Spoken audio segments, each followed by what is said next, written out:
Hello, hello, what's up everybody? Welcome to another day of StarCraft 2 here for the Kings of Battles, the international championships made possible by Alpha X. I am Kozen. With me here, of course, is the one and only ever so lovely Zombie Grub. Zombie Grub, what's up? How are you feeling today? Feeling pretty good, man. Had my coffee, had my breakfast, and now I get to cast at least like I don't know if it's the group of death because there's also one in GSL that Hmm. starts with D, but this is a fantastic group for Group D. Certainly a lot of names that we're looking forward to seeing battle it out. I mean, Innovation, of course, is who I'm looking forward to. Yep. And I think we are going to be starting off with an Innovation game, but I mean, later down the line, we could have Innovation Rainer, a rematch actually from a DreamHack ago. Like, that would be very sick and kind of what I guess we're expecting, right?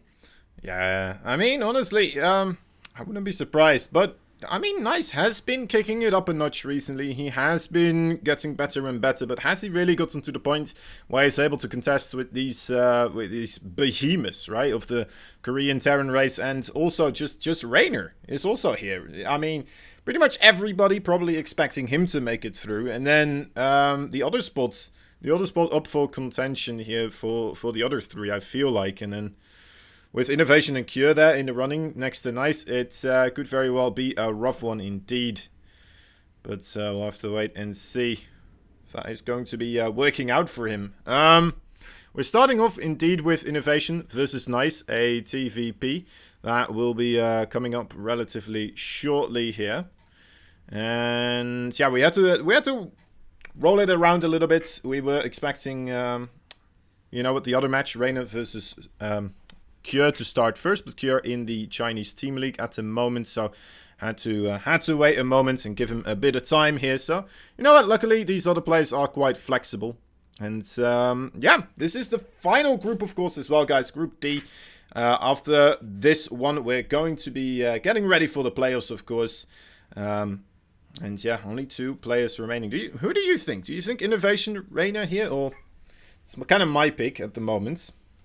Yeah, I could give it to like a Rainer Cure as well. I could see Rainer Innovation in the winners going to Rainer, and then Innovation Cure in the decider actually going to Cure in a TVT. That yeah, I mean it's kind of obvious now. I'm saying that I don't really think Nice can make it through because gotta be honest, I don't think that he does. There are a couple of I guess matches he can watch to try and like I don't know, copy some of the Zound builds that, he was throwing against Innovation. Maybe that does work out, and it's a big surprise for all of us. But yeah, the expectation is that Rainer and Innovation, I guess, and then Kira being kind of like a little bit of that question mark. Certainly, he is one of the great Terrans. He's proved that with his consistency in GSL, but I don't know. I mean, this is the innovation bias, I suppose, but also the DreamHack caster bias. That is a Rainer ZVT looking quite good. He really does, doesn't it? I mean, he's being able to beat all these grades so far, pretty much, and really making quite a point as well. Beating several multiple times now. He's looking on point. He's looking unstoppable, and we'll have to see in what kind of shape he is in today. All right, Mm-hmm. all I right. think there's a bit of a technical problem, guys. So as much as we would love to get right into the action, Mhm. um, looks like we gotta wait a little while. We don't have any action to feed you, unfortunately. Yeah. We're not in game, and oh, there it goes. So hopefully it does get started soon, because I definitely want to get just casting StarCraft. Hmm. People Yeah. always are like less Talkcraft, more StarCraft, and it's like if casters had their way, it'd be kind of similar to the pros having their way. Like it would be just like game, little talking, game, little talking, game, little talking. But there's always those technical things that happen, as well as in the bigger organizations, we gotta wait for commercials, blah, gross. Yeah. But We got a not few here, of I those guess. as well here and there, but I mean, Yeah, right you now, guys. I mean, we were talking about that, right? That you guys yeah, have to make sure not to let those mid-roll ads through too. Actually, that's more of just like a kind of stay on top Twitch. of it. Why? Yeah, I don't know why exactly, but you know what? It is enforcing us to run quite a few of those in between all the games. But sometimes because we do tend to try to keep the action going very quickly, it becomes difficult to find those windows of opportunity. Really, especially in like a Mm. best of five or something like that, right? Can very quickly go from one game to the other. But yeah, we're continuously looking into it, and well, apparently I am being blamed here. I'm sorry, guys. I'm sorry. But yeah, I mean, we're gonna get this started relatively soon. Apparently, I think we are just having a bit of a clean feed difficulty here, where we're getting the things restarted here and there. Okay. Yeah. But I mean, yeah. it looks like it's fixed, and then it looks like our pros are currently totally ready. So, I wish I could guess better when this is gonna start. Just like I wish I could guess better when they're gonna intro the players. Yeah. And, like, I plan on being at least 90% successful on the player introductions today. That's my goal. I mean, I hope so. That would be good. And even then, I wouldn't blame you. It can be quite difficult because, you know, it's a weird timing thing in a sense, right? That's I mean, yeah. We have so much to talk about between games, and then, like, Mapu's, like, instantly in the first guy. Yep. A little bit slow, and you're like, gosh darn it. And then the next time he's like, all right, well, let's wait half a minute here, and then yeah, it's about time. Yeah. It's about time. Sometimes I think that you may be doing this with players that he likes more, right? He's trying to show his favoritism, perhaps, as to who he's maybe shooting a little prayer himself to that player as well, kind of hoping it's gonna bring him luck. Who knows? But yeah, I think I'm seeing a lot of ready and go signs here in the lobby, guys. So we're not too far off right now. I wouldn't be surprised to hear the countdown starting any seconds. We're starting off, of course, as per usual, 2 best of 3s, and then we're gonna go straight into the best of 5s. And looking forward to those, of course, as always. Hopefully, we're gonna get some great TVZ best of 5 stuff from Rainer. But before all of that, of course, Nice going to be taking on Innovation right here on Jaganatha, as some people call it. Not sure which is the right way. It's like Juggernaut in a way. Yeah, Rushi came up with this. I'm apparently it's a Hindu thing. I believe it's like a god or something. Yeah. Yeah. So that was Jagannath. Jagannath. Not I was looking this up because I was also curious. So it's like a slight difference for some reason. I'm not sure. But I would definitely go with Jagannath. I'm gonna stick with that one. In the top right for Kaizi Gaming, he is Innovation. Darn it. In the bottom left side, there's the red Protoss fighting for Alpha X. He's the Taiwanese player. He is very nice. Well, just nice. He's, you know, very nice. Maybe an overstatement here. But, when he wins the championship, that'll be very nice. That would be very nice indeed. I mean, just beating Innovation here would already be incredibly nice. But yeah, then he's gonna have to go up in a best of 5 versus Secure or Rainer as well. It's gonna be a tough one, right? Definitely the underdog, the player that we're not quite expecting to take all the victories here. Yeah, it's again difficult for him, but he's got at least some things to try and work off of if he, studied a little bit. Again, Zaun, I guess, would be the I think the easiest person to study off of, right? Because Zaun was a little bit more on the trickster side when he was able to defeat Innovation. And, as well and good as it is to, like, look at someone who macros and beats Innovation and be like, oh, I see what they're looking for and I see, their timings and let me just practice this over and over again. As good as that is, I feel like it's going to take you a longer time, actually, to really elevate yourself to someone who's, fantastic in the mid and late game PvT. Where if you kind of steal, like, cheeky builds, kind of odd way of playing, yeah, you have to take the time to perfect those timings, of course, and Zaun's going to be a bit better with what he does, but I don't know, I feel like it would be perhaps the easier call, but maybe also a little on the nose, a little too obvious. Maybe Innovation's like, I know exactly what I did wrong versus him, so I'm not going to, fall for that one again. Who knows, but I gotta feel like Innovation is pretty confident should he get some decent scouting, which he already does with an SCV getting in there and seeing the timing of the Nexus. Yeah, I think Zaun is well just very well prepared in a way for what Innovation like. I've talked about it with the coach of Alpha X, Matisse, and he mentioned that he just kind of gave a lot of resources to Zaun. Like, alright, we know on these maps Innovation likes to do this, this, or this. This is what you're most likely going to be up against, and I think that way he was very much capable of kind of getting a good glimpse as to what would be the best way to kind of combat all of those things combined. And it definitely worked out rather well. I remember him saying specifically as well in the interview in GSL as well, like, all right, well, my team actually. Thank you to my team for providing me with such good information and such, and awesome stuff, awesome stuff. Lambo, thank you for the raid, by the way. That's a big raid coming in right there. That's really cool to hear about teams, actually, I guess, helping and coordinating. Sometimes, there's a typical shout out to teams, but it doesn't really include any specifics, and it's always like, oh, is it just a salary, which is actually still a really big deal to have that peace of mind and comfort, or is there actually like some camaraderie going on, like in the bigger teams, the grinding of the custom games going on. So it's really cool that Alphax is providing all of that. That Reaper, I think, barely didn't scout the Phoenix. Hard to say, exactly what's going to pop out of that Stargate if you don't actually get in there and see what's producing, which I don't think he did. Innovation is going for Hellions, but he actually changed the medevac over to a Viking, so he does know about the Stargate, and perhaps might just be assuming it's Phoenix. Well, now he sees the Phoenix for sure. It almost feels like a hallucinated Phoenix for some reason, but... Yeah, he actually changes back to a medevac. That is... I mean, the weird thing is that, in the same way that you can, theoretically deal with anything in StarCraft, the actual mechanics of it is always different. Like, actually finding the medevac and stopping the drop could be a different story. Hellions get in here with absolutely no gateway wall off. Nice gonna have a difficult time actually stopping probes from dying.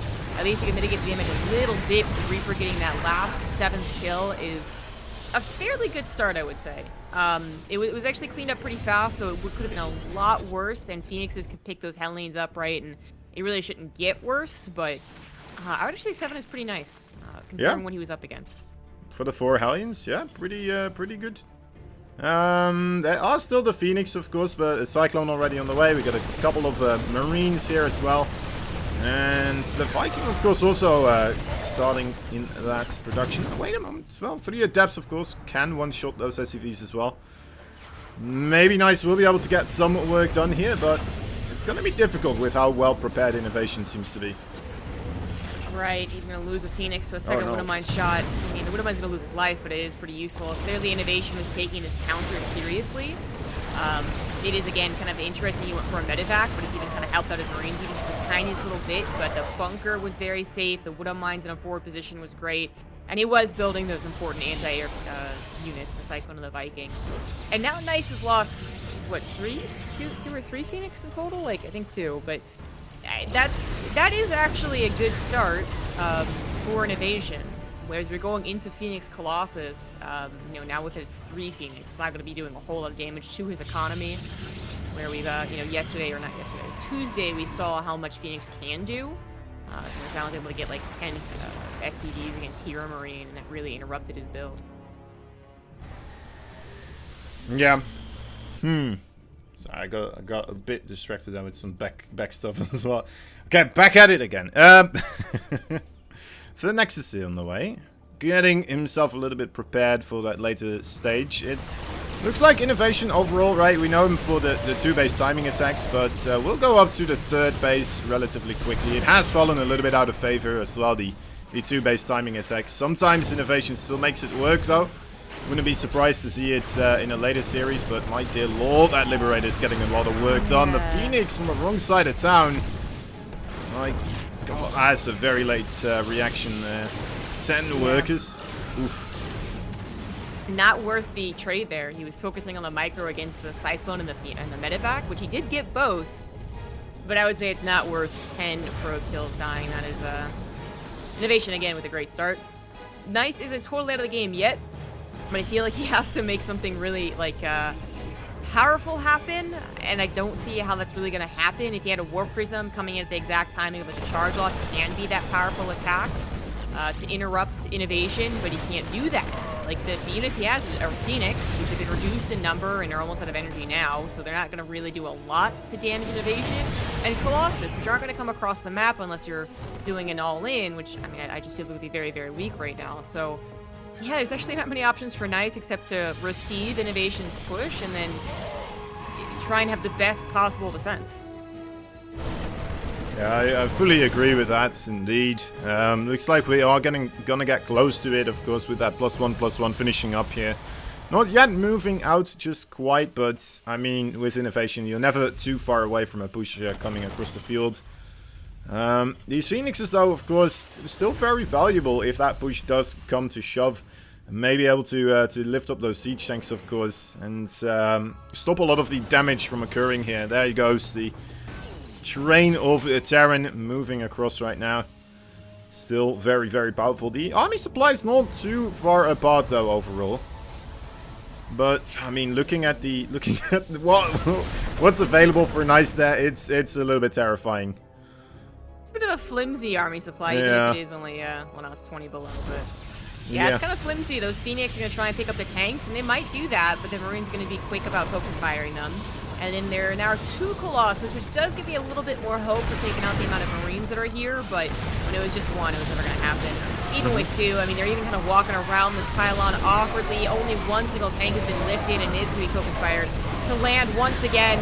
An innovation, keeping strong in his supply. We're Nice. I mean, he might hold these 2 Colossus, these 3 shield batteries. It might hold, but yeah, it's not going to be a pretty one. GG. Innovation takes game 1. Yeah, great push right there from Innovation. That's just too many siege tanks overall. Kind of kicking the bucket there. Nice does. Not that fantastic of a hold, unfortunately, but we saw he was taking so much damage earlier on, right? You can kind of chuck it up a little bit to that as well.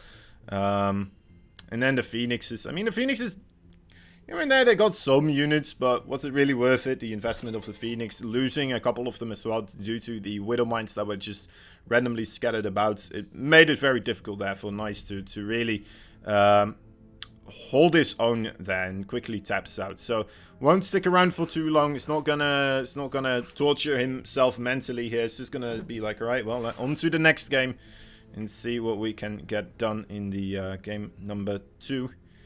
I mean, I would have liked to have seen him try and kill 4 tanks with 2 Colossus. Would have been something. You're right. Would have been Probably not best to torture himself.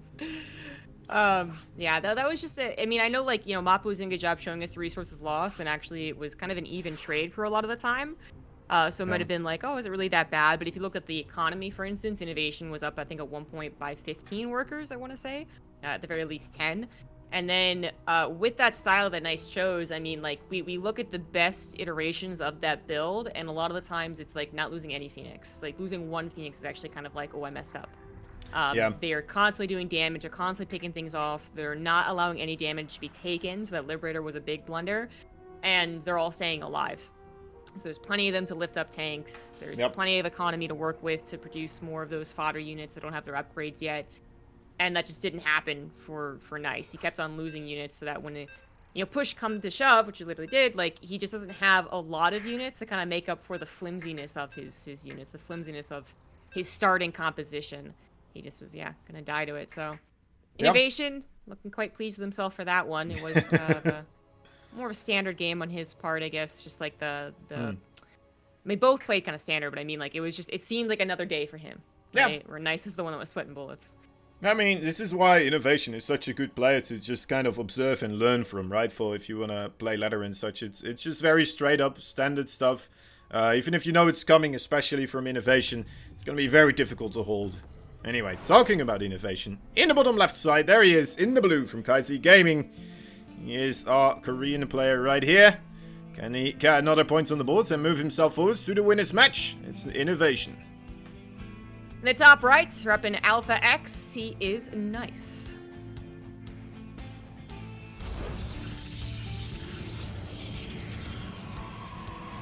That was the little prayer right there from Mappu. Bit of yeah, clearly. in between time. I mean, Nice he is a cool player to watch, right? I mean, a lot of people love to watch Haz and such from the Taiwanese server, but Nice has been making a big impact there. He's been able to take out Haz multiple times, and they're kind of in contention right now as to who is the best player in that region. You know what? I'm a little bit biased, so I'm gonna say Nice probably, you know, takes it by miles, but overall, you know what? When he goes up against these real badass players from you know, the higher leagues in Korea, in Europe and such, he can start to struggle a little bit. That being said, he has been practicing a lot with these types of players as well, right? This is kind of the type of competition he's used to. A lot of show matches that he has against these players online. So he's not unfamiliar with them by any stretch of the imagination, but still, right, it's just he probably doesn't get the same amount of practice overall, perhaps. Although he does play on the Korean ladder as well, it may be harder for him to really set up, you know, a little bit of a lobby with some of these other high league players for him. Yeah, absolutely. I think it's a really good point to make. Like, one, I would say that was probably not Nice's best game. I feel like it was a little bit of a warm-up. Like, even the Hellions not having any attempt at a block for that was kind of just, it feels like I was like, oh, whoops, you know, and then it kind of started it from there. And then two, yeah, Nice, well, he can't play in the Crane server, you know, with ease. Like, it still is not the same as facing these guys in customs or facing them on a show match ground or in like a live tournament like the GSL. Yeah. It's just not the same, especially like when you consider that you're not even sure who you're facing a lot of the time, unless they're streaming and playing on their actual streaming account, or you've got information from a buddy that that is their alt account, that's their player accounts, or you know, like, you know, super secret guys, but is that actually the person playing on the account that they say they are? Like, yeah. Mr. Breezy. Yeah, that's actually innovation on an off day. Mr. Breezy. Something like that, but yeah, for certain, it's just a little bit more difficult for him to get that practice going. But I mean, then again, it's also then, you know, a testament perhaps to how he's still capable of kind of competing with these guys, right? He does take maps off them, he can make upsets happen, but already being 1 point behind in a best of 3, it's looking a little bit dire for him. You would love to see him get a bit earlier ahead. To really take that chance. I do feel like Pillars of Gold might be his best bet, and there's one thing I have in mind to say that. Okay. And he's not doing it, so I guess it's not true anymore. I was gonna say that Zaun is able to showcase twice kind of a very similar build.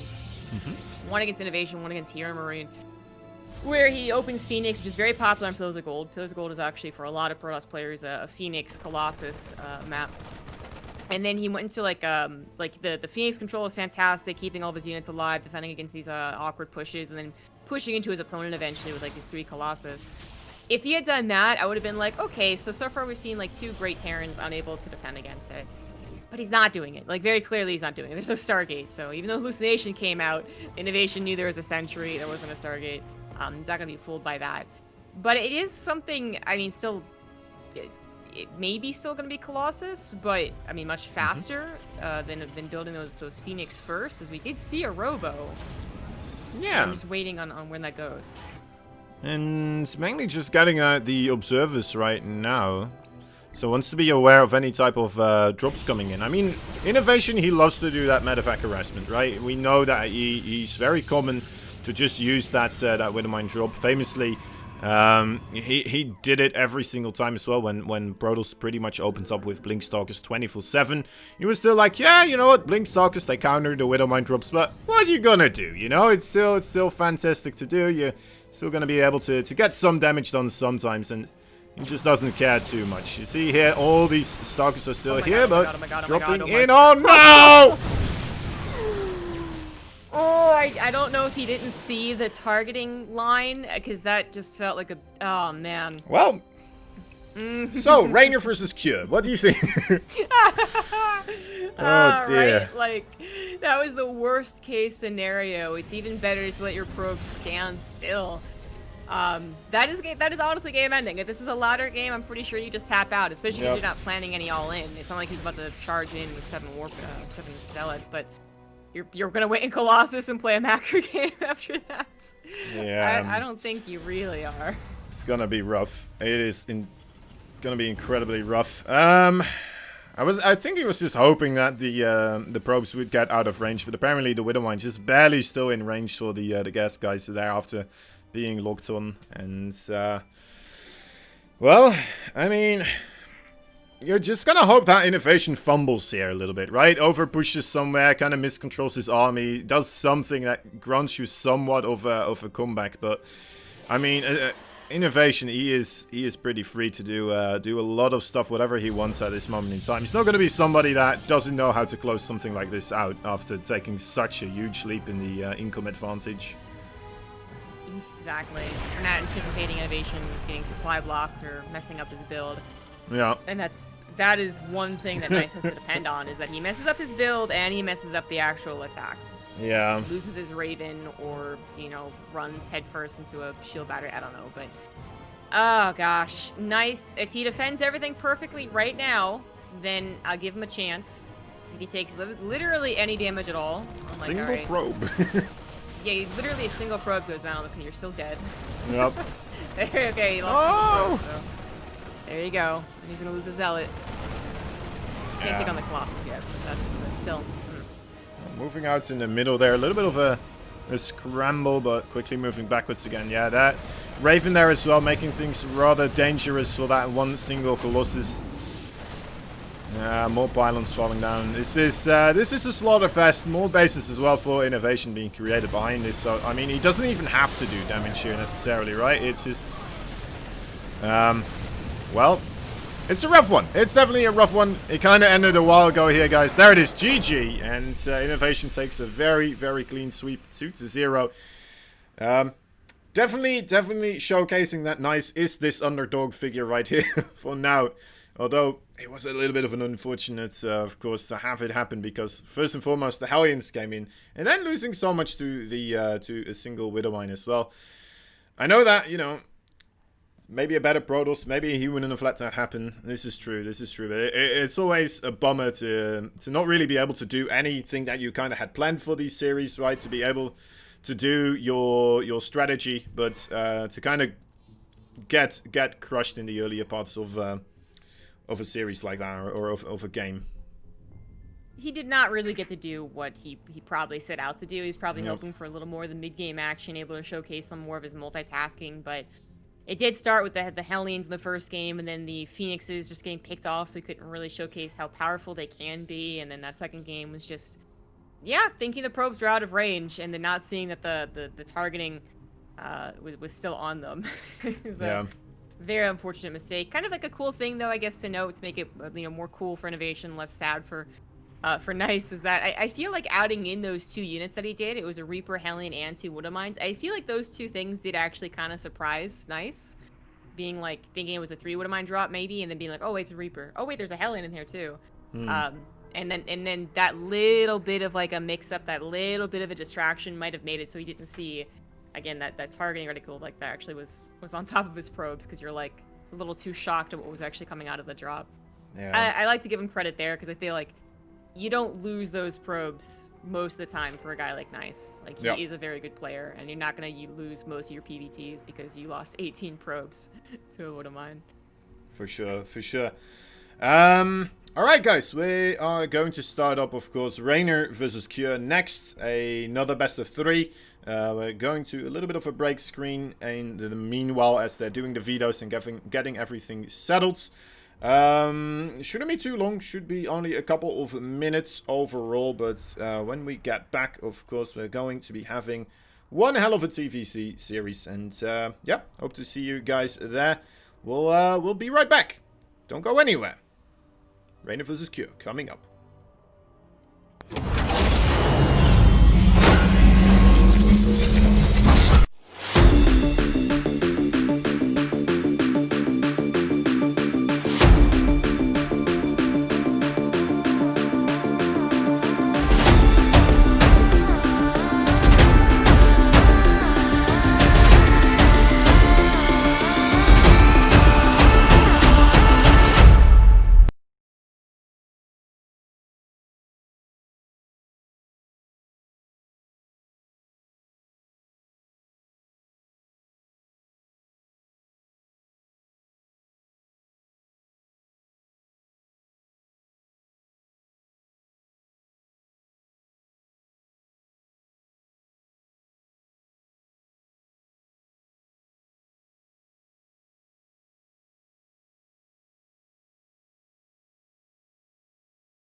Nuclear missile ready.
know G Fuel is the official drink of esports, and right now they're inviting you to take a trip down memory lane with the new G Fuel Bubble Flavor. It's the new mind-boggling concoction made with zero sugars and packed with antioxidants and vitamins. Get transported back in time with this classic taste of childhood, while getting the energy and focus you've come to expect from G Fuel products. Check out their sponsor quests on the event page for more information on how to get your hands on G Fuel's nostalgic take on a time-tested favorite. G Fuel. Now let's get back to some StarCraft.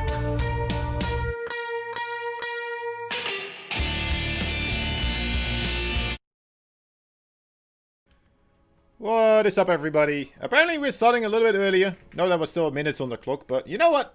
Ah, screw it. It's Rainer vs. Cure. Who can wait for that? We're already in the loading screen.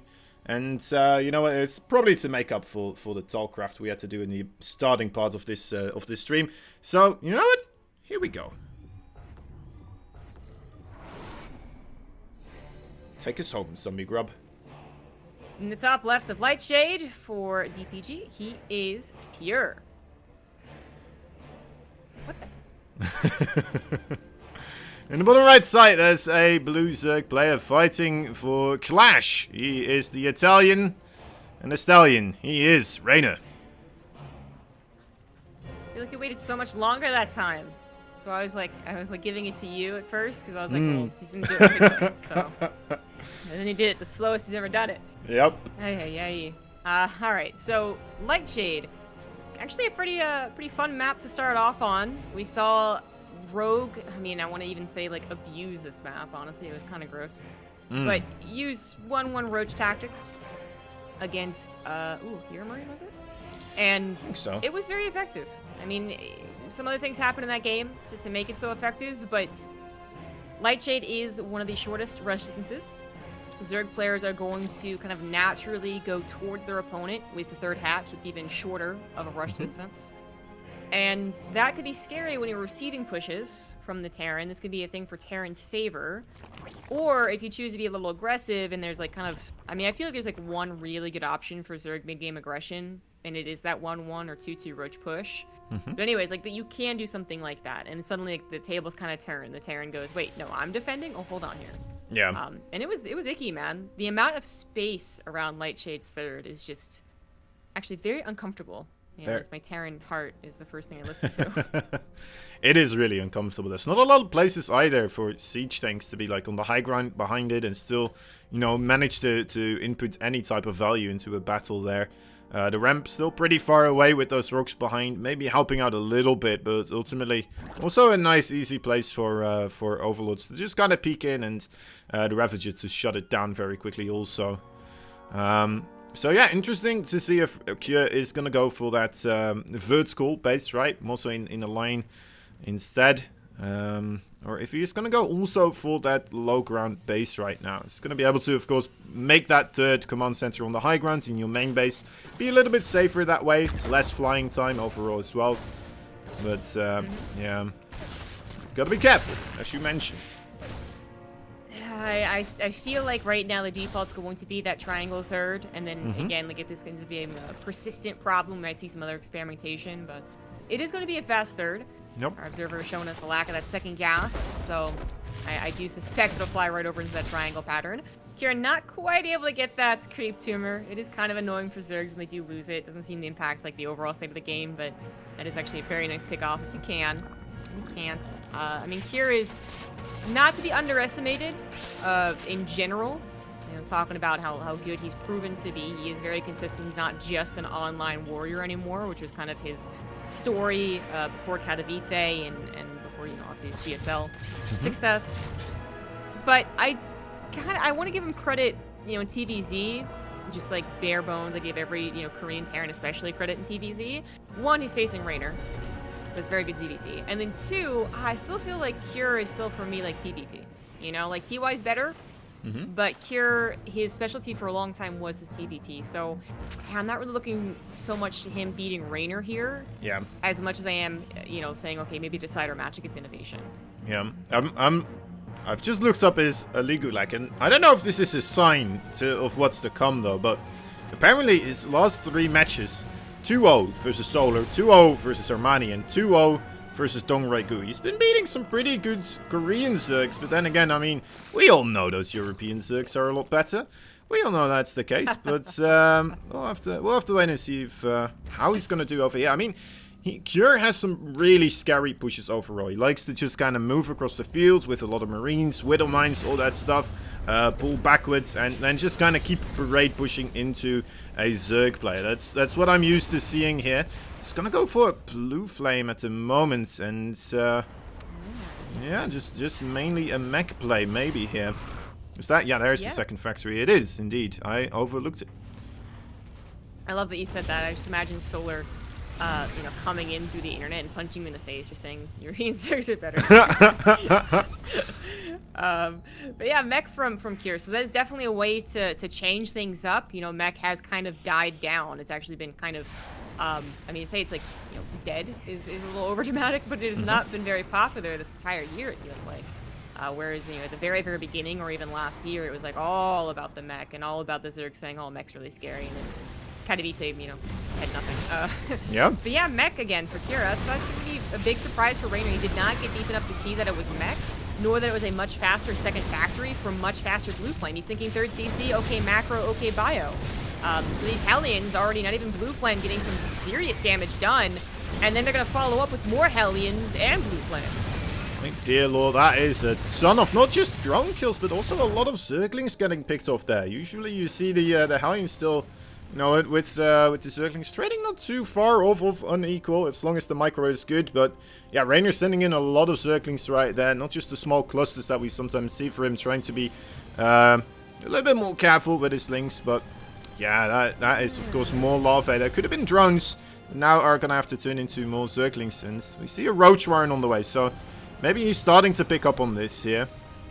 Yeah, so TY did this actually, and he was not able. He didn't go into mech. I don't remember if it was a fast third CC, but maybe it was.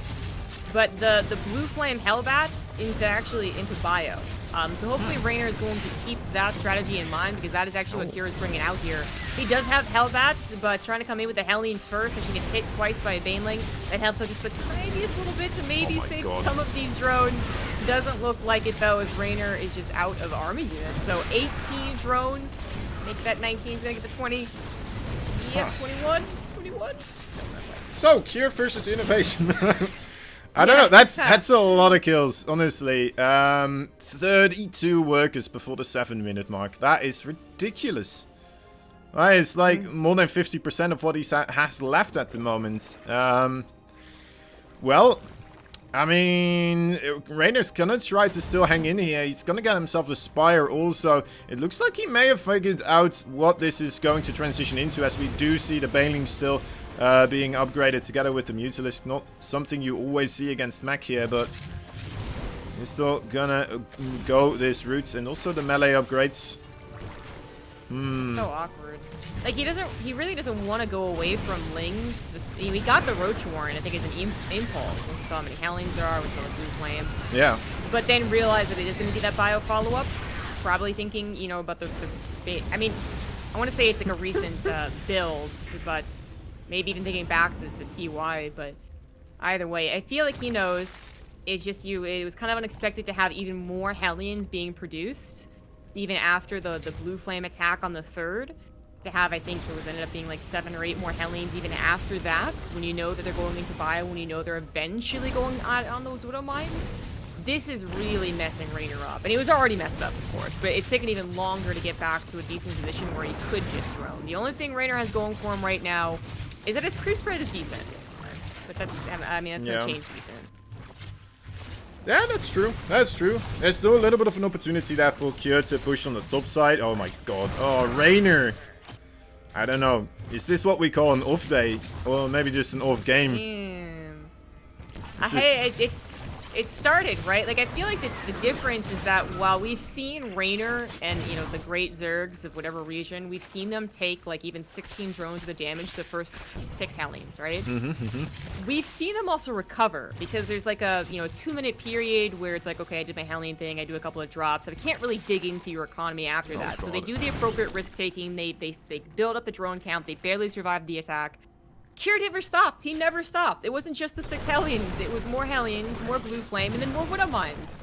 So Raynor has never had an opportunity to be comfortable on 70 workers, much less comfortably get to an army supply. I mean, Kira's going to play a little bit safe here. He doesn't know how many Banelings are actually stacked up against him, but eventually he'll have his one big push and it will be unstoppable.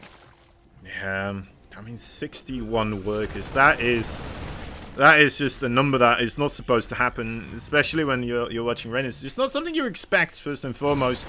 Kira here behind this, of course, also still making sure he's getting himself the right technology. He's gonna grab those more so Widow Mines and Thor orientated. Gonna be a nice composition to fight against what Raynor has. So he doesn't even really has that type of composition advantage going for himself in a way, which may be a way to make something happen here still, but it's just gonna come down to micro, I suppose, right? That maybe is one final salvation here, being able to set up multiple flanks coming in with great Baneling hits, something like that. Mutalisk harassment may be very, very important here also if he does want to mount anything of a comeback here, but it is going to be very rough. Look at how small this Baneling number is here. Raynor's also having trouble producing. I think his queens are so busy dying or fighting on the front lines that he can't even get the inject going. So maybe he could have been at like a 150 supply if he had used his bank. Even that still would have been 50 supply down in armies. So they're very close in workers.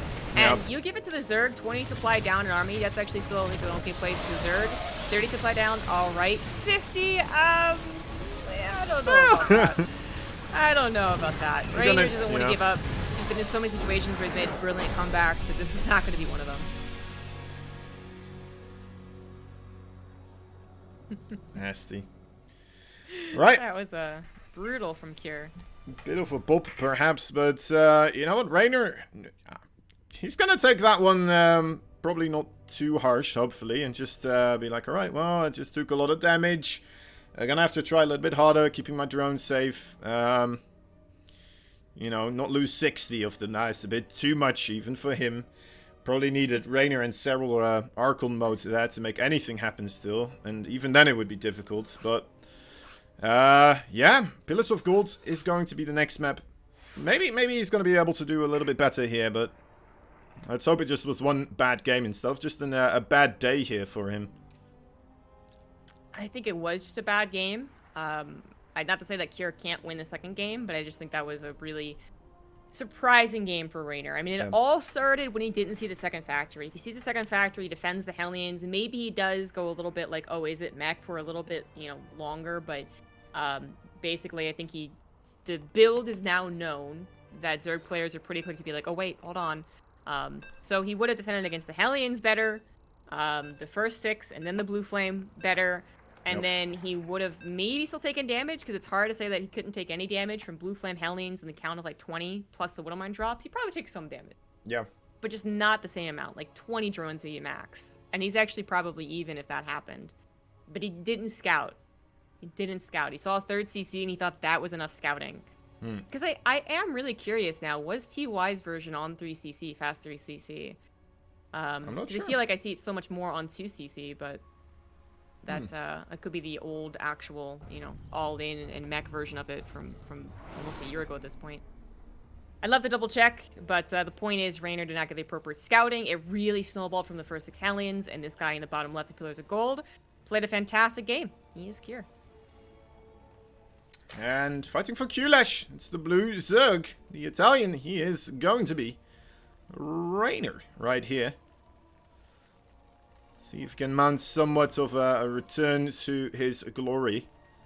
As you know what, it's gonna be very weird for me, at least, if we're gonna see more games like that in a sense, right? Where Raynor is just seemingly outclassed that heavily.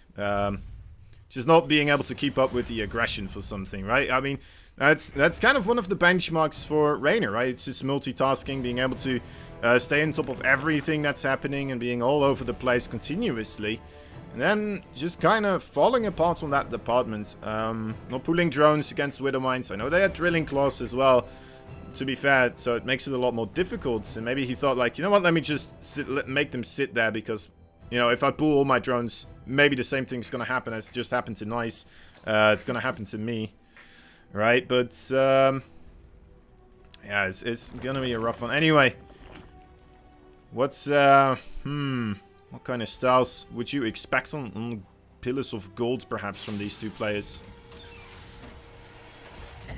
There's actually a few different options, you know, like for a time it felt like the very beginning of Pillars of Gold, there was kind of a question mark as it was the Roach map. I feel like Rogue can certainly set the trend. And he was doing a couple of Roach builds on here, but I don't think it was actually forced into Roaches, so we see plenty of Link Baneling Muta. For the Terran side, we still see a couple of 8-Raxes thrown out on this map. I haven't really felt good about an 8-Rax in quite some time, though, to be honest. It feels like every time I see it, it dies. It was good like 6 months ago, but I don't know about now. But it is so much more about what Kira is going to bring out, since Raynor is now going to be especially on guard against that early game. Already sending that drone out for the 2-Rack scout, and now getting his Overlord taken out, which is just, you don't expect 2 Marines. Maybe 1, but it's 2 Marines, because he didn't build a Reaper. I mean, a 3rd was even on the way. So this not only kind of digs into Raynor's mentality, he's already thinking like, man, that was a really tough game last game. He also doesn't get the scouting. He no longer has a suicidal Overlord to even get some scouting down. Even see if it's Hellions, it could be a 2-1-1 after that.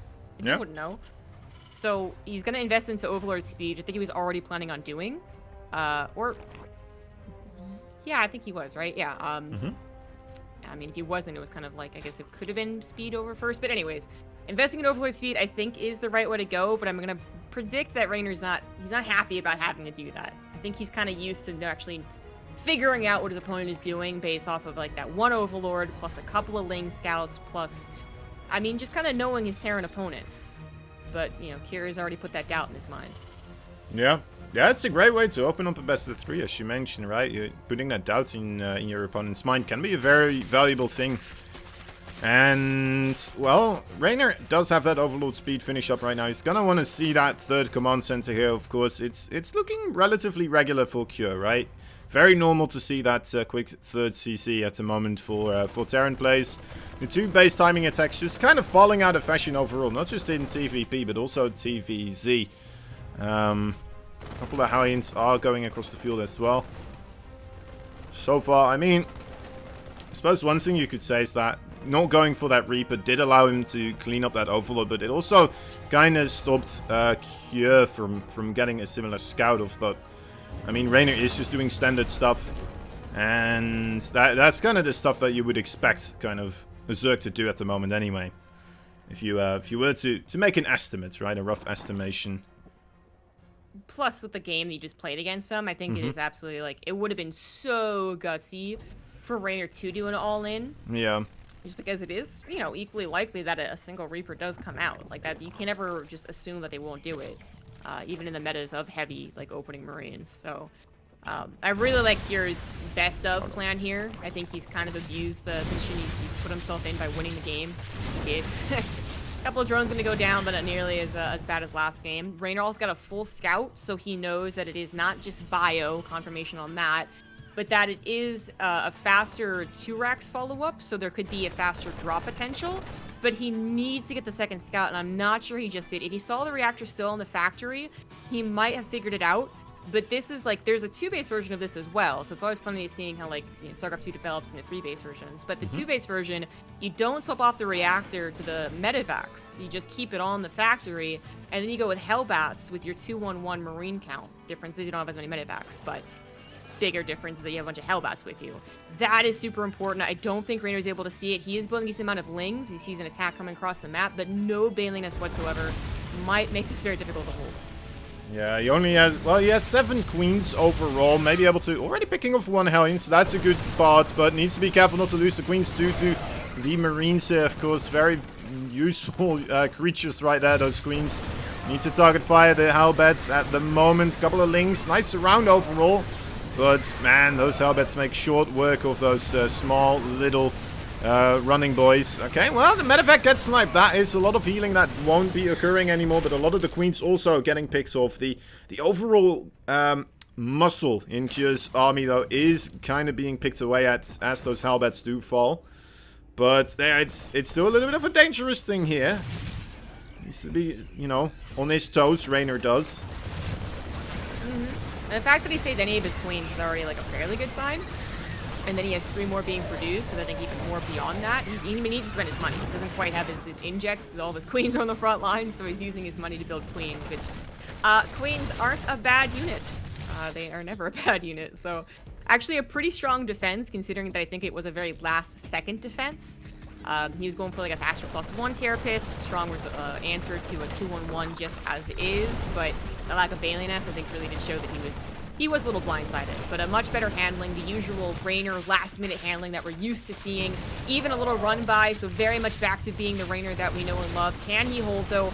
Back at home, the bailiness is done, but he doesn't have time to actually build bailings. He wants to take his 4th base just with pure Queen Ling against the Marines, and now have combat shields and a medevac healing them again. I don't know if he can save the 4th. He needs to actually wait and consolidate his Lings and then jump on top of this army, but I think he can. That hatchery is still pretty healthy. Yeah, and cleaning up 11 SCVs across the map as well. That's absolutely massive. Does force Cure into a pickup here. He's going to move back across the field again, but he's making more Hellions, actually. I'm more used to seeing the Widowmine follow up here, but more Hellions on the way. Maybe he's seeing just a sheer amount of circlings, and he's thinking to himself, you know what, maybe without these Banelings here, I could try to get a couple more Hellbats out to make use of those, but there we are with the Link speed on the way, or the Baneling speed on the way. We also have the Widowmines now on the way, so we'll have that transition here. Overall, did that push do enough? That's a lot of Links and quite a couple of Queens, but ultimately, kind of trading out equally with that Ling run by, right? I mean, I would say that maybe if the Ling run by didn't happen, I'd be like, actually, you know, okay, I can see this working for Kier. But the biggest problem about doing that push is that it is a little committed. You don't get upgrades with it. So, you know, Rainer also at one point was just saying, okay, I think the Kier Lings can do it because I have 1-1. And he's going to have 2-2 much faster as well. So that should not be underestimated. There are a couple of different things at play, though, and I'll get them into a second. Baneling Speed does finish up to help clear up the main base, and Rainer has a big attack, which actually distracts Kier at the exact right moment. So the actual Ling Run didn't get too much done. The drop in the main was entirely cleaned up, so... Alright, with that, I think Rainer is solidly in the lead. He can now comfortably get up to his drones, get his creep spread back on, because that's what I was going to bring up, is that, okay, Kier doesn't have upgrades, that's not great, and he just lost, you know, those SCVs, but Rainer doesn't have a lot of creep spread. Maybe the drops kind of do some extra damage, but he can't get any Ling run bys. Well, the drops didn't do anything. They actually got cleared up, and Rainer's Ling run bys are as obnoxious as we expect. So Rainer is going to take control of this game, I think, very well. I think it's actually going to be a pretty big jump up soon for our Zerg. Huh. Those Queens starting to waddle across the map here. Okay, no, that was a little bit of a mistake. I was wondering, that's a weird one, trying to tack up and then also sending your Queens across. But yeah, Lurker's going to be the next step here for Rainer. A lovely, lovely unit overall that we know he can make quite good use out of. And we'll have to see if that is something Cure really has a solution to at the moment in time. A couple of Widowmine drops here. Circling's on the wrong side of the fence. Drilling Claws helping out quite a bit here, but ultimately a nice retarget overall as well. Keeping it around a little bit longer, denying that mining. Even having one in this 4th base. That would have been cool if, you know, the drones were to try and chase or go away on that point, but man, they're just everywhere right now. That was a great little bit of harassment. Only 6 workers do go down ultimately, but you know what? Does provide Rainer with a little bit of cleanup duty here. I mean, it's in every single base, so it's actually taking a while to clean up. And while that is something we should always consider, like how long it takes something to die, I think the problem for Cure is that they are actually dying. Like, eventually they are getting cleaned up. Eventually the medevac isn't getting cleaned up. And he is sacrificing all of his Widowmine, so, I mean, this is some pretty nice damage over to the right side, but otherwise I feel like I wasn't doing a whole lot. And if you don't have Widowmines with your push, I'm really wondering how strong your push is going to be. Like, he is continuing to throw out his Widowmines. So, not the Widowmine's going to help you against the Lurkers, obviously, but they're going to help more against the Lings and Banelings from surrounding your army, and he's just not going to have a whole lot of them. Yeah. Yeah, and we still see a lot of Ling Baneling potential here on the field for Rainer as well, so you gotta have some sort of an answer to it. And yeah, the Lurkers, I mean, he must have seen it happening right now. I'm curious to see what Cure will be trying to accomplish here. We're seeing more Marauders on the production tab. so far. He's still making more Widow Mines also. Another factory on the way. Perhaps going to try to establish some more of the siege tanks right now as a response to this. But okay, more Widow Mine drops. This is just endless, isn't it? He is getting some kills here and there, but ultimately, you know, it's kind of feeling like a Maru somewhat even. Just continuously dropping those Widow Mines. It just doesn't stop. And I think it's really obnoxious for Raynor is that Kira isn't really pushing. Like, if he was pushing, he's getting these run-bys done, he's taking, like, direct engagements where it's a lot less about cleaning up stuff, no cleanup duty, and instead, Kira is just like, I'm gonna drop you and then keep everything at home. Until literally just now, he finally pushes out, but this has been really obnoxious for Raynor, and while he's kept his drone count high, he's never really gotten the aggression that he would usually like to do. And it looks like his lurkers will not be in the correct position to actually help against the main push, which could be a problem for his 6th base to the top left, maybe even his hive at his 3rd. Maybe a bit too dramatic here, actually only sending out portions of his army at every time, but what a great multitasking game from Cure, who's also managed to really push back the creep spread, keeping Raynor as busy as he is, and little drops here and there. Yeah.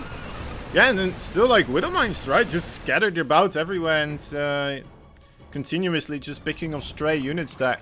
Or some workers... You see there another one just hitting up a queen, and that's just stuff that is going to ask Raynor's attention continuously. He's going to have to get an overseer nearby, he's going to have to get some units ready to pick it off, try to micro against it so he doesn't lose too many circlings against it, and at the same time he's trying to have to deal with these pushes now as well that are moving in. Oh, Widow Mines need to be careful not to do the friendly damage though, of course. But, okay, is in position for that right flank. The left flank looks to be fairly secure as well. A lot of lurkers there ready to stop this from doing anything here. And as well, Baining, so good job there by Raynor. He's starting to stabilize here. Yeah, stabilizing on 5 bases is pretty good. I think he really would have loved out a 6, and there's not many other options on Pillars of Gold for that 6. But starting to clear things up, even a medevac going down. I think that lurkers are such a powerful, they're like tanks, right? Like they can bring it back a game or they can hold on to a game when you're on an otherwise kind of lower economy. So I'm not really worried for Raynor, but you know, he loses a 5th base here, he suddenly loses control of his 4th, and while he has a maxed out army, I mean, if Pure could take one good fight, Raynor's not quite in that position that goes, oh, I don't care anymore, I can just rebuild. Like, his bank isn't that big, especially as you lose a couple of lurkers off to the left side. Pure really testing Raynor today. Yeah, he is showcasing quite a great TVZ series here, and, well, we'll be able to move away with these bio units as well. Trying to avoid the lurkers here as well as possible, and, yeah, I mean, the left-right punches keep coming, and Raynor is struggling to have those lurkers continuously in the right position, or at least enough of them to be able to fight against the big ball of bio that is continuously pushing on both these locations. Okay, Widowmine hit there as well. Kira has transitioned over entirely to triple tank production, but I don't know when that started, so does he have enough tanks to actually hold this attack? Raynor, getting kind of sick of just defending, finally moves over with a large portion of his army to initiate a bit of a base trade, maybe a 1-for-1 situation. That is a lot of lurkers. They can't kill the command center, but they can certainly deny it from mining. But what about back at home? The tanks on the front line, 6 of them is not a bad number whatsoever, and Raynor might be losing 2 bases for just denying one of Cure's. Yeah, it's not looking... Well, you know what? Those Vipers now coming in and will be able to shut down all of these siege tanks right here. Marvelous combo right there. But, you know, the Blinding Cloud is gone now and does reacquire their targeting. A lot of the lurkers did get picked off there as well in that fight. 29 works, and in the left side of Raynor's base as well. That hive tech once again under a lot of threats and a lot of pressure. That's where we're seeing all of those drones dying right now. Pretty darn good. Spotting the Spire coming up also. Interesting, actually, to see the Spire here. You think he's going to try to move out of lurkers? I think it was an idea on 5 bases, you know, but also to add in some Corruptors in case Liberators ended up being a problem, because it can be something that people add in. That makes sense. Against Lurkers, but now I think it's just going to be there. I think it's just a waste of 200 right now. Raynor needs every resource he has to actually rebuild a main army. He's going to try and be aggressive, hoping that his Lurker tech will still help out. Lurker Viper, obviously a very fantastic combo. He's not quite catching Cure awkwardly enough, so Cure is going to move back home. He's got tanks sieged up, so the Lurkers will take care of that. A couple of them do lose their lives, and Raynor, I mean, this is his army, really, and he's going to get completely surrounded, and this might just be it. Yeah, only 59 army supply remaining now. 8 Lurkers still, though, with the 2 Vipers. The Vipers did not come across the map as well with that push, so it was a little bit easier there for Cure to clean this up. A very, very useful unit, of course, and they combine so well together. But yeah, if you just don't have half of that combo right there, that makes things rather difficult. Again, Cure starting to split up here, going towards the top left hand with, well, the low amount of Lurkers that we're seeing right now. Although he's ramping it up again, right, that production, but becomes more difficult to hold multiple locations. He's down almost 60 supply. I mean, I still think that Cure is going to win this game, but it is a composition that can do well defensively. Maybe I would say maybe you sacrifice the left base and try and just hold on to the right side, but the left base is his hive, so he can't really do that. He's going to always be pulled left and right because there's no getting up either side. Is it going to be tech going down or income going down? Again, just a decent concave to attack the Lurkers, rather, so their defense isn't strong enough. Clears up once the army moves over and gets out of there. Cure is also adding on the Liberator range upgrade, so we could see them. And right now, Raynor's only response be able to abduct them into, you know, the Hydras. But when Cure wants to go into a lot of Liberators, he could go into a lot. And without Corruptors, it could be really tough. Even just the 2. Even just the 2 actually are adding a decent bit. Because Raynor has to abduct and Blinding Cloud, and there's so many things to abduct, and it's going to be a tough defense. It will be. Yeah, now the Liberators, of course, here also. More targets to abduct, right? As you mentioned. You're always going to be short on energy if you only have 2 of those Vipers here. Lurkers trying their best to keep those Marauders back, but my dear lord, those Marauders are doing a lot of work at the moment. On the left side again, this Hive Tech, I mean, sure, it has more HP, but I mean, that is still a very, very important base to keep up, and now it looks like Raynor's kind of falling apart here. A little bit, losing the base on the right, losing a lot of Lurkers there.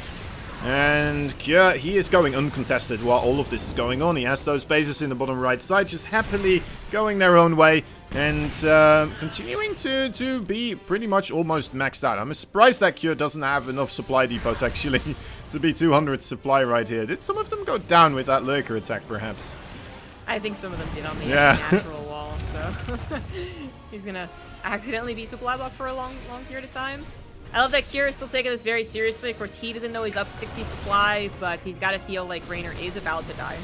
Yet he's still adding on the gases, he's still adding on command centers, he's still making sure to keep tabs on Raynor and never let him get back up to a decent supply. A decent supply for Raynor, I'd say, is like 150, just with the strength of his combination, his composition, but he can't even get there. That attack, I mean, maybe a little over eager from Cure, but the trades are always going to be in his favor. Yeah, that was a weird one. He had to liberate us there as well, which is kind of we're like, well, let's just try to anti-air attack Lurkers on the ground. Doesn't quite work.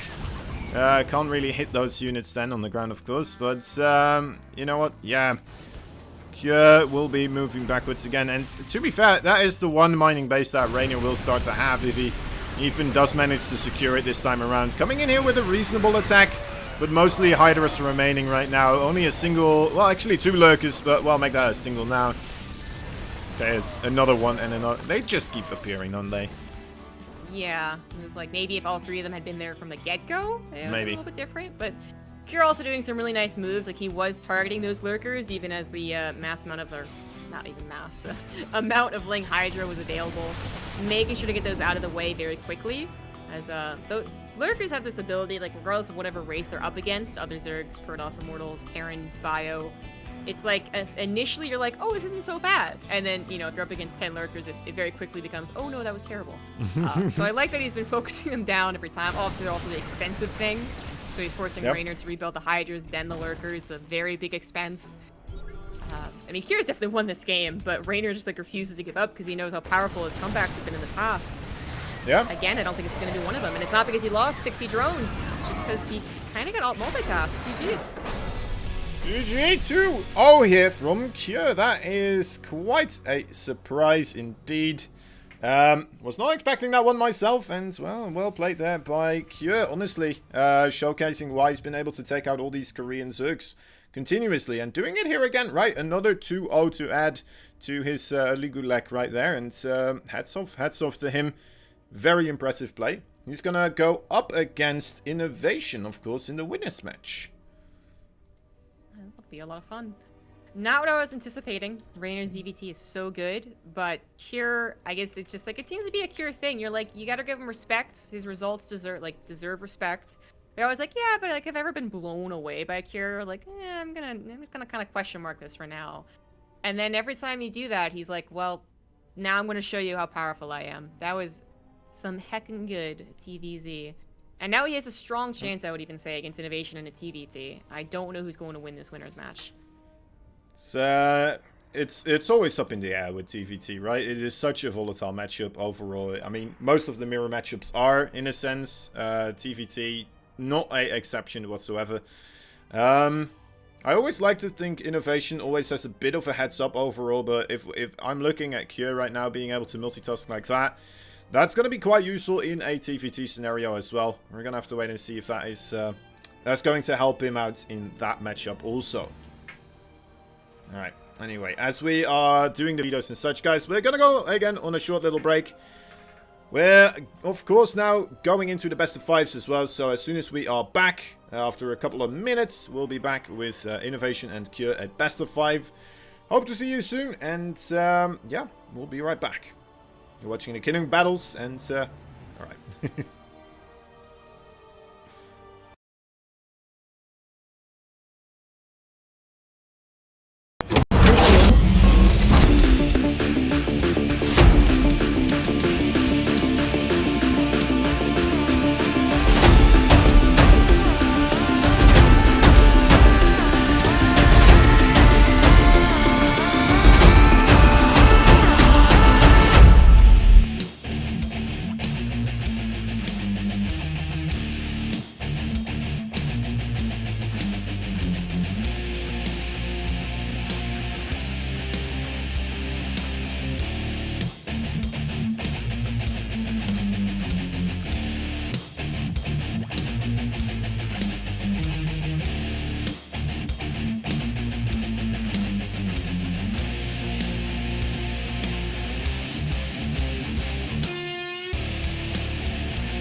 We have a new sponsor we'd like to take a moment to thank. Strive Beef Biltong.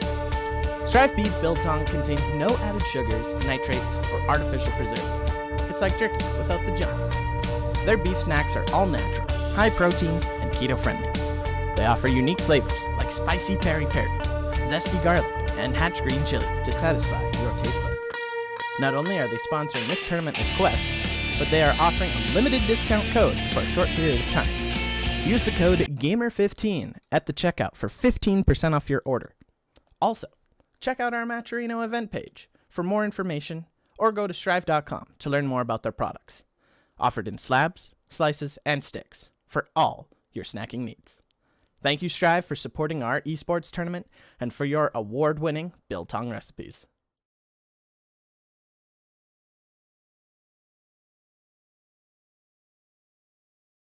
Nuclear missile ready.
Alright, and we're back. Welcome everybody to the King of Battles. It's the final group before we go into the playoffs,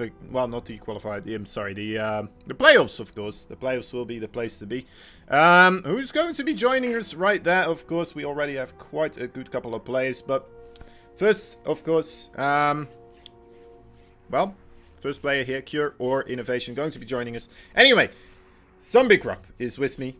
I'm Kozan. And we're just having a grandiose time with some StarCraft 2 right now. Overall, some games going a little bit sideways there for Rainer, I would say. A little bit surprised. Some upsets. The other one, not as much of an upset. Innovation beating Mr. Nice, of course. But ultimately, you know, a good tournament is not one where no upsets happen whatsoever. So Cure being able to so handedly beat Rainer. A nice thing overall for him, of course. We're gonna hope to see Rainer more in the best of fives. It means that we get 2 best of fives potentially for Rainer. So you know we got that going for us. Anyway, Innovation versus Q. What do you expect here, Zombie Grub? Well, like I said before the break, I don't know if I can expect who to win. Like, I can't really take a great guess because both of them have very good TVT. And in fact, Kier's been, in the past, a TVT sniper. But I think the first game will tell us a lot about their approach to the overall TVT and who might be a little bit better. It's also possible it's just kind of like a, you know, silly Reaper Hellion game. But now if it actually gets into the mid-game, I think it'll tell us a lot of who to expect. Obviously, Kira seems to be playing very, very well today, multitasking-wise. But it's not like Innovation played poorly at all. Got here by 2-0ing Nice and is also looking like he's having a good day. In the top left for DPG, he is the Red Terran, Kira. His opponent fighting for the KC Gamers. These guys are going head-to-head for quite a while now. Can he win this one as well? This best of 5, he is Innovation. it does feel like there's somewhat of a rivalry between these two, in a way. They seem so similar in their overall style, right? Very standard, very normal things. Sometimes they innovate here and there a little bit, right? They try to do something cheeky. But both known for their just straight up nice macro play. And as I'm saying that, of course, we do have a proxy Rex. It's just a single one, though. So could just be to try and get a Reaper quickly into Innovation's base here, as Innovation sends his Reaper across the fields and maybe get there a little bit earlier on.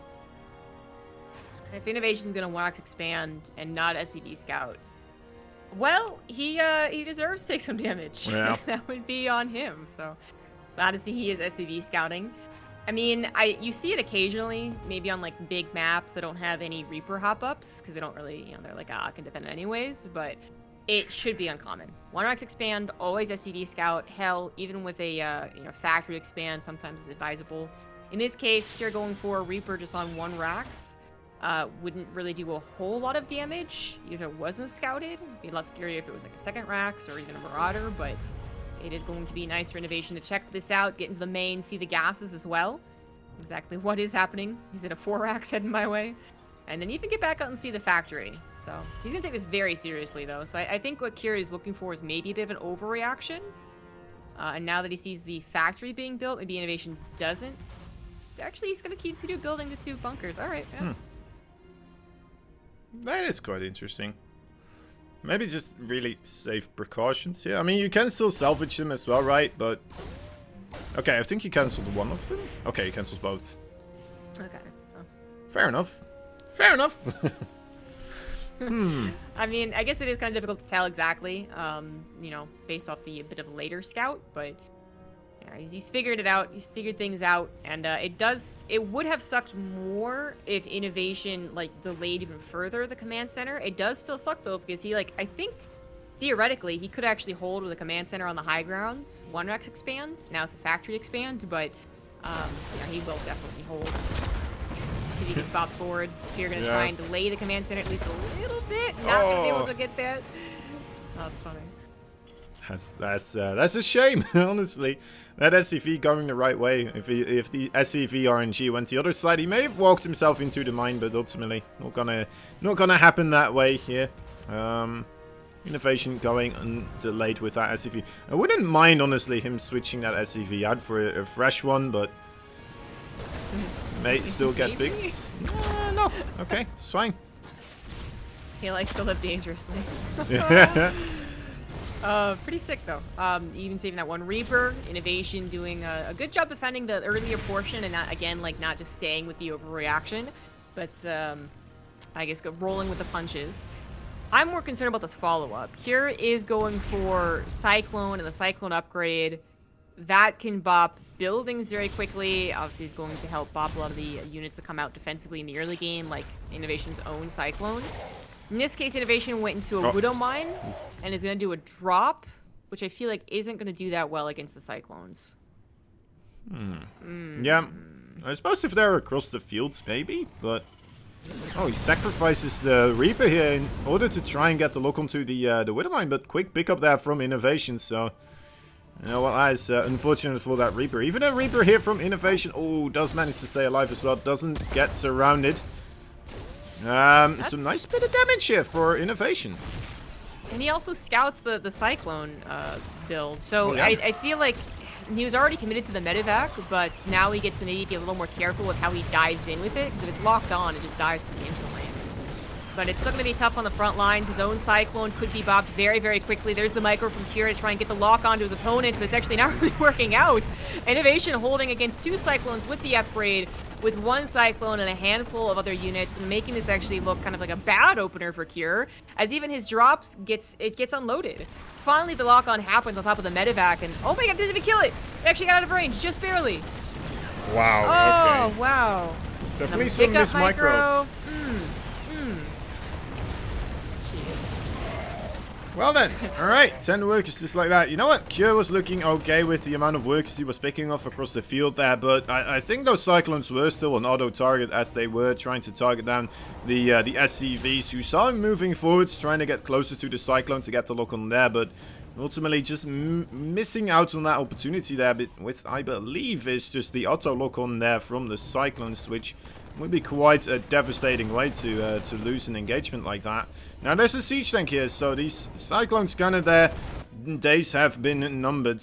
Gotta be extremely careful, of course. Just 2 shots will absolutely wreck them, and a lot of these Cyclones already on half HP. If there weren't a bunch of units in front of that tank, it might be tempting to jump on top of it, but there are a bunch of units. Yeah. Funnily enough, the Raven scouted the Viking and vice versa, but maybe neither one of them actually looked because they were both migrating in the front lines. So both of them are going to do some damage to their opponent. Innovation doing so far a lot more, 5 more. Or no, he's taking more damage, sorry. Yeah, the pull was better for Cure. My bad. Which actually is going to help even things up, as for a while their Innovation did have a superior economy. And he still, you know, might, because his third is a little bit faster, but yeah, some decent damage from the Viking. Yeah, he's been able to mine a little bit more, but he's also taken a little bit more losses. I like these Cyclones finding this Raven. It was another moment in time, but just a single more, just one more Cyclone shot would have been able to shut that Raven down, and Cure not quite being on top of that micro again on that side. I mean, there were multiple battles happening at the same time, so it's hard to really fault him for it, but it's just one of those, oh, what a shame that didn't happen for him, you know? This is going to go into Marine Tank versus Marine Tank. It's going to take Kier a little while longer to get there, though, since he dedicated to 4 or 5 Cyclones, right? And the upgrade. It's a lot of investment there, which, I mean, at the end of the day, it kind of balances out. I thought it was going to do better than it did, but then it took some damage. But then that Viking kind of helped mitigate the SCV losses, and now with Kier feeling confident because he has units on Innovation side of the map, he has a bit more control over the map. He goes for a command center on location, which is also going to boost his economy a bit ahead. But that's the stim, the 1-1 being a bit later. That's probably it's going to be more important. When Innovation finishes that up and actually moves out, we can see what positionings he can actually find. I think he'll find at least one pretty good position. As Kira's going to struggle to hold without combat shields specifically. He's usually more of the problem. I don't know, we'll see. They both are going to expand, you know, forward to each other, reducing the rushes into very, very much. I think now it's probably like 25 seconds between each other's third bases. And getting, like, busting out of that position once you're contained, we all know is very difficult to do in TVT. Yeah, for certain. And, I mean, the Cyclones are, well, they are getting in a little bit of trouble here. 2 of them do fall. They got 1 siege tank. But, ultimately, the way you can still make use of Cyclones in this situation is, of course, kind of combining them with your siege tanks. If you're not quite ahead in the air army, you're still going to be able to hold the Vikings and maybe Liberators at bay using those Cyclones instead of Vikings. So it kind of can make up for a air battle, but then, like, we don't really have anything in the air for Innovation here. He went full on the ground forces. The auto turrets actually doing quite a bit of work here, being able to clean up 1 siege tank first and foremost, and a lot of those Marines also getting targeted down, but the SCVs have to be pulled here, as that siege tank is under a lot of pressure. It looks like it will fall. Maybe the SCVs would have been better off repairing instead of attacking, but ultimately, GG is called. Innovation takes game number 1. Such a quick attack on that map, where your third bases are. I was a little curious why Kira didn't run back with his tanks. That was a little bit odd. I guess maybe...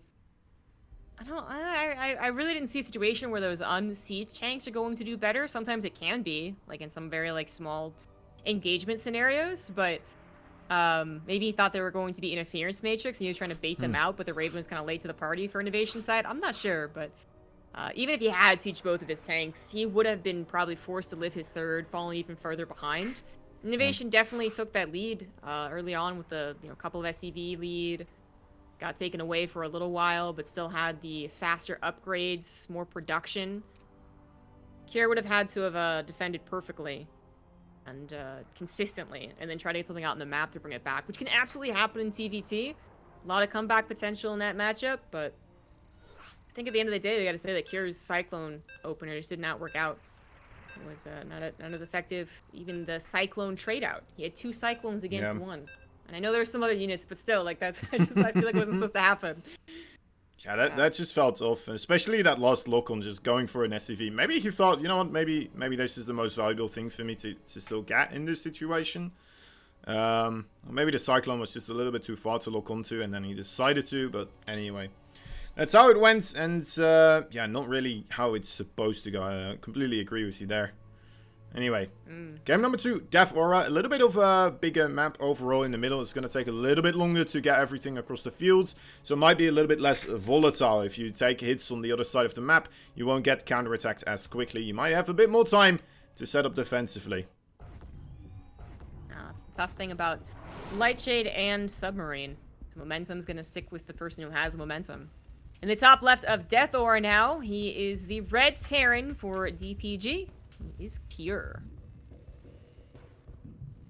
And in the blue, fighting for the Kaisi Gamer people, he is, of course, the one and only Innovation.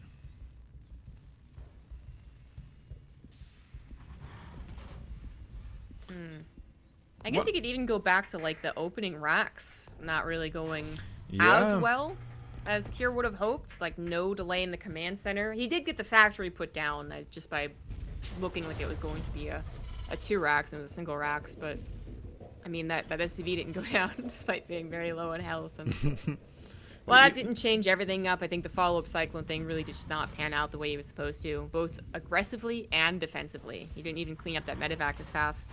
That's where he lost those 10 SCVs. Really where the lead started for Innovation. He's able to power through just with the amount of infrastructure he'd already been able to produce compared to Cure. So now Innovation going to change things up a little bit. He's going to go for a second gas factory expand, whereas Cure is going to stick with the 1 racks expand. All right. So overall, you know, I always think that the Terran that does go for the greedier opening here, a little bit ahead in the economy, of course. It's a safe way to go with the double gas, but ultimately to me it always feels like it's the it is very doable still for the 1 gas opening here as well if you play it if you micro correctly, right? Would you say Depends on that how much assessment is correct? Yeah, I mean, so you don't have to necessarily go for like a lot of the like units from the barracks and the factory. Even though you can, and you're going to have more units than your opponent, it sometimes is a little more geared towards like defensive thinking, or you don't want to over dedicate and then have them perfectly defend. So it is supposed to be scary seeing this for Cure, being like, okay, I know he's gonna have more units in the early game. I don't know if it's gonna be 2 or 3 or 4, 5 units, but I know it is going to be more than me. So a bunker, especially on a map without that ramp leading up into your natural, gonna be the safer way to play. And generally, a second Reaper is also the safest way to play. When you try and fit in that reactor after the Reaper, that's when you really start playing with fire, so. Wouldn't be surprised if Cure also went for... Don't see that very often. You do not, yeah. That's funny. Anyways, you might see a Hellion pop out from Cure as well. To be really safe. Yeah, I very much like the opening of Cure here. Overall, just a slight lead. You know, it's going to be able to get that energy on that second orbital a little bit quicker. Get 1 or 2 SCVs. It's really a small lead though overall. Maybe able to get a couple more units in an overall fight, but I mean, we all know how glass cannony the Terran armies are. I mean, just 1 or 2 well-placed siege tank shots can already clean up that difference right there. Oh my god, the Hellion gets in here as well. This is... Okay, well, this is not really the micro I was hoping to see here from Cure, and Innovation really starting to ramp up the kills here. Only 1 SCV at the time being pulled against that Hellion. It's like, alright, I guess it's my time, boys. And finally does get that Reaper, but this is well, not that great. It's kind of bad. Yeah, it was pretty terrible. I mean, it sucks to lose the Reaper battle when you're still waiting for that reactor to finish. Like, that is always something scary that can happen. You're like, oh, I'm not going to die, but 1 Reaper, right? You know, it still kind of sucks. But then you let the Hellion in. And, I mean, it does change the kill count from 3 to 7 or 4 to 7, what have you. But that's a pretty big deal. Because about 3 or 4 SCVs is what he can allow himself with a faster command center. But... yeah, not as much as he did. Now he's behind 3 SCVs. As Innovation's orbital is done in his own natural. So Innovation just, I don't know, first game goes well for him, and the first 4 minutes of this game goes very well for him. Even immediate follow-up. Let's see how much this can actually do, though. I mean, if I can tank a couple of Marines, I'm sure Innovation's really going to find a whole lot of success, but we'll see. Well, the siege tank should be able to get cleaned up here overall. Yeah, you know what? Nice, nice little catch there for Cure. Finish off that tank as well. Doesn't really stabilize me in any sense, right? Still 5 SCV difference at the moment. That is quite substantial. But it looks like Cure is going to try to get some work done across the field as well. So maybe this will be able to get some work done. And it's kind of rough to imagine, in a sense, seeing how much Innovation already has back at home. But, you know what, who knows? Who knows what kind of position Cure manages to wiggle himself. No, he's going back. Alright, yeah, that's probably the wiser choice here. Yeah, it's a little bit funny, though, because, well, Cure probably doesn't really think he's going to have an opportunity. It's, you know, maybe if the map was one of our, you know, Season 1, 2010 maps, he would have had an opportunity, but he knows that. I think gaining the control and knowing that they also can't really pounce on you, there's no pouncing to be had right now without Stim. So he could try and take over the map a little bit, kind of like last game, and then get his third on location, which is what he's doing. So I do like the idea. It is still a bit tricky, though, because he couldn't overstay his welcome if he did initiate, and now that he hasn't gone on the map, he does have to worry about Innovation pushing into his now vulnerable third, and that's why he's got so many spotters out on the map, because he's well aware that Innovation doesn't have to wait for Sim to push. I mean, he could be doing Tank, Raven, Viking, which, you know, exactly what he's doing, and that could still be difficult for him to hold around his third. Might just be a liftoff for Cure, and that's not the end of the world, but he'd really like to keep it on location, because if he lifts it up, then Innovation's third is obviously going to be down, and Cure would just fall further behind, so he knows how important this moment is. Yeah, and Innovation, once again, moving out there. He never had any spotters really on the map, feeling very, very safe overall. He didn't have that third base on location either, of course, so not that much to worry about. Hellion miraculously somehow making its way into the main base here. Does get the scout off and knows that the army of Innovation is out and about as well. It's going to have to be even further aware of the army movement. But, you know what? Innovation just is going to set up backwards again and take that third base here. And overall, those SEV differences, right? The longer the game keeps going, I feel like it starts to equalize out a little bit more so, right? We're seeing the worker count kind of equalizing out as well, but it can start to get a bit more fair here for Cure. Gets 3 works there with a Liberator. Also, upgrades not too far apart either, so, you know, I'd say this is still a very playable position for Cure now. Yeah, certainly playable. Again, TBT very good about comebacks, but the problem right now is Innovation has used his slight worker lead every minute to afford things that Cure has not yet afforded. So Stim already being done helps him here as he uses a handful more Marines to jump on top of Cure. Cure wisely backs away there, runs away, and that's fine. But Innovation's going to have more production very soon with 2 barracks finishing up 2 reactors. And he does have slightly faster 1-1, right? Like, he was able to afford these things faster because he was ahead by 3 workers this entire game, basically. Now, that's not, when it comes down to tanks and Marines, right? Like, it's not actually that big. It's a lot more like if someone has a good anti-armor missile, that's going to be way more important. Or someone sieges first, that's going to be way more important. But Cure, I think, has to kind of acknowledge that he is a bit more in the back foot, and any move out he makes is going to be a little bit of just puffing up his feathers, a little bit of like, if I find a decent position, then I'm scary, but if I don't, I'm in trouble. And that's kind of what happened just now. He's like, okay, I need to back away. He knows Innovation's going to have a slightly bigger army, and, you know, most importantly, bigger army Marine count, which means he's going to get those concaves, he's going to get the mobility, and he's going to punish Cure if Cure tries to make a move. So Cure is going to be the defender. And when this happens, sometimes CVT gets maybe a little bit boring, maybe a little bit passive, because both players realize they can't break each other. No one's making the risks to actually break each other. Yeah, and then, you know, sometimes you see these Doom drops or something, but that is such an incredible gamble right here, especially for Cure, only 1 game left. So you really want to, you know, gamble it all on something like that? I don't think so. I don't think so. You know, overall, a very well-established player as well.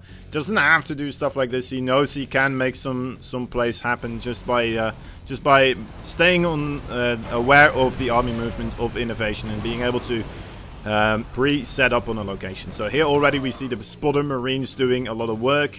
Innovation not sending out as many Marines perhaps as he needed to really clean those up right here.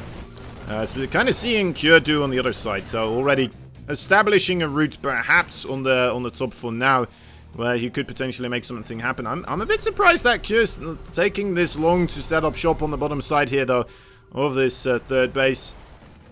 Perhaps still anticipating Innovation to go through the middle part there, right? After seeing it with those 2 Marines. That's Innovation once again going back. Breaking Terran, very difficult to do. Unless you have like a 50 supply lead, or really find that out of position, which gets less and less likely the more sensor towers pop up. So maybe you'll find a good engagement soon, but I think they both are, anticipating the jump forward into late game.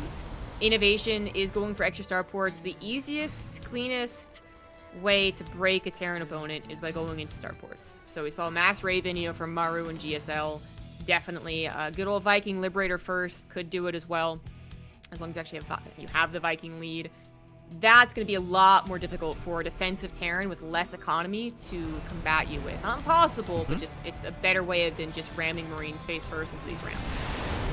In we go. Big anti-armor missile actually hitting a lot of those Vikings right now. And the Marines also. Parade pushing down the ramp there, not quite being able to do all that they want to. The Viking war still going relatively equal, considering there was an interference matrix and a big anti-armor missile. So it seems manageable still, the Viking wars here, being closer to the reinforcement side for Cure, but he still has to be wary, of course. This is a lot of Marines right now pushing into his Wolf base. There is a planetary helping out a ton at the moment, though. And those siege tanks not close enough for either of these players to really facilitate a lot of trading at this point in time. But, the Viking war just barely here in favor now for Cure, but well, more reinforcements for Innovation, of course, also coming across the field. I mean, it's his prerogative, right? Like, he knows he has the economy, he knows he's safe because he sees a big army that's defending, and then he also has 2 sensor towers. So it would take quite a big risk for Cure to pick up like 5 medevacs and go across the map, especially because if he forwards more medevacs, he has less Vikings, and the air war goes even more favorably for Innovation. Innovation is actually even managing to find holes in the defense against tank Marines, so it's not even necessarily his Viking wars that are winning him this game. He is just taking better trades, forcing Kier to move around to face him. But Kier has less units, and it's getting worse and worse every time. Even with 3 tanks and a 4th one unsieged, not able to actually hold in that choke. And Kier, he's broken, actually. GG. You wouldn't expect it to be broken with Marine Tank on Death Ore, which has that nice 3, even 4 base setup. But Kier just had a little bit less every time, and a couple of really awkward engagements, honestly. A couple of times his Marines just were like, I guess I go forward, and it was, there was no reason for them to. For sure. So he started losing out on units when he couldn't afford to, and I'm kind of surprised he did, just with the way I know Kier can play TVT. But suppose Kier's days as a TVT sniper, while it was, I guess, initially bolstered by his win against Innovation of the GSL 2 seasons ago? Was it season 1? We had the Rogue versus 2 seasons. Yeah. Yeah, I think so. Oof, let's not remember that one. But yeah, there's that. He did immediately get slapped down by TOI, right? So it's like, I feel like some Terrans you just actually have Kier's number, and I guess today Innovation's getting some serious revenge. It almost seems as well like the siege tanks maybe a little bit obfuscated by the medevac numbers there as well, right? The medevac's above the siege tanks, and maybe that's why Kier thought maybe I can take this fight, but then there's just being so many more siege tanks than he perhaps anticipated, something like that. Because he could have just moved backwards still with those Marines, especially in those last moments, but yeah, not quite being able to do it, and falling under the pressure that Innovation put him under, who already was a little bit ahead overall. And you know what, you can't afford losing Marines pointlessly if you're already a little bit behind, right? You got to be able to trade favorably, and you're playing defensive, so you have that potential. But Innovation just kind of masterclassing his way through there. Very well done. Had a lead and kept the lead. Is actually what that was. No mistakes of overstaying his welcome or, staying only on Marine Tank. He transitioned very nicely and played a beautiful TVT. In the top right is the Red Terran, unable to really get a great start in the Specified series. He is Kier. For the Kai Z Gamers, he is the blue Terran in the bottom left side. On match point right now. One more game and he will have a clean sweep as well. It's Innovation. I did kind of say like the first game was going to tell us a lot about who would probably win overall, who would look a little bit stronger, and it again with that Cyclone thing not really working as well as it could have. I was like, okay, yeah, Innovation kind of seems like a better player here. But then that last game, I feel like the last game was actually just a little bit silly. Like first game wasn't exactly brilliant. A couple mistakes on either side, micro-wise, could have gone differently in a blink of an eye. But that last game with the Reaper barely surviving and the Hellion getting in, that I would usually just be like, oh, that happens. Like it sucks, but it happens. It's kind of TBT sometimes. But that was a second loss, and it really did start the game off unfavorably for him, and it continued to be unfavorable. So Cure really needs a straight up victory, I feel, in the first 5 minutes, and then when you can see a more action-packed TBT. It was once again a little bit of a fumble in the early game micro here. It seems to be a little bit of what's happening today overall. We saw that happening to Nice as well, of course. So Cure also having this happen, and to be fair, guys, these guys, they're not having latency issues. They're just playing on the Korean servers and such. Maybe Nice a slightly bit more latency, but he's used to playing on that amount.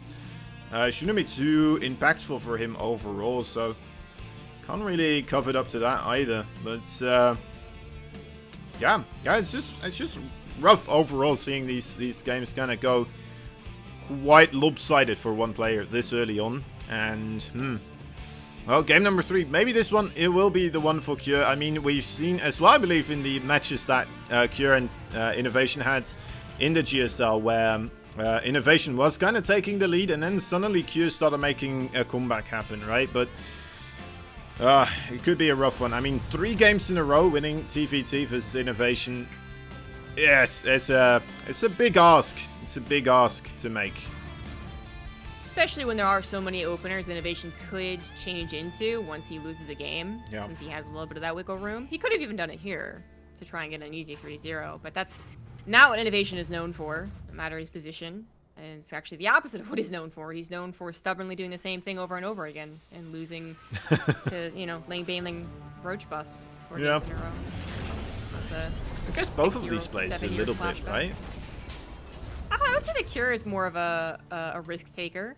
Okay. He hasn't really looked it in this series because, he's either been losing and he'd have to take a super big risk, or the risks he'd taken just didn't, exactly pan off. But I would say, the Cyclone follow-up, the Rax with the Cyclone, that's a riskier, kind of weirder build. And then I think if he is on a more normal mid-game, maxed out Marine tank, equal upgrades, I think he would be more inclined to take some ballsy engagements to do the risk, to do the Doom drops. Yeah. He just haven't gotten there yet. He's always been on the back foot. So incorporating the Cyclones as well in TVT, I always, the first person I saw that do was Innovation overall. I'm not sure if you know the exact place where it originated from. The what? The incorporating Cyclones in the TVT as well. Oh, like in general? Or? Yeah. It's not specifically it's... that build, but just kind of using more Cyclones in order to snipe siege tanks when they're moving across and stuff like this. Yeah, I mean, I'm not sure who designed the build, but I think it became really popular when the Cyclones... The Cyclones had like 4 changes, so it's really hard to pinpoint exactly when it happened, but what is it, like 3 years ago, Cyclone versus Cyclone was the thing to do in TVT, and then I think from there, you had the cheeses with Cyclones, like busting down a barracks before they could respond was a really big cheese, and then you had the Cyclone battles. I feel like that just like solidified it as a cheese. That is so funny. Sorry, as an opener, but anyways, that is so funny. He didn't notice that he was scouted. Yeah. Innovation already has a tank on the low ground. He's going to move all of his units to the low ground as well. I've seen Clem do this build, I believe, and he still actually managed to do some serious damage with it, but we'll see what Kira can do. Liberator in the main is so far not going noticed. Healing 4 or 5 SCVs, maybe? 5 SCVs, but no, that's actually, I don't think that's what Kira really wanted. Yeah, that siege tank's doing one hell of a job cleaning up those Hellions right there. Nice interference matrix as well. Shuts down the last bit of harassment here. The Hellions trying once again to come in here. That is a brave maneuver. Do have to fall back, and ultimately, yeah, 5 workers there. That was quite a committed attack, and now he doesn't have the siege tanks, right? He doesn't have as many Ravens, although he's remaking some of them, and already innovation going into the Vikings, but then he doesn't have as many Vikings, you know, so he's going to be overall behind now in the rest of his army composition. And this may provide innovation with an opportunity to just get a nice siege position across the fields here with the just a better unit mix right now, but is that what he's going to go for? He's making that third base behind this as well, right? Could just try to maintain that lead again here, as he did in game number 2. Yeah, I wouldn't say that was a straight-up victory. If Kier can hold against this and actually get his third down at a reasonable time, though, I mean, I'd still put him in a decent position. It is just a problem because his Hellions still attribute to that army supply, but they're not really. You know, like, their army supply actually isn't similar. Yeah. Maybe more like a 25 to 38 or something like that. So innovation has that army that can dig into a position and then be kind of unbreakable. Kier respects that. He's got a little bit of his own army defending a would-be third, but then he's actually going to take the other third. And that might actually be the best solution. Even getting some damage on him finally with the Hellions. Only 2 SCVs, but a little bit of a distraction. Oh, innovation. He's smart. He's going to check the other third. I mean, you can't necessarily deny it because his army is so slow, but even by forcing that third to go over to the left, or, yeah, to the left, like, at least has caught his third CC up a little bit. He is still using his army advantage to do something, but Kier is like, I'm not going to let you do a whole lot with it. I'm kind of like nipping it in the bud almost by positioning my army here. Yeah, really utilizing that defender's advantage here. It's nice that Kier did manage to see where this army was coming from, so being able to do this because of that, of course. Oh, it does look like we have a bit of a commitment here for innovation. Now, those Vikings are rather, well, very heavily in favor here for innovation right now. Those numbers looking pretty good. The siege tanks as well being shot down rather quickly. Kier, only 1 siege tank remaining, and he's moving it backwards. Gonna have to try make it a little bit more difficult. Try to buy as much time as possible as he's getting more reinforcements out here. Another siege tank comes in. There's the Cyclone trying to help out a little bit. And that is not a place you want to try and push into, Kier. Innovation thought he was and was like, oh, we're doing this? No problem. Yeah. So his tanks, the Vikings back up again. He's going to lose a tank, well-timed scan from Kier, but then he loses his tanks. His Marines are actually trying to cut off reinforcements, thus leaving his tanks very, very vulnerable to the amount of Vikings that could land. Innovation finally getting some real damage done with his superior army. Has to start worrying about the production capabilities of Kier, though. Like, eventually Kier will have a decent number of Marines, and he's actually throwing them across the map to Innovation, who has nothing to defend right now, so SCVs are going to go down. Innovation, he's got Stim. He's going to work on combat shields, just doesn't actually have Marines. His barracks production was later than Kier's, and oh my god, that third CC getting so low! Oh, he actually gets it! No repair from Innovation! Oh, it does fall indeed, but Innovation has a brilliant siege up position still. I mean, that's the next step of the puzzle here for Kier. He needs to break this position, or otherwise his units will not be able to go very far from the production facilities. Alright, in he goes. Vikings not quite landed yet for Innovation, does do so now. The siege tanks do get cleaned up though, but also 21 workers go down for Kier here. But you know what, with that third CC still available, and now also picking off the entire air army here for Innovation, that was pretty good for Kier there in a way, right? He's a little bit behind in workers, but you know what, third CC only now going down for Inno. It's not even just the third CC not being available. It's that his production only just got finalized. He only just now has 5 barracks with reactors. So that was the initial problem, was that Kier's going to have more Marines, some more mobility, but he couldn't crack a siege position, which he couldn't. We saw that going in favor of Innovation. So he uses it to backstab, which ended up being absolutely perfect. Perfectly timed. Innovation had literally nothing to defend.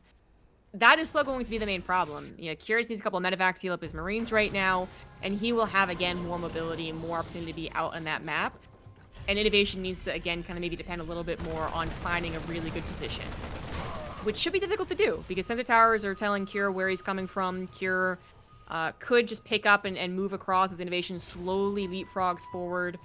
Kier just has a lot more things to work with. I guess is the best way to put it. And Innovation's gonna go for a Doom Drop, but I think it's actually a fantastic move. A bit all-in-y. It's a Hail Mary. It could have worked, but Cure is totally on top of it, man. He has everything in his main right now. This is there's quite a sightseer right now that he is being, and oh my god, coming into this third base again. If this falls one more time, that's gonna be it. I feel like almost it's gonna be so far behind in his overall capabilities here. Innovation is so many SCVs dying. Oi, oi, oi, oi, oi. Okay, does keep the base alive for now, but there's only a single siege tank here. Just a small... Okay, there's the Doom Drop coming back, so that does help out quite a bit right now. If only had gotten the Marines, the medevacs with the Marines. Looks like Innovation has a stuck tank in the main, which I only bring that up because it might help. I'm sure Kier's going to try and drop with that later on. Innovation finally going to get an orbital down, but he has been struggling to afford everything. He could afford 2-2, but he can't afford a tank or Marines. He can afford Marines, but not tanks. Like, absolutely struggling. He needs to find Kier really out of position. Army supply is still similar enough that he could theoretically win a fight, but always getting attacked. Didn't go into the main, went back into the third. This is going to be the constant weak point of Innovation, I guess. Yeah, I mean, he knew about these two medevacs as well. Maybe hoping he got the ones with Marines in there. That's a little bit of a different sound cue, I suppose, but... Again, so many workers go down. And again, a Doom Drop trying to make its way in here, but the Marines are ready. Fully coming around on the backside as well. A little bit of a flank here. Already a siege tank set up as well, and it looks like Innovation's going to lose most of his stuff here. And I think that's it. GG! Innovation loses map number 3. Cure getting himself on the board with a single point. The risk take, man. Going for the Marines that were actually even a little bit scouted, right? They found a reinforcing tank, I think, is what's kind of missed, but I think I saw it on a mini-map. And Innovation, I guess, hoped that they were going for like a surrounds, or just thought that they would take longer, and so he could reinforce his third, but yeah, not doing anything about it, not having literally anything against that, and losing a third CC and all of his SCVs. That was way too much damage. For an otherwise, I think, good situation for Innovation. He was really pushing into Cure, really digging into his weakness, and Cure is just able to use that big brain of his and go like, well, I'll just go around. And I did love how he handled it initially by putting his army there, forcing the engagements to happen far beyond his production, so that if it did go poorly, he could just kind of back away and then just take the other third as well. I mean, it sounds so simple, but there's a lot of people who would try and hold that third on location and then get busted and then lift and then be contained. Or there's a lot of people who would try to, like, I guess, take the fight, like, far in advance and then just utterly lose it completely. Or hold further backwards either as well, right? Not have the room to kite backwards anymore. Yeah, I think Kier held that, the counter was really important, and Kier did that really well. Yeah. Yeah, that was very impressive indeed. And then also making full use of that +1/+1 advantage that he had for a long while. Being able to utilize that Marine Ball. Jaganetha will be our next map number 4.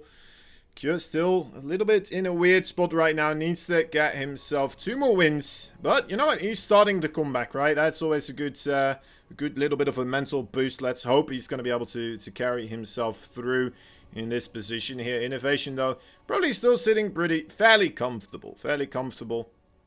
Looking just for one more victory in one of these games here. But he did start to bleed.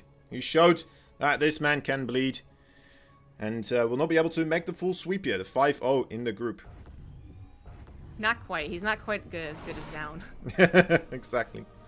In the top right side, we have the Dragon, the Phoenix, the Gamer Man himself. In the red, the Terran. He is the one and only Cure. In the bottom left for Kaiser Gaming, he is the blue Terran Innovation.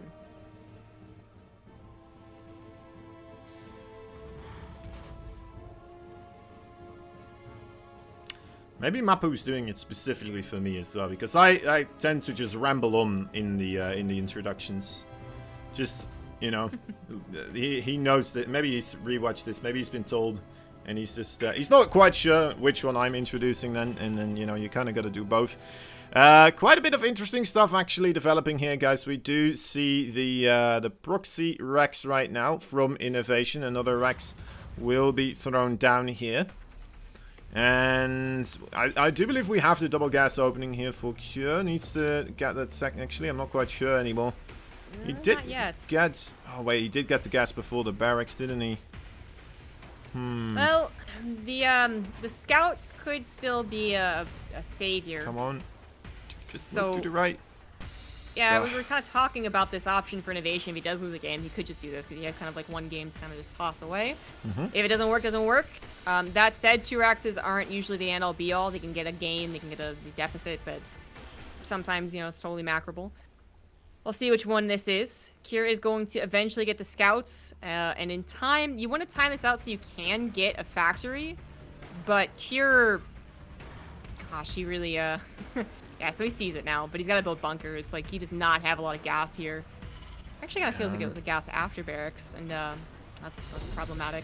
So bunkers, Reaper, and then Marines build faster than Reapers, and also don't cost gas. You just need a factory. This feels like it's so good for Innovation. I mean, well, let's see what the bunker can do, but...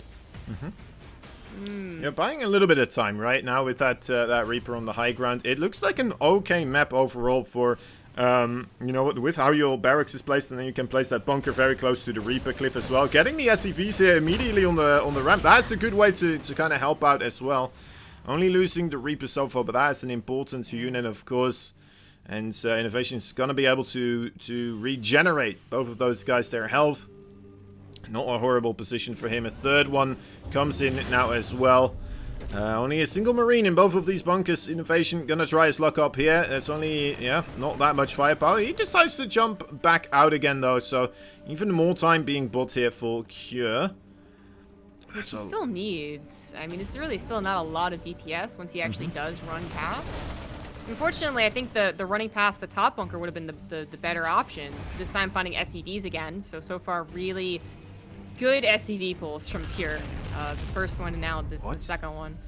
Okay, I guess with the The Hellion? Hellion, yeah, that's still a little bit questionable, in my opinion. Like, the Reapers can take that on with a handful of Marines, but, you know, theoretically, it's supposed to be the okay time. You're not supposed to get grenaded in just the perfect way, so you lose the Hellion.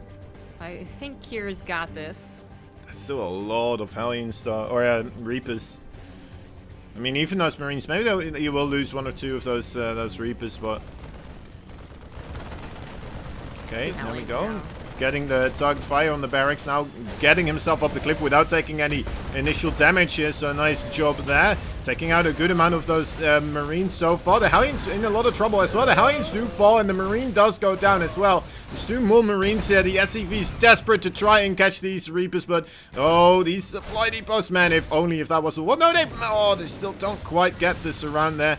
Okay, there is another Hellion, but overall, I mean, 3 workers go down, quite a bit of his army.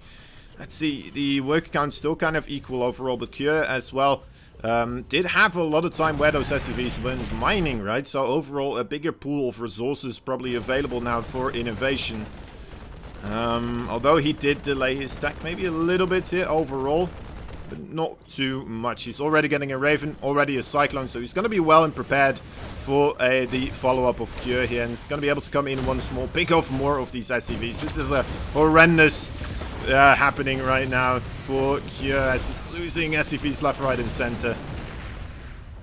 Yeah, you know, he wasn't exactly in a fantastic position before he lost those 6 SCVs. Yeah. Like, it's great that he only lost 3 with that big Reaper attack, but he still was going to be building a Banshee into a Raven Cyclone, I believe, and that wasn't going to go well. And then he loses 6 more, and it's kind of an awkward time, tap out rather, but it is a game that he wouldn't really be able to win. GG. Innovation, the 2 racks. I think Kier was playing pretty greedy gas timing. It took him so long to get the ever-important Hellion defense going, and then the Gambit to go for like this faster starport as opposed to actually trying to slap down a command center a bit faster also would just not have worked out. The Banshee was not going to do anything. Yeah. Oh. Getting the scout and all of that. Yeah. I feel like if Kira had just gone for a faster gas, and of course if he had actually gone for a second gas and factory expand, we're talking about a very, very different game, but feels like almost like a build order win, actually. I mean, it took some time, you know, right? A couple Reaper hop-ups actually had to happen first, but just felt like it was supposed to go well for Innovation. Yeah, that's definitely true. Overall, you know what? Well fought by Innovation there. A good attempt from Cure, also making sure that he did get himself one game, and that was, you know what, with some stellar play also, but Innovation there being able to kind of take it back. I'm still wondering what would have happened if he kept that one bunker on the high ground a little bit longer, to maybe make it a bit more difficult for those Hellions to come in, or the Reapers to come in, get the scout off, get more SCV damage, right? Maybe it would have been a bit more playable than, you know, just at the moment in time where he kind of had to GG out of there. Anyway, guys, you're watching the King of Battles, the final group stage. We have Innovation as the first person to advance right now. He will be joining us at the playoffs, together with quite a great group of other players. Of course, we have Zaun, Rogue, TY, Clem, Serral, and Maru. That is one hell of a lineup.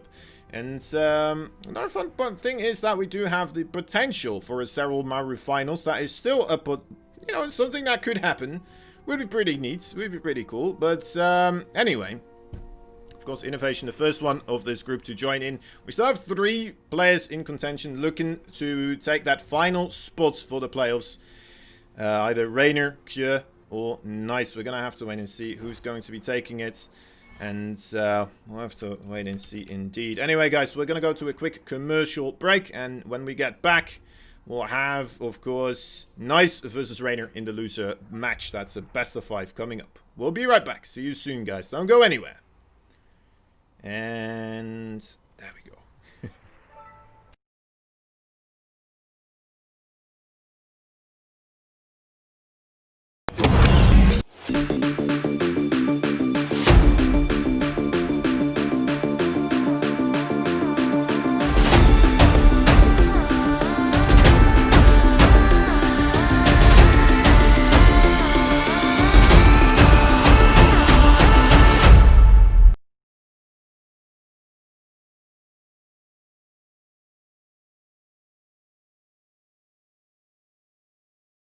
My name is Rushy, and thanks for watching our StarCraft 2 content brought to you by Alpha X. Productions like this are made possible by support from our sponsors, like Carhartt.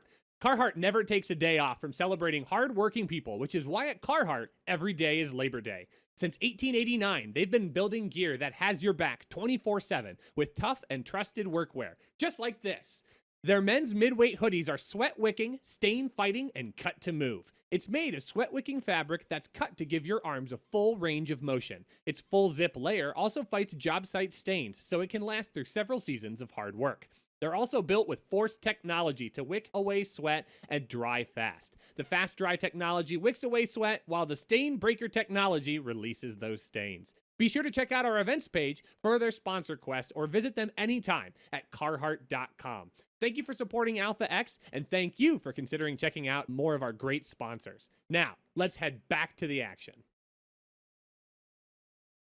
Nuclear missile ready.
Alright, welcome back everybody to the King of Battles.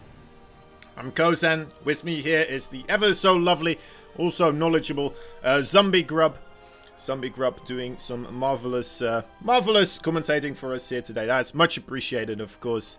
Makes it, you know, overall just upping the production quite a bit here for us on our own, so that is much appreciated. Anyway, we're still a little bit in the lobby here. We're waiting for Nice and Rainer to start.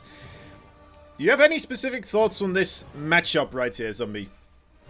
It's gonna be a difficult one for Nice. I mean, I know people predicted Rainer to win versus Cure, and he actually kind of got stomped. It was, you know, actually pretty convincing 2-0. I do think that was just a testament to Cure. A little bit unfortunate for unluckiness for Rainer, and I just don't think the same situation is not going to happen here versus Nice. Nice might come out with one, you know, surprise punch that surprisingly does a lot of damage. It's actually a really good follow-up push. Like, I could see that happening once, but I can't see like an actual macro game going super well for Nice, or too many surprise timings actually killing Rainer. Okay. Yeah, I can get behind that, but then again, I mean, it is Nice, a Alpha Xer, of course. So, I mean, I've seen him a couple of times, and I've seen him beat people that I thought he doesn't have a chance beating this person. But yeah, in a best of 5, I mean, it's gonna be a difficult one to do. That is for certain. Anyway, we're loading up, guys. Pillars of Gold will be map number 1, and yeah. Apparently, Captain Burnturn is hoping Nice wins the entire tournament. First, he's gonna have to get out of the group. Cure and Rainer still standing in his path, of course. Cure waiting in the decided match. We will be able to get themselves another shot at a victory, another shot at the playoffs right here. It's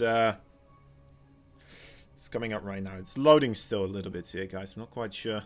It's a long load time overall, isn't it? There we go. We're getting there. It's finally here. Starting off on Pillars of Gold for this best of 5. In the top right for Alpha X, he is the Red Protoss. Nice. And ever so bopping on that player cam right there. It's in the blue, the Zerg player from Clash, Red Bull Gamers. He is Rainer. You gotta love just watching Rainer, right? In these situations, it's kind of bopping, weaving around, getting in the groove. Yeah. Feels like Harsum was the one that was known for it for a while, and then Rainer maybe picked up on it, or just really just suddenly felt like doing it, man. Because it feels like it was a new thing this year. Yeah. Maybe he was like, you know what? If he's doing it, why shouldn't I be able to do it, right? Who cares? Exactly. Yep. Well, Nice starts off with a pro block on the hatchery, which does seem to be just in fashion right now for literally every single Protoss. Kind of used to be that everyone does it because they wanted to go in Resident Enclaves. Then it was back to just kind of preference, and now it's back to like, okay, everyone does it again. So I'm sure Zerg players are all getting used to having that third hatch elsewhere. Might be a bit more frustrating on the new maps as you continue to figure out what the weaknesses and strengths of those maps are. But Pillars of Gold, one of our older ones. I gotta say, like, Pillars of Gold wasn't really impactful to me. You know, I'm not happy nor am I sad that it's in the map pool. I'm just kind of like, oh, okay, I guess. Really? Yeah, Okay, I didn't really care about it. Yeah, it's kind of those ones that feels like it's going to be forgotten ultimately in a way, right? In a sense. It's a nice map. We have some great games on it overall, but it is quite similar to a lot of the other ones that we've had so far. There's something really that stands out about it. It's no golden wall. It's no black pink in terms of like visuals. It is kind of just like, it's kind of there. It's no disco makes it a fine bloodbath. map. yeah, exactly. Makes it a fine map to include. I guess it's a very safe pick. I guess actually is probably why they went for it. But regardless, it's neither truly here nor there. Some of the new maps are actually quite popping in those visuals. Actually look pretty. We haven't really seen ooh, shoot. Ooh, Oxide very much. Is that what it is? Oxide, yeah. It's a little bit similar, right? Or the purple hue one that much. I feel like we've actually seen like a decent amount of Jagannath. Romanticide. Yeah, Romanticide. I can't, that map confuses me, because it's like purple tinged, it's got like a filter on it when you look at the map. But then when you look at the mini map, it's like all gold. And you're like, wait, what? Yeah, a lot of the vegetation there, kind of giving off a purple hue. Like a lot of purple rain did drop around that location. Something. 2 links here coming in for a scout. My dear lord, that's quite a nice scout right there, controlling both these links on locations. Looks like they do get picked off, but ultimately sees that there's a Stargate coming up, and that's going to allow Rainer to do the exact response that he needs to against this, right? Get the Spore Crawler out in time, get maybe an extra Queen or 2, and start droning up quite nicely. Not much that nice can be done about that. You know, when you do send your first Adept out, which you should, that is always going to be a potential problem. Nice still got what he wanted mostly from the Adept, which was scouting. The 3rd hatchery did in fact exist. No surprise, 2 base all-ins. It would have been nicer if I'd have gotten a drone or 2, because, you know, the Lings can't help it, but help with it, rather, but that's alright. With a Stargate opener, I mean, there's still a lot of options that Rainer would still like to scout beyond just it being a Stargate, so I think Nice can still be like a little assured that there's still a little bit of hesitancy from the Zerg. It looks like Rainer is going to go ahead and take away any doubt in his mind whatsoever. Probably does think himself as the better player, because historically he is. And he's going to go for some Overlord speed. So even though Stargate could just be like, oh, it's Stargate, they're Nexus, so no big deal, he is going to get scouting done. Yeah, it's so important, right, to just stay on top of these things. I mean, it's just StarCraft 2 in a nutshell. Anything can happen in a sense of whatever, what kind of opening you want to do in a way, right? Sometimes if it's not as efficient in a way, it can come more as a surprise. And normally, you know, I remember plays like Idra or something like that saying like, oh, you won because you're bad, but ultimately sometimes, you know, doing something that is not as efficient as it could be could make your opponent be Call of God. So great. I'm very much enjoying the Overlord speed here being utilized by Rainer. Especially considering the first series we saw from him, right? Getting called out quite a bit and being blindsided. So overall, I'm quite happy that he's staying on top of his scouting here a bit more so. And I do think it is a lot because he's just like, I just need to get rid of any question marks, but he did also eventually start to do Overlord speed versus like Trap, you know, and in the interview he was like, oh, well, these guys can actually be kind of tricky, these Korean Protosses, and while Nice isn't Korean, they might share some of the same styles as Trap, you know, actually I think specifically can be leading the charge in many ways in the Protoss fight against their... Yeah. So, maybe just a little more wary of that in general versus Protoss. So just, again, very consistent scouting, seeing if there is a Twilight Council on a Forge, seeing if it's all going to be 6 gases very quickly or just on a 4 for a while. Kind of the 2 big things, I would say. And if you see all 3 structures, which we do see here, then I guess the only real question is it a, again, those faster 6 gases, faster Storm, more defensive, or is it going to be like a +1 attack with a couple of Archons that need to prep a little bit sooner for? Would be, I think, the 2 options. Rainer actually goes for a very fast Infestation Pit, which I didn't expect in general, and not on this map, if he's going to play around a Swarm Host. Yeah, it would be interesting indeed. I mean, he did see the Twilight Council and such, so... Wondering. Also, I mean, we do see the charge now being researched. That's not immediately an indicator, right, of the charge of Archon coming in here either. There are 6 more gateways though, and to be fair, like, personally I would anticipate Nice to be a person that gets a little bit more aggressive with this one.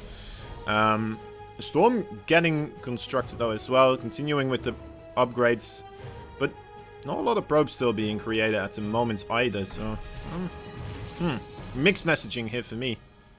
Well, he is pretty saturated, so I think he is going to be staying behind. And if did he just see this Invitation Pit?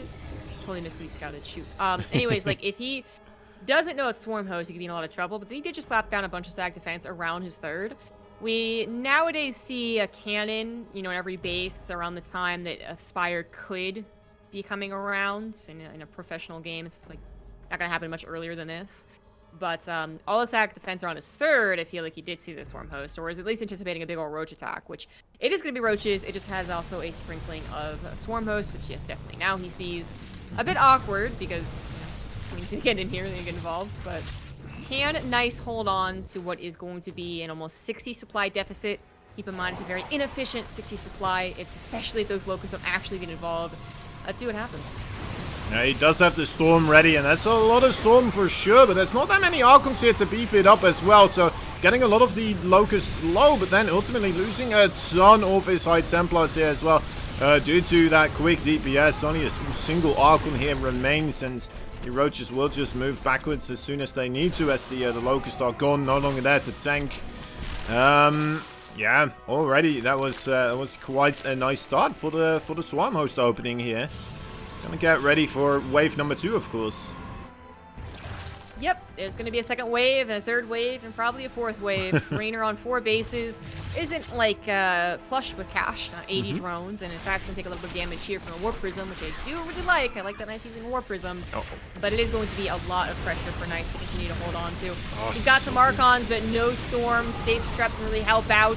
Immortals getting their shields popped, and then one of them dying at the very least. That many shield batteries, you gotta respect Immortal Archon, and Rainer certainly will. But he's got another attack. He's still maxed out, and Knights is only at 110 supply. Yeah, that was really nice from Rainer there, how he did the single Locust to the ground in order to set off the trap there.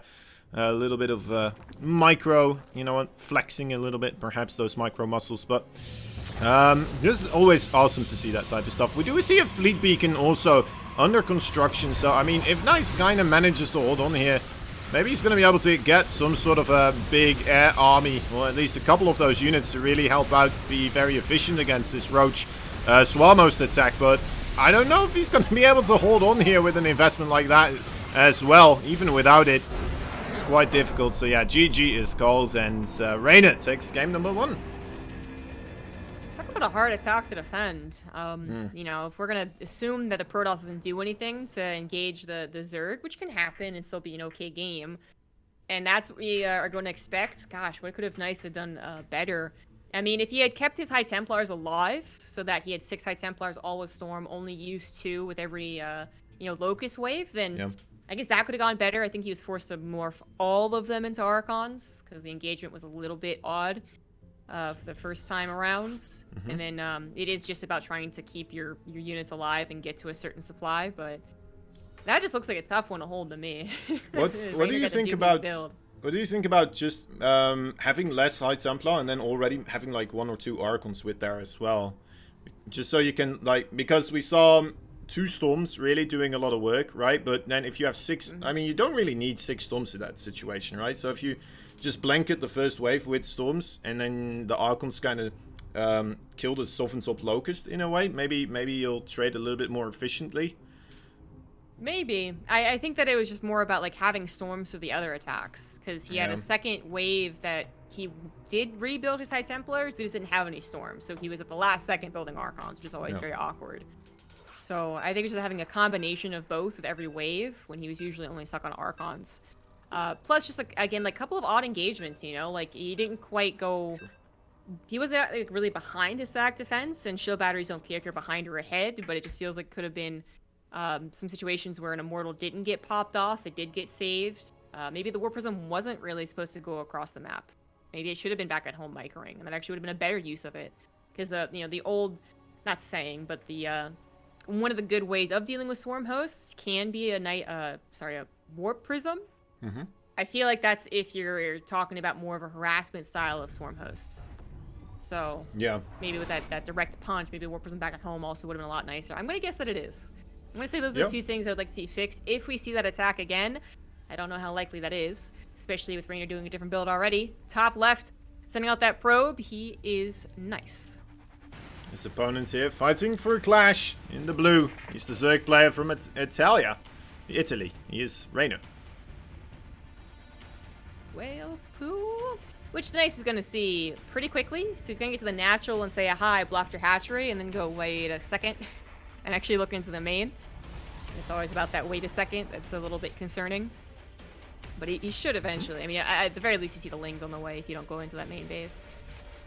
So now it's just about, like, does Nice flub the defense? When you know about it, most people know how to defend it, and then it's a question of, like, what are they following up with? It You is do have quite to know a about it.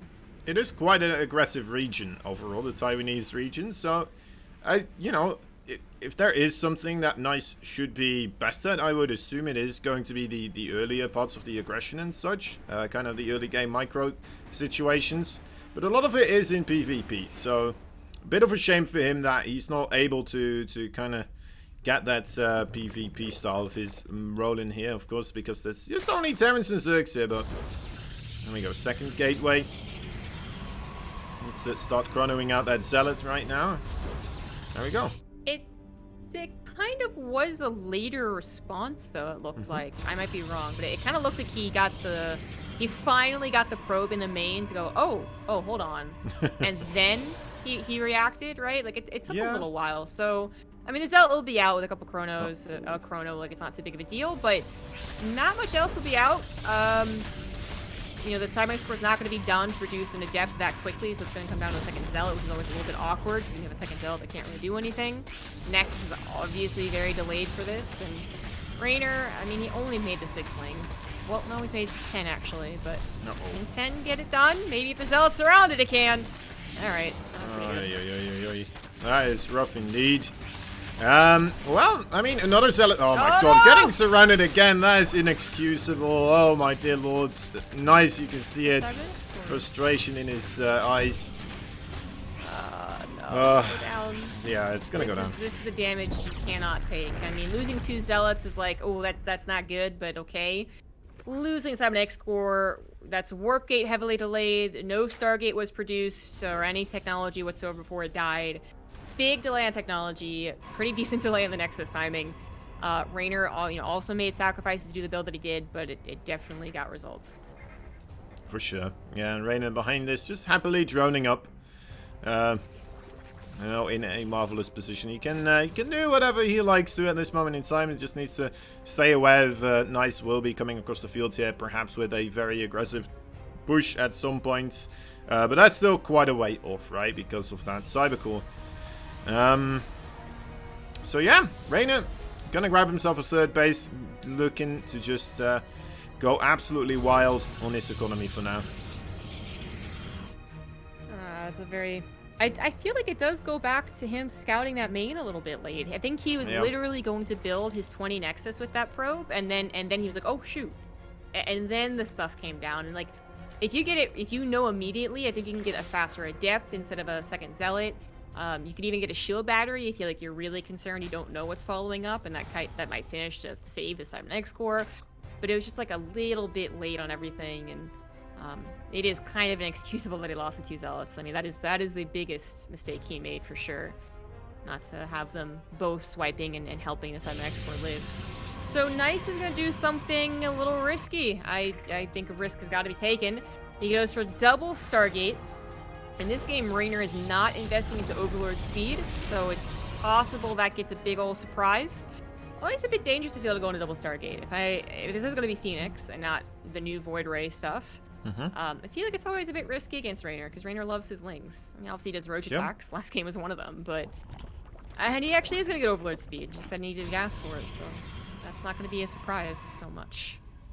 I mean, the Phoenix is, yeah, as long as it goes on scout, I mean, it can get stuff done. Sometimes you do see like an opening with like an Oracle and as well, and then into it, but go straight into the Phoenix here. So yeah, we're already seeing quite a couple of those links, right? What would you say would be the easiest way for Raynor here? I mean, we're seeing a couple of links right now being produced. The Roach Warren is done. Would you say it would be easier for him to start getting aggressive against the delayed Cybercore, or just get further ahead economically? I mean, it is his prerogative. He could try and do a 3-base attack, but, killing a 2-base Protoss is supposed to be difficult. The base are still pretty strong when they get that choke on their side and shield battery slap down, and Void Rays could be made, so that would also cause an end to it. So I do think the economic approach was going to be better, and it already is what he was choosing to do. Layers on the way, only like 1 or 2 roaches were made, and these lings, well, maybe like technically didn't have to make them. You could have no lings and probably be okay. They are going to stop a third from coming down. anytime soon. Which, while you deny their third, getting your own fourth up, hopefully not taking too much damage from the Phoenix, that's when the Phoenix openers kind of start to look a little lame. Like, they want to be applying that pressure. They want to find someone who just was completely blindsided by them, with really slow, easy to pick off units, and I don't know. I'm getting flashbacks to Nice vs. Innovation, whereas Phoenix weren't really able to do very much. Yeah. Yeah, it's rough. There's already so many queens out as well, right? Spore crawlers everywhere. Rain not taking any chances, so it's not letting Nice get an opportunity here to do much with these Phoenixes. Even now, still making more queens, even though he already has quite a good amount. And well, Robo coming down for Nice right now, still making 2 Phoenixes at the same time, of course, but he's gonna have to start really making them pay for themselves here. Maybe even getting the air weapons could make them a little bit more efficient, perhaps.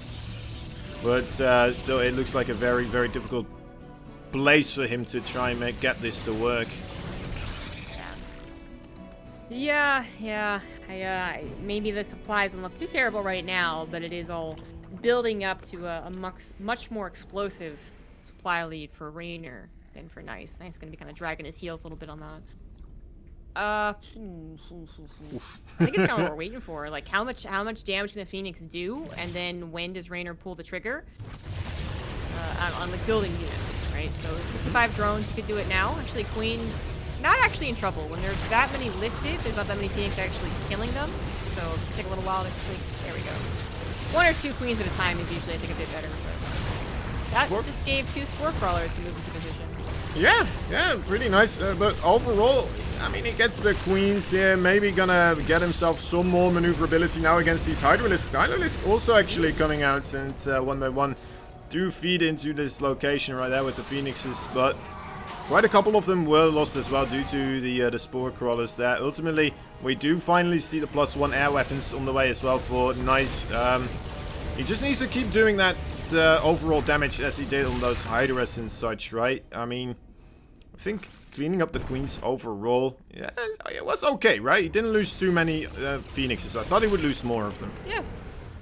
Yeah, it turns out it's okay. You know, if he lost 8 or 9, I think that's pretty bad, but losing 5 overall. Problem is, he still is only on Phoenix, really, to combat what is a growing Hydra count, as Raynor just didn't even bother really even, I think, upgrading his roaches.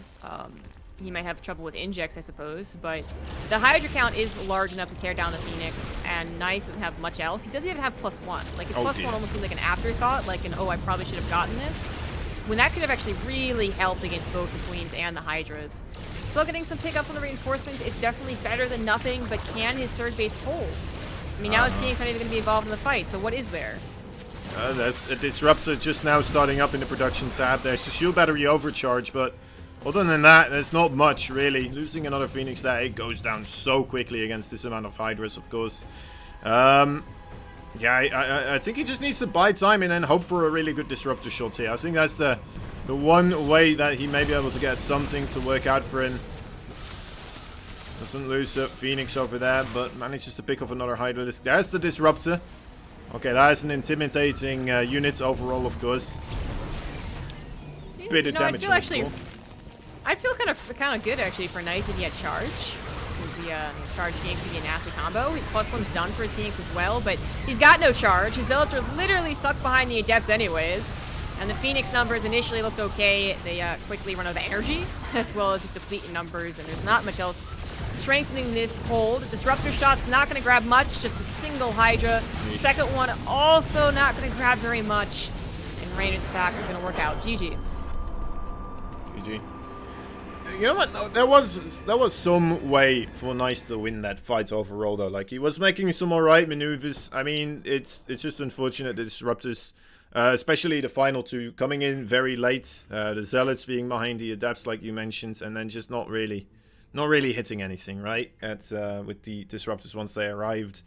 But overall, considering how that opens up, I think the position that Nice managed to get himself in still quite quite respectable overall. Still being able to, even with those phoenixes, right? Normally they manage to do a lot of damage if they go unscouted and they come in as a surprise. Instead, they got scouted with like when there were only 2 of them, and so yeah, considering how much went wrong, that final engagement there still seemed like, you know what, a respectable place to be for him at that moment in time. Still being able to say like, you know what, if he got a really good disruptor shot, maybe he would have been able to win that fight even.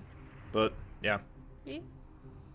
And you know, Hydras aren't the easiest thing to split, especially off of creep. He did make sure to get Hydra's speed first. Usually the more aggressive attack upgrade over the range, but it still would have been hard to split. He had, you know, pretty advanced warning before it actually even shot its shot. So yeah, I think it is worth mentioning that Nice did play a good game after a kind of a disaster of an opening. Not just in terms of like the actual technical aspect, the numbers, but also just mentality. You know, he clearly wasn't happy with that. He knew he messed up. And he still was able to kind of pull it back, make the best use of the Phoenix that he possibly could. And maybe that gives some hope for the 3rd map, which is going to be Romanticide. Literally just talked about it. So it looks very purple. But then you look at the actual, like, map, and it's a mini map, and it's more gold. It freaks me out, man. Yeah. Yeah, I'm gonna pay extra attention to it now, actually. It's it's an interesting one. Romanticide. Also like these weird wooden bridges for some reason. Anyway, the Alpha Exa here in the top left side. He's in the red. The Protoss. Will he be able to make a comeback happen? He needs 3 games in a row. This is going to be a rough one. He is... nice.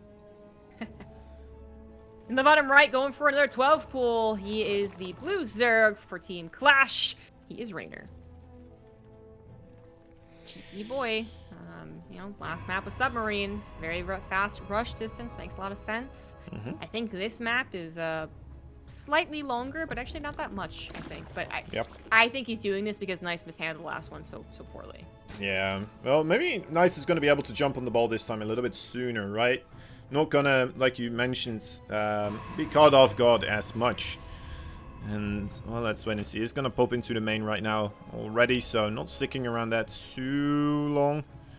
And verifies his thoughts right now, yeah. Will we be able to maybe get a bit of a better preparation this time around? Yes, absolutely. You know, if the Protoss side, they really do want to deny the hatchery, so, you know, this could have easily have been Nice going, I need to check, and then Raynor's like, aha, gotcha, and just get the hatchery down. But it is a very good thing that Nice immediately went to check, so I do believe that was a faster gateway. 7X core also going to come down, I think, a little bit faster than last game. Again, it kind of looked awkward when he like realized, like, oh shit, it is going to come down. But of course, you have to wait for a gateway to finish anyways. But yeah, ideally the Zealot doesn't get surrounded. That's kind of the first thing I would say, even to really worry about.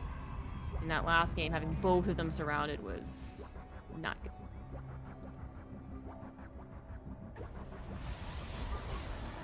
Alright. So, here we are again with the situation. That Cybercore poking out rather uncomfortably, though. That is yeah, with those 2 links there, it's going to be very difficult for this Zealot to do anything about it. Another Zealot will be coming out on the top side. Maybe that's going to help out a little bit here, but ultimately that Cybercore going down quite quickly on the HP bar. 2 Zealots are required to kind of remedy this situation here. Yeah. The Adept's gonna really help, but the problem now is just the Cybernetic core positioning. It's so abusable. So many links on top of that. That really sucks. Otherwise, I think his response was stronger. He waited for the second Zealot, didn't get them surrounded, and immediately got to his Adept, or actually got the Nexus first, but still. Not really, it sucks, but I think it's less of a kerfuffle, right? It sucks to lose Cybernetic core, but you don't get the disappointment feeling. You don't feel like it's gonna get out of control before it does. You're like, that was a loss, but I'll get over it.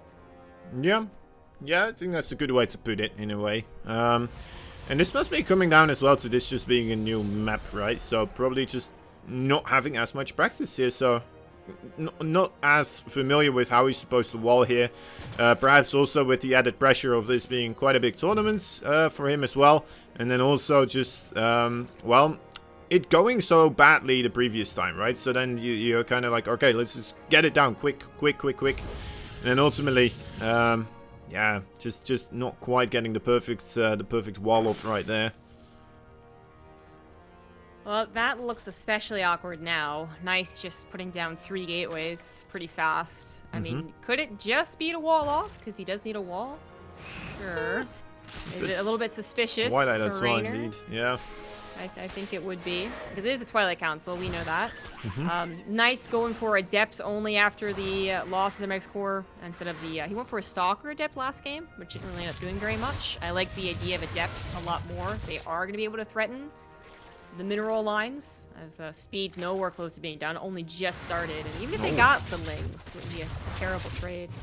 Drone's definitely what he wants. Already grabbing 3 of them. Should be like 4 or 5. Yeah, looks like it's gonna go okay. These links as well now moving, now splitting up a little bit. Want to see another shade coming out real quick here. There we go, but yeah, 2 of these adepts at least will go down. The final adept may be able to get 1 or 2 more drones in the net. Okay, now goes for the recall. Keeps it alive. That's an okay thing, right? As he will be coming back again with the adept glaive. So every adept right there is still quite important to maintain.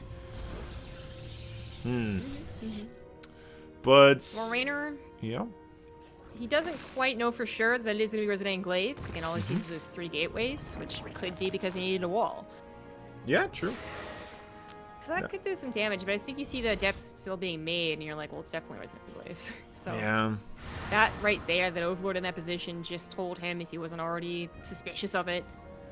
And now just a decent number of lings. It's not like the 4 gateway, really brutal attack that you need to maybe also get some roaches with. I think the lings could handle it. Could, yeah. And that's what Raynor's going to depend on. Alright, well. Overall, we still see Raynor preparing for most of the things, right? He went for Spore Crawlers as well. He got himself a lay attack on the way. That could just be for a follow-up for himself as well, but... could also be because he's still thinking about the potential of DTs or something else of the likes, right? Suddenly surprising him. We know these Taiwanese protos can be a little bit surprising sometimes, but that helps out in favor for Nice in a sense. But so far, I mean, there's just so many links here that will... Okay, there we go. That is a good reason to get yourself a layer. Nidus Worm. It's interesting because Raynor was the person that said the Nidus Worm is going to be vetoed for the upcoming tournaments, but apparently, you know what, he's still making use of it right now. So, That's kind of bold to do against Resonating Glaives. Yeah. Like, the Ling attack that we know in the early game can be effective because, like, Warp Gate's not quite done. You haven't really warped in a whole lot of adepts yet. This is much later. There's clearly production. He could just recall all of these adepts, and I still think have like a fairly good army, especially if they're not surrounded. It seems like a very ballsy move from Raynor. Nice is going into the Disruptor follow-up, which I think is a little more effective against the Roaches, and as harassment more than it is going to be defending against these Lings, but that also could be a big help. Nidus did pop up, didn't it? I didn't really hear it, but I swear Yeah. I think it's just in front of the natural base right there. We see some creeps spreading. But at the same time, these adepts do provide quite a bit of fire as well on the other side here. Are they going to actually threaten this third base? There's quite a lot of queens still with transfuse there as well. Going to be difficult to take out by any stretch of the imagination. But yeah, I mean, the Nidus is there, but ultimately not much is allowed to go across the field with these adepts still continuing the potential of damage there. Disruptor also already situated at the natural, so I mean, if queens decide to go across the field as well, it will be difficult to really play it perfectly against this type of disruptor stuff. Well, we'll have to wait and see. Yeah.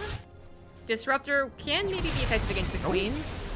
Kind of large though, I think you only hit like 1 or 2 at a time. I love the body blocking. Excellent, excellent job from Nice. Body blocking at least 2 more queens away from entering through that Nidus Worm. Disruptor is not going to have another shot for a while, but Colossus now coming out is a fantastic solution to the mass amount of Lings. Nice clearly already knew something was up, so the shield batteries being in the natural, but very good handling. I didn't have much faith in Nidus Worm to begin with, though, so as well as that was handled by Nice, I'm also just kind of like, Raynor why. I'm not quite certain that it's going to work, but now he's going to have to depend on Banelings. And, well, they aren't scouted, so maybe they can work. No force fields. I mean, maybe he splits, maybe he doesn't. We'll see what these Banelings can do. He doesn't have Bailing speed either, does he? I didn't miss that on the production tab. I don't think he does. Oh, no. Okay. Waddling in from behind, getting closer and closer. A lot of time here for Nice to try and spread out. Not getting the greatest splits here. And it looks like this will be quite doable for Raynor. With just reinforcing links overall. We still have a disruptor though with the War Prism, so maybe able to get some value on some more drones, but ultimately these links, with another warp in, will Nice be okay here? More and more links coming in, and Mutalisk of course also coming up rather shortly. Could be a lot of trouble here for Nice to hold on with those adepts and the War Prism. Luckily it has speed. The Mutas aren't going to have an answer. He is warping in Stalkers now, but are they going to be enough Stalkers? Maybe. There's Lings off of them though, so that there actually will not be enough Stalkers to handle the Mutas. But it is only how many Mutas to help clean this all up? Yeah, there's only 4 of them. 4 of them at the moment. You're still taking more damage overall, but there's not much of a follow-up here either for Nice, I would say, right? This Colossus, the absolute hero. This is a weird one. This is so weird. They definitely didn't get any more damage done either, by the way. Like, the amount of Lings were a little bit questionable. You know, they're kind of coming out one at a time, which is always scary against the Adepts who wasn't engaged, but they were just enough to stop the more drones from going down. Only 19 when all of Nice's army basically died. Like, it wasn't exactly a great trade, Ling-wise, I suppose. A lot of Lings died in the making of that hold, but he does hold, and now he has this really good technology and mutas that are going to keep Nice potentially pinned back indefinitely. This actually might be why ultimately Nice loses, because he can't actually break out against the mutas. Yeah, it's now a rough position, of course. The Sentry Squadron gonna try their best to hold the front against these Mutalisk, but they don't do that great against Mutalisk. Rather slow and not a lot of damage there. If only Guardian Shield stacks, you know, that would be something there, but ultimately not going to be the case. Stalkers and Sentries, this is going to be the army here for Nice to still make something work. Try his best. He doesn't have any other robo facility units anymore here either to really make something happen, right? If you still had it like a Colossus or something like a Disruptor, maybe you would be able to punch down the Spinecrawler wall that's being set up right now a little bit easier. Okay, no, he is gonna go for a third base here. It looks like he wants to just try to play this out here. Raynor kind of misreading the situation perhaps, but then again, it's not the worst to have a Spinecrawler wall here. It might be Raynor thinking there's going to be an attack. I mean, that was an awful lot of sentries. They were kind of moving out towards the middle of the map. But Nice also has an observer over the amount of spine crawlers that were made. So it might have also been Nice going, well, if he was thinking about moving out, now he doesn't. Now he's like, never mind about that one. Either way, Raynor now has a couple spine crawlers that won't be useful for a little while. But I feel like as long as he could safely produce mutas, 100's pretty expensive right now. I would still say that's an okay sacrifice to make. Even after 6 or 7 drones died, 700 minerals was wasted.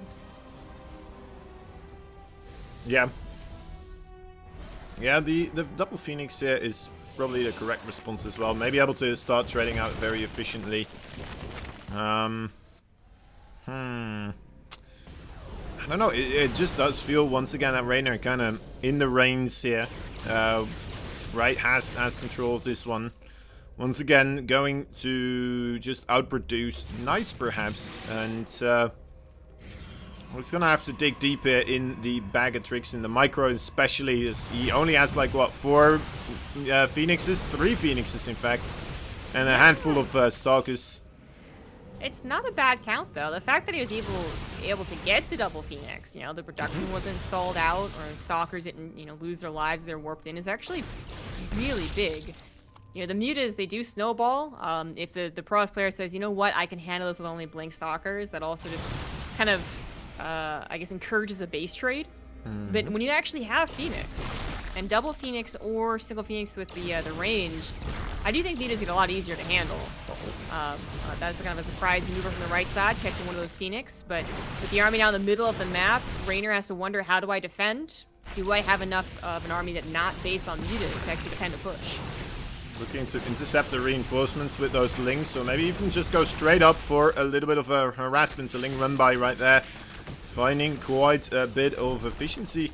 Nice. Just moving backwards actually, just for these links right now. That is, not quite sure if I like that. Yeah, I don't think that was the right call. He did miss an opportunity to find Raynor's third base entirely undefended from the Spine Crawlers. They only just rooted over here, and there wasn't a lot for Raynor to hold. The Guardian Shield and Force Field capabilities that Nice has, like all these sentries are like full energy. The Muta Link combination is not nearly as deadly, but now Raynor just bought himself a lot of time. I feel like that time might have been better spent moving away from Mutas or into Corruptors if he really wants to play this type of game out. Because Nice does have the ability to make Phoenix. Yeah, but that makes Raynor's sense. gonna stick with the Mutas. I think he's just being overconfident, perhaps, with just like, well, maybe I can just eke it out with Mutalisk. This is something we have seen a couple of times being part of Raynor, right? Just similar as to back in the day when he didn't make that many spellcasters, like Infestus and such. He did correct it, right, for certain, but he can get a little bit overconfident. Now, he is still in a good position here, overall, I would say, but could come to harm him later on. As you said, Phoenixes do trade out very nicely. Ling run by again, being able to do quite a bit though. Warping is going to have to be taking place here back at home. A couple of shield batteries helping out with a shield battery overcharge also, but a lot of probes going to fall down. Nice here, may start to feel the pressure to try and commit into the Spine Crawler wall. And with mostly having the Gateway Forces, I don't know if I like that as a way to try and make this work here. Here he goes. Okay, good force fields keeping the Zerglings backwards. The Mutalisk also being forced backwards by the Phoenix, but ultimately it's a weird, somewhat of a base trade right now. Nice is gonna have to do more damage across the field here again. Nice force fields from Nice, as is per usual, but it's not enough.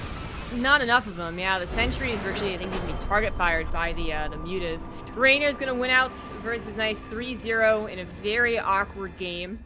Pacing was very hard to call on that one, and make the Mutas work against a decent amount of Phoenix. Although at the end there, it really had become quite imbalanced. It was like 27 Mutas to 6 Phoenix. Yeah. Nice couldn't quite keep up with the production. GG. It's kind of the result we expected, but I feel like the last game especially was like more of a okay than I was expecting in general from a ZVP. And even I think Raynor found a lot of amusement in that game. Yeah, for sure. You saw the big smile later on his face. Still smiling, actually. Being able to 3-0 Nice there. That's a good result, you know. That's going to feel quite grandiose overall. We're gonna have to wait and see if he can make the comeback happen here now versus Cure. Of course, he was still waiting. He did get 2-0'd by Cure the previous time they met today, but you know what? Maybe Raynor feeling a little bit more happy with himself right now. Maybe he's in a best of 5, gonna feel a bit more secure as well after losing one game. Yeah, gonna have to wait and see. We're gonna have to wait and see what he's gonna be able to do. We're going to see it, of course, in a short break in a little while. Couple of minutes. Guys, King of Battles will return to you as soon as is possible. As soon as these games start rolling out again, we'll be back and we'll be bringing the action. See you pretty darn soon.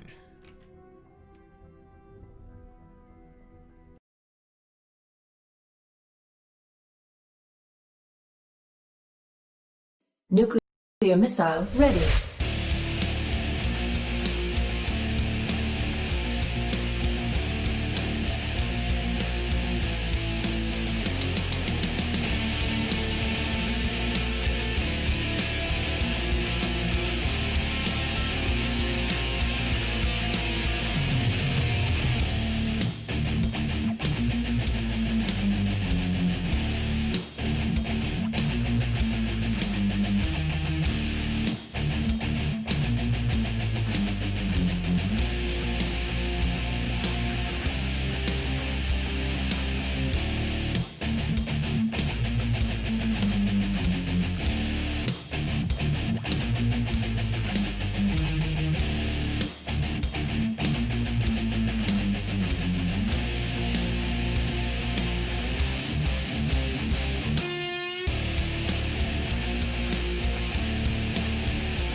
Nuclear missile ready.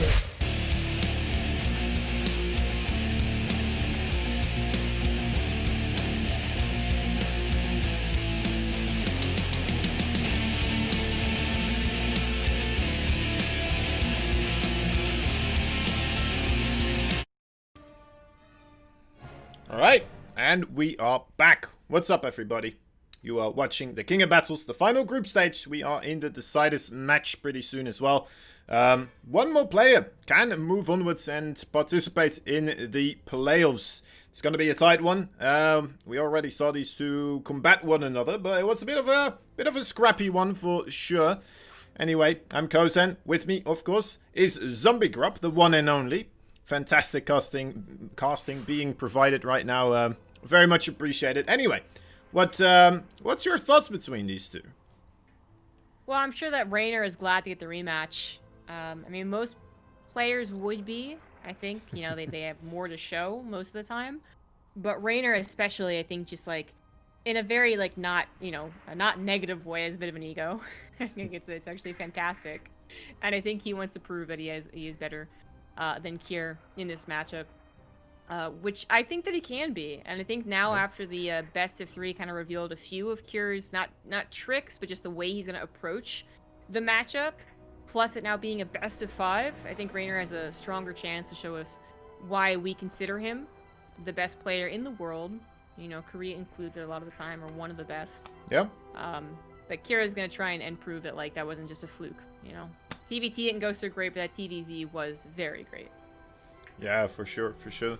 And, yeah, we're already starting, actually. I mean, as we started with the best of 3, I personally thought as well, Raynor should have this one, as I always see him playing against Clem, and just, you know, looking absolutely insane doing so. And then I thought, you know, it's not too far apart, Clem, Kier.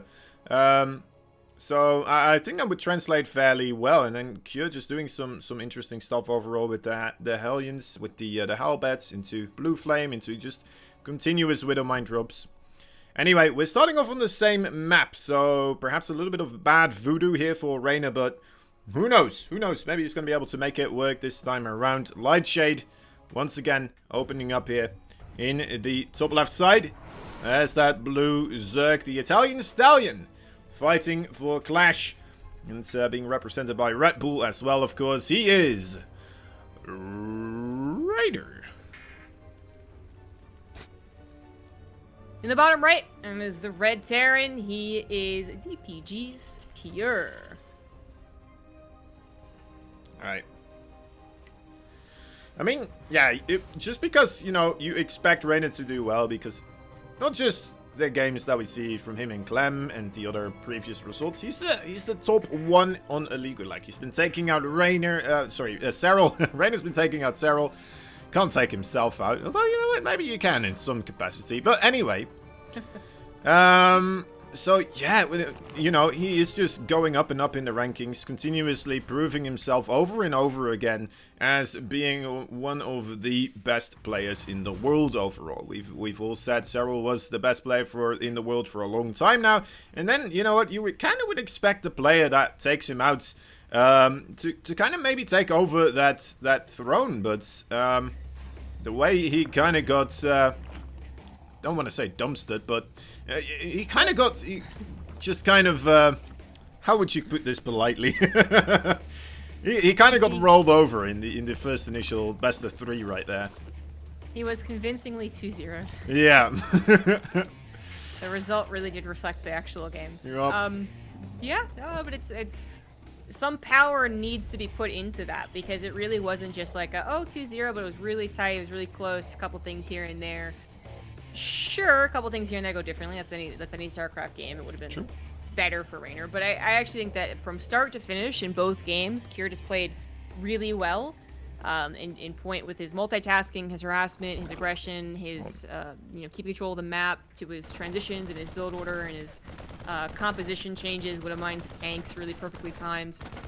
It was all correct, basically. Like, you couldn't really just be like, well, he could have done that more correct. Like, that was pretty much all correct. But I do feel like it's one of those things that easily slides back and starts to nip him in the butt a little bit. Like, it just couple Widow Mines don't go off, Raynor gets more time on Cure's side of the map. Suddenly Cure really regrets the amount of multitasking he does. Or, you know, something as simple as just Raynor literally scouts the second factory with Blue Flame on it. And it would be such a different game. For sure, for sure. Raynor's already tried fixing some of the mistakes from the previous series by like keeping this Overlord alive. Until now. Cure had to actually lift a barracks and then build an unnecessary third supply depot to do this, which I guess is worth it at the end of the day, but you know, Raynor is trying to keep in mind what could happen here, what Cure's TVZ is like. Yeah, I mean, it's definitely very eager to get that Overlord right there. At least he didn't fly over a command center, right? That would have been very, very interesting. But just the barracks, so it's going to be a little bit delayed with that reactor right now. We're seeing, yeah, it's going to have to build 2 Hellions separately here, so one at a time, getting a little bit delayed there.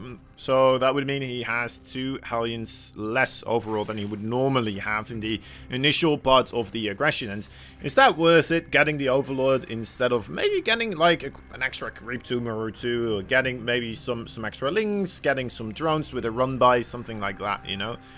I guess the Overlord was already kind of a guaranteed kill, right? So you could make that case. The Hellion harassment doing more damage, that's all still theoretical. That's all still up in the air. Could have gone a different way, in a way. A lot of things could go differently. In fact, we could even see Raynor go for something really aggressive, because Kira's been doing a lot of 3cc builds. And I really liked it when he mixed it up with the Blue Flame. That was great. And then doing it again in the second game, basically saying, I don't think Raynor's going to have the control or confidence to all in me. And he was right about that. But again, best of 5, new series. Maybe Raynor actually tries to throw it out and punish Cure for what he's been doing, which is 3rd CC and then faster into the barracks. So this is more like the second game they played in the best of 3. And I feel like Raynor, with that scout already kind of going to the main, he already has a better idea. He is going to go for roaches. Talked about this last time these guys played on Lightshade. Could be the one on roach push. And that would finally bring the attention more to Cure's defense as opposed to his offense. Also grabbing that layer attack to line up nicely so he can grab that roach speed, 2 Evo chambers. It's looking a little bit likely, right? It's and we have that triangular base again, so we've mentioned this the previous time in the best of 3. It didn't quite happen that time around, but here, once again, a lot of open space, a very broad, nice concave possibility there for Raynor to set up with all of his roaches. Now, the medevac drop is coming across the field. This has a little bit of a potential to first and foremost scout what is coming. But also to kind of keep Raynor's forces on the other side of the map here, perhaps for a little bit longer, right? May feel obliged to try and clean up these Marines before actually sending across everything. But I'll have to wait and see how that unfolds, of course. Getting a couple of creep tumors here to start things off. Not too shabby. Yeah, cleans it up. I mean, if Cure just doesn't realize at all that it's roaches, and you know, that's going to be great. Or if he thinks that a couple of roaches just because he's playing it safe, like that would be ideal for Raynor. And with Cure getting into drilling claws right now, I feel like it is pretty ideal for Raynor.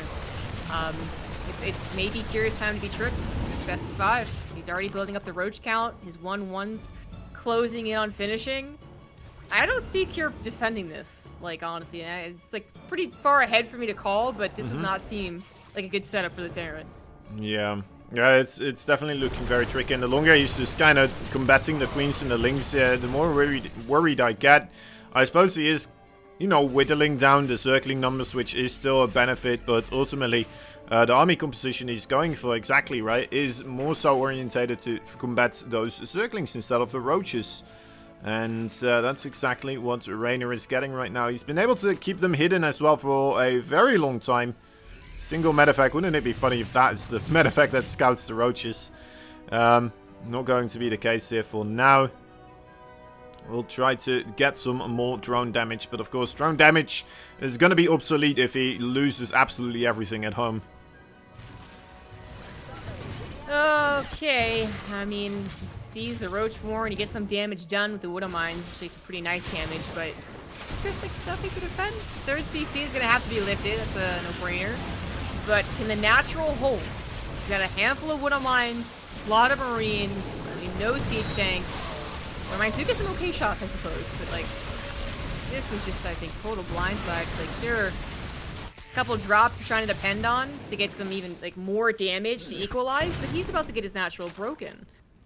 Yeah, in a way, it may be good that the fight is happening in front of the natural instead of the third base, right? A little bit more of a choke point right there to abuse Cure, so less roaches overall going to be shooting out, lowering the DPS a little bit here. But ultimately, it is still absolutely terrifying right now. Those biles, nicely dodging his own biles right there. Yeah, both these players gonna be a little bit careful, but Rainer, I mean, okay, may just be able to just roll straight in here. Widowmine still getting good connections though, but the army supply not looking all that favorable. Most of the Widowmines have shot their load right now and will need to reset here. And they are about to reset though, and there's no Overseer anywhere nearby. Is Rainer gonna start to move backwards here? He actually might. It'd be really bad for Rainer just like to actually end up losing this game. As far as like his mentality goes, I feel like he did have one of the best setups, and if he loses it from here, even though it is only game 1 of a best of 5, ooh, that would be painful. He finally cleans up the aggression on his side of the map, but even these Widow Mines getting the extra shots is really not supposed to happen. Now Kira's bought time to get tanks on the high ground. He did save his 3rd orbital, which would just be landed again, and even workers, he would have the better economy. Rainer didn't actually just straight up like win because he broke the natural. He did, but it wasn't even a real break. He never got into the main, never got on top of that production. And Kira did a fabulous job for what he was given. He was given a drop or 2, which is kind of typical against 1-1 Roach. You see that a lot.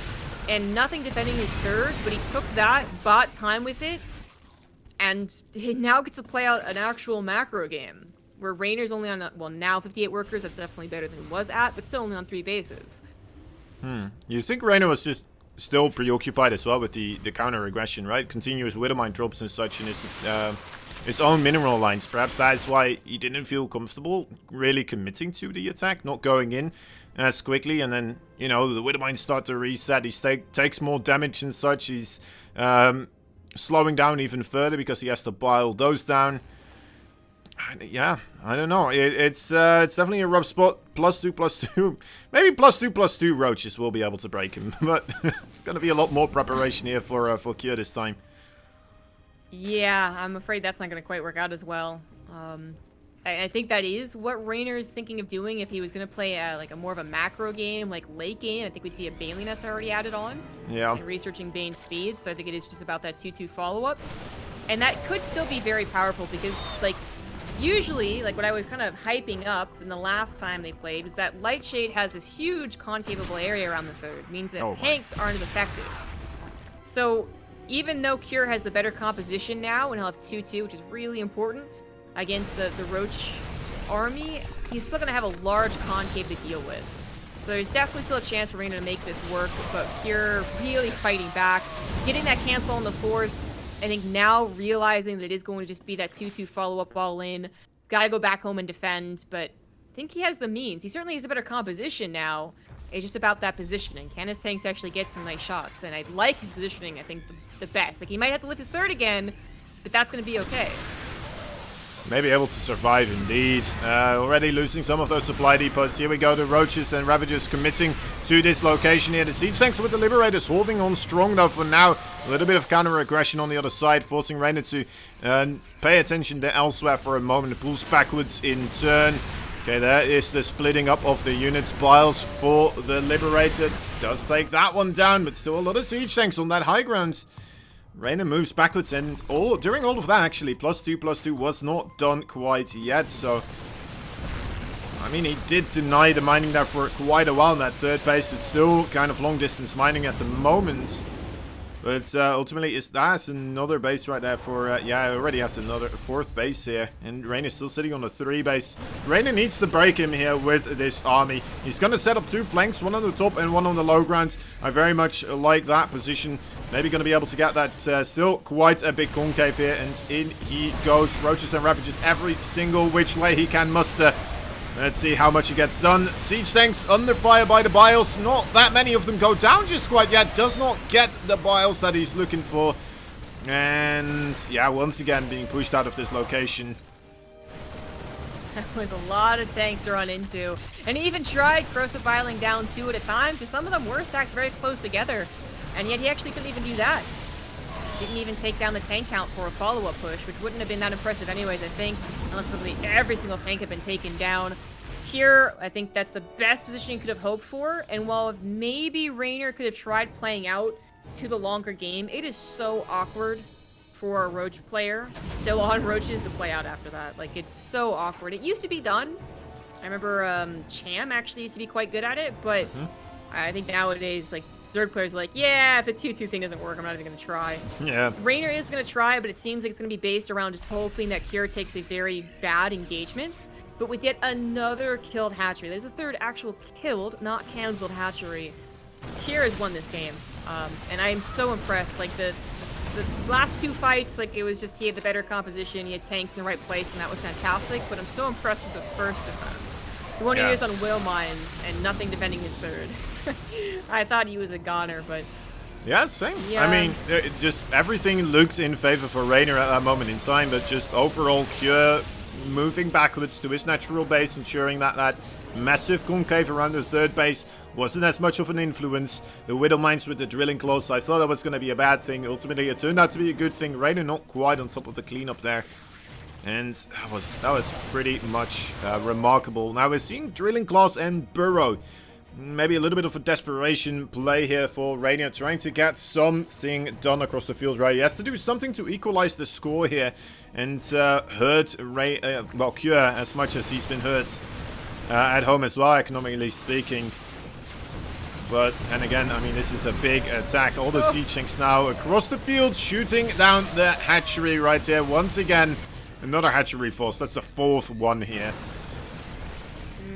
He is a revealed burrow, which, I mean, now, like, Tunneling Claws has a reveal graphically, but now it's something that Pierre would actually pay attention to. He's like, he just burrowed, right? Yeah. I do like that Rainer's getting some damage done, but keep in mind that Kier actually has 4 orbitals, which I'm not even sure Rainer knows about the 4th base on the top middle right.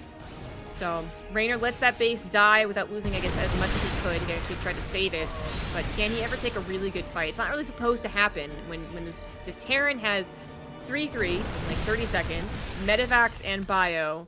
You're not supposed to take a good fight with Roach Ravager. Sometimes you add in some fungals with Corrosive Bile, it can be a little bit better. Sometimes you actually add in those Banelings, like I mentioned earlier, and it's a bit better. But here, Roach is very easy for the Terran player to size up. Very easy. Yeah, for sure. And, well, with the +3/+3 here, also on the way right now, almost about to finish up. I mean, it's going to be even an uglier trade for Rainer if he does try to make something happen here with these Ravagers and Roaches. Honestly, I'm surprised that Rainer is still trying to make this work, but at the same time, you know what? It is a player that he did just lose 2-0 again, so he wants to try and get anything possibly going into his favor here. Perhaps, maybe a miracle does occur. You know, getting all these siege tanks, that is a good start, right? But at the same time, another base does fall. This time it was a cancel. It's a little bit of a nice moment there, but ultimately, again, losing his 4th base, though. That's the main thing. And it wasn't as much of a slam dunk defense as it could have been. He kind of like rallied his Roaches in behind his Ravagers, which is kind of happening again. But Kier also had a bunch of tanks behind the bio, so it was never going to go very well. Kier takes game 1, despite the odds, man. Like, it really cannot be overstated how much of a bad position Kier was supposed to be in, defending with what he had. But I like the way he did. As far as the actual, like, progress of defense, it was pretty much perfect. Not trying to defend his 3rd, using his natural choke. having the invisible mine so that they've got a couple extra shots as Reina to have an overseer. But the actual composition and knowledge, like that wasn't there. And he still made it work. So I said it at minute 7 or 8 or whatever it was, but Raynor losing that game, even though he did play it out for another 7 minutes and gave himself like a little bit of a glimpse of hope here and there, can't imagine he feels very good about that. He was coming in here after losing 0-2 in the first series thinking, okay, I'm gonna bring it back, no big deal, I'm still the best. And now he's once again maybe gonna doubt himself.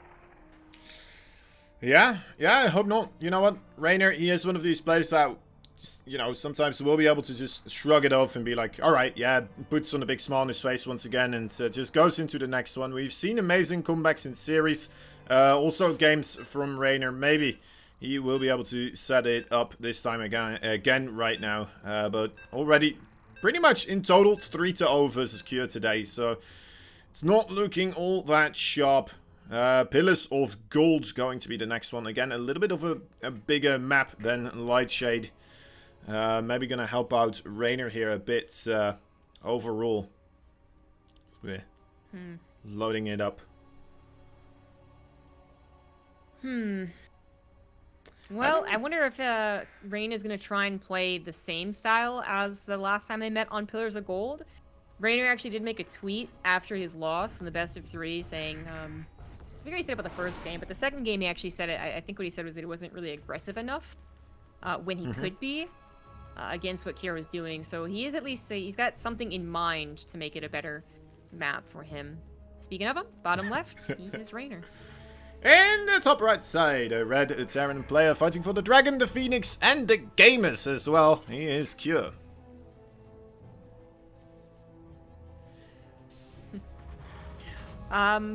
Yeah, so Raynor thought maybe he could be a little more aggressive with some of the opportunities. He did just end up ultimately being super defensive, because that was the game where he was actually able to get to a decent number of drones. The first game, the very first game of the day, he lost literally 60 drones. Yeah. Like all within the first 8 minutes. It was pretty bad. The second game wasn't nearly as bad, and he actually was doing a fantastic job of holding the defense against all the Widowmine drops for the first 3 Widowmine drops. Then a 4th one kind of got like 10 drones, and I was like, it's okay. And then suddenly 5th, 6th, 7th, 8th Widowmine drop, because literally there was that many. That started to not only do damage, it started to really draw him back and force him to play defensive. So I don't know if he's thinking that there was an opportunity where he had an army that he could have won if he had just marched across the map, or if he's thinking more like, I could have handled it better and thus would have had more aggressive opportunities. But that was the way he looked at it. Is that and I do think in general it is going to be better to be on Kira's side of the map, making him misstep. Because what Kira is doing with all those Widowmine drops and Howling run-bys and Marine drops is very heavy on the multitasking. Very taxing. Yeah, for sure. You can't be everywhere at once, right? It looks like some of these players are, but ultimately, yeah, I mean, it is incredibly difficult. At the same time, I feel like the Widowmines overall, in a way, it takes a lot out of you to set them up everywhere. That's definitely not something to be underestimated, but especially if they're not quite near the main bases where there's spore crawlers and such, it can be very difficult as well for Raynor to clean up. Maybe needs a little bit more attention overall to clean up rather than to put down, which is a logical thing, right? Otherwise people would never use Widowmines. If it was easier to clean up than to put down, why would you ever do it, right? But at the same time, it's just great to see Cure being able to do it so much that he even puts Raynor in a difficult position where we're used to seeing Raynor always being able to get Ling run-bys to come in at the right time. Kind of being strapped for attention, in a sense, and not being able to make stuff like this happen anymore, to do a similar thing to Cure as Cure was doing to Raynor. Cure is adding on quite a few Marines once again. He did do this last time they were on Pillars. Actually, I think he only went for like 1 Marine at a time, so I shouldn't say that. It's not exactly what it is. He went for Fast Reactor, got up to 4 Marines, and he's still building Marines too, so I actually even like wondering if it's going to be a Hellbat push, but that is something that's going to deny vision. Raynor has been very cautious about his Overlord positioning ever like the first game I mentioned. Like he tried to actually stay away from the Marines, and it was the barracks being lifted that had to kill it. In this game, also being very careful. He's not using the pillar to the left. He's actually keeping his Overlord in the middle of the map. so as not to lose it. And it is going to be, I mean, I would have really expected an armory. There it is, yeah. This is one of the most classic Hellbat pushes you can really get to, with the amount of Marines that can fit into the medevac, but even like more Marines than you would usually see. So I don't know if Rainier is gonna. He's certainly. I don't think he's gonna get sight on it until it's a little bit late. But we have seen defenses with good queen control, even when it comes to last-second scouting. Yeah, yeah, we kind of saw that in one of the games in the best of 3 as well, right? I feel like it was also Pillars of Gold. I might be mistaken there, but a little bit of a similar thing here. Anyway, the Overlord does see these first Hellions are coming out. He doesn't quite see the medevac up until now, I believe, but already a Roach Run on the way, so he's kind of prepping for a bit of more of a stable defensive force, but is it going to be too little too late? These Zerglings behind the Hellbats trying to perhaps get on top of the Marines as the Hellbats move forwards, but the Hellbats still very much in between everything at the moment. Going to be a very difficult place to hold now. Evolution Chamber wall did get punched through as well. And here we go. The Queens looking like they may be able to pick off at least one of these Hellbats. The drones even trying to come in there for a second, but ultimately all these Queens will fall, it looks like, as we're desperately waiting for Roaches. But instead of Roaches, we're seeing Zerglings on the production tab. Oh no, zombie grub! I mean, it was complete blindside. It's such a strong push, too, because the number of Marines really makes it hard to use the Queens as effectively as you might see in some other Hellbat holds. I love the idea of the wall, but that was only going to last for so long. GG. Man, Kira gets a very easy second game. Raynor was completely blindsided. I don't think there's any way to hold that unless you have Banelings or Roaches. I mean, even if the Queens had been more spread out, even if the wall had lasted a little while longer, that was just so much power in it. Yeah, it really does. Losing those Queens initially, right, before any Lynx or Roaches are there. Yeah, ultimately there was just no escape anymore. The drones maybe could have tried to escape a little bit earlier as the Queens were still fighting with the Hellbats and the Marines. Maybe then, you know what, you can try to get those Roaches out and still make it somewhat playable, but ultimately he lost so many of them there as well, and still being able to smile about it though, so tapping out. Ultimately, Death Aura here, potentially the last final battlefield, and honest, a player that I thought was going to be able to prove himself quite nicely against the Korean Terran here. Raynor, of course, kind of completely being turned upside down. Kure now 4 games in a row taking on Raynor, and I don't want to say he's making it look easy, but man, he is making it look not too difficult for certain. It's making it look like he's in full control continuously throughout the entire previous series and now this series as well. Raynor's really going to have to step it up, try to come out the books with something new. The first game was a little bit difficult, but that second game was definitely easy for Kure. I don't think he really even had to, like... I think he was focus firing down the Queens, you know? It wasn't just a move, but, like, it was, like, pretty close. But, you know, there was that idea that maybe if it had been 10 more seconds on the hold and the Roaches actually did pop, maybe it is something that's recoverable. As we have seen, Raynor, if you deal damage to him in the early game, it's good, but you have to keep doing damage for it to really be like a dead Raynor. We have seen that time and time again. Yeah. And that's Kira now in a couple of different games. I'm not going to bother doing the intros. It's a couple of different games where Kira either did get a lot of damage done in the early game, 60 drones the first game of the day, last game, bunch of drones, because he just completely died, or he's been keeping up the aggression, which, you know, just all the Wood of Mine drops. He's really never let Raynor breathe. Yeah, very true. And that's what Raynor needs to do right now. He needs to breathe. He needs to stay calm. He needs to keep his composure. And try to find a way to still make this a playable series right now. I always find this funny in a sense, right? If Raynor still wins this, he would win 3-2, but that would mean he advances over a player that the total score for today would be 4-3 in Kure's favor.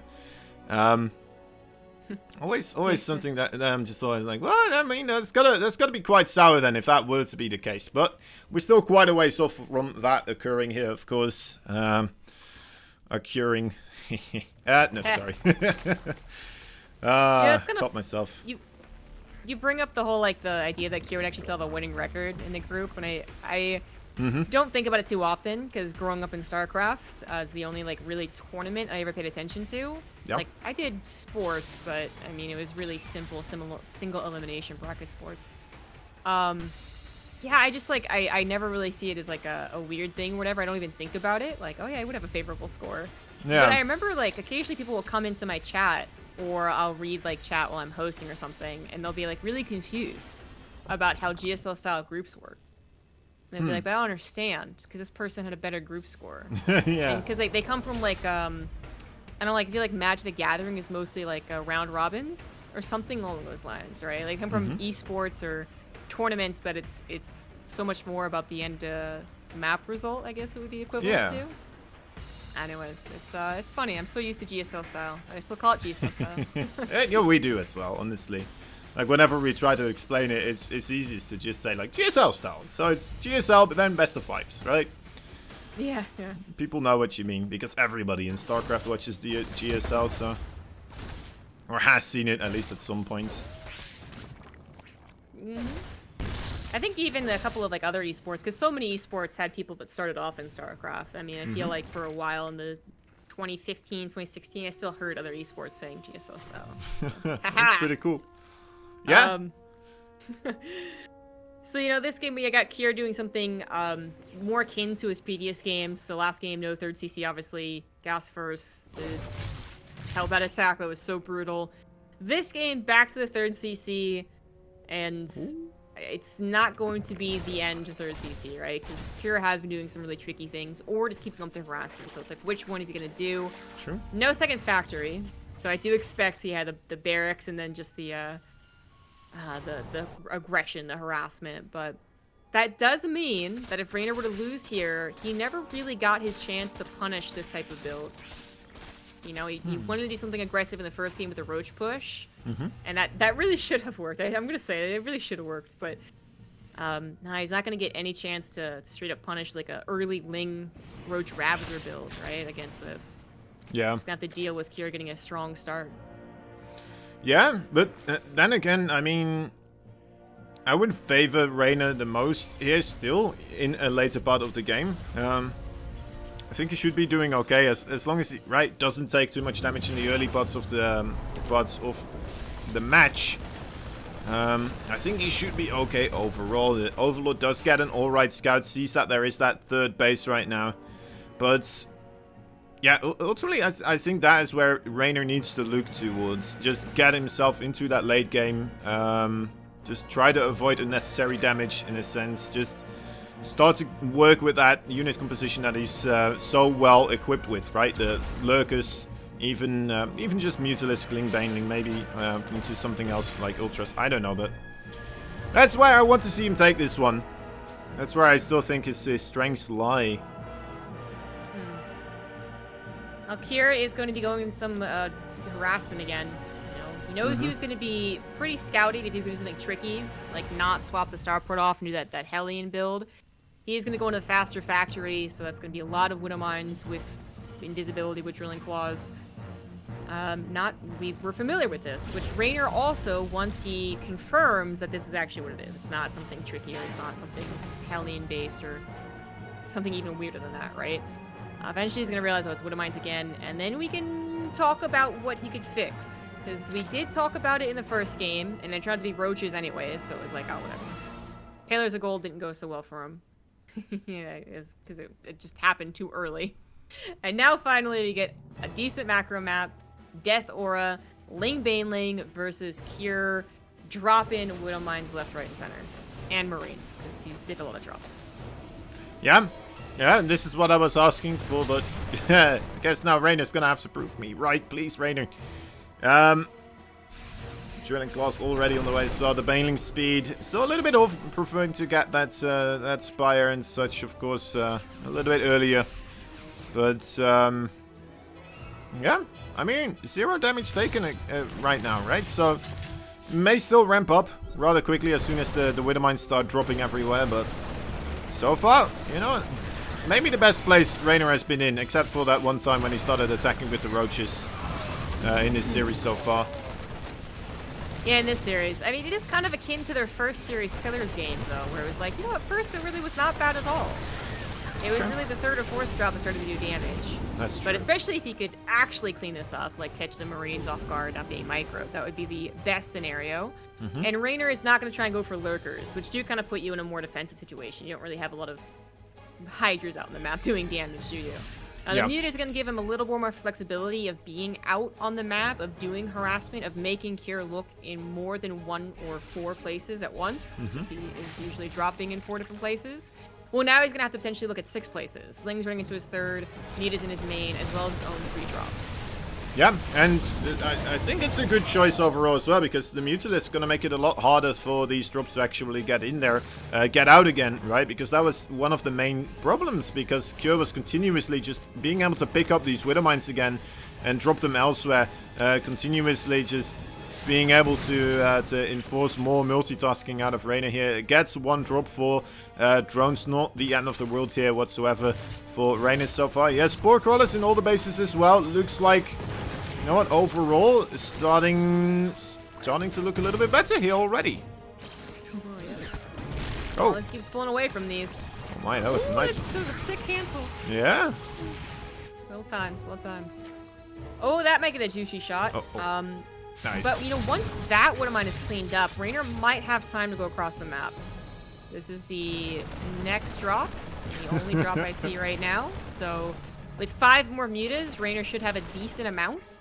Never set up any upgrades for them, though. I'm not... I mean, Kira will very well be on purpose, but I'm just wondering how much he will dedicate to mutas. Well, Kira's gonna go for a very fast 4th. Again, so much of his style is like harassment and then just defending against everything at home. So it really makes it difficult for Reynor to get Lings in the base. Maybe the mutas could try, but with a Thor now here, I'm sure Kira's gonna have excellent micro with the medevac and the Thor. Okay, another good drone pool, but that one could still be quite big. Okay, 10 go down. Again, an alright hit, but ultimately, you know what, the drone hits are occurring a lot later in the game right now as well, so still around the 74. He's been able to sit at a reasonable supply for a while now. He's been able to keep that economy up for a lot longer than in the previous times that we saw these mine drops just do a lot more earlier on. So still a better position overall, I would say. Getting the +2/+2 at the same time as well. So, yeah, I think this is the best moment for Reynor so far in the Cure vs Reynor series that we've had so far. What's the plural of series? Just more series? No, it's not right. Series? Series? I don't know. You might just say series. Yeah. Right. Safer. Yeah, I do think it's the best situation for Reynor. Like, he's got creep spread as well. Like, some of the things that started to really happen in their last best of was that not only was the damage starting to be done, it went from like 12 drones to 20 to 25 to 36. Like, was also that creep was being denied because the 2 medevacs with Marines were still alive.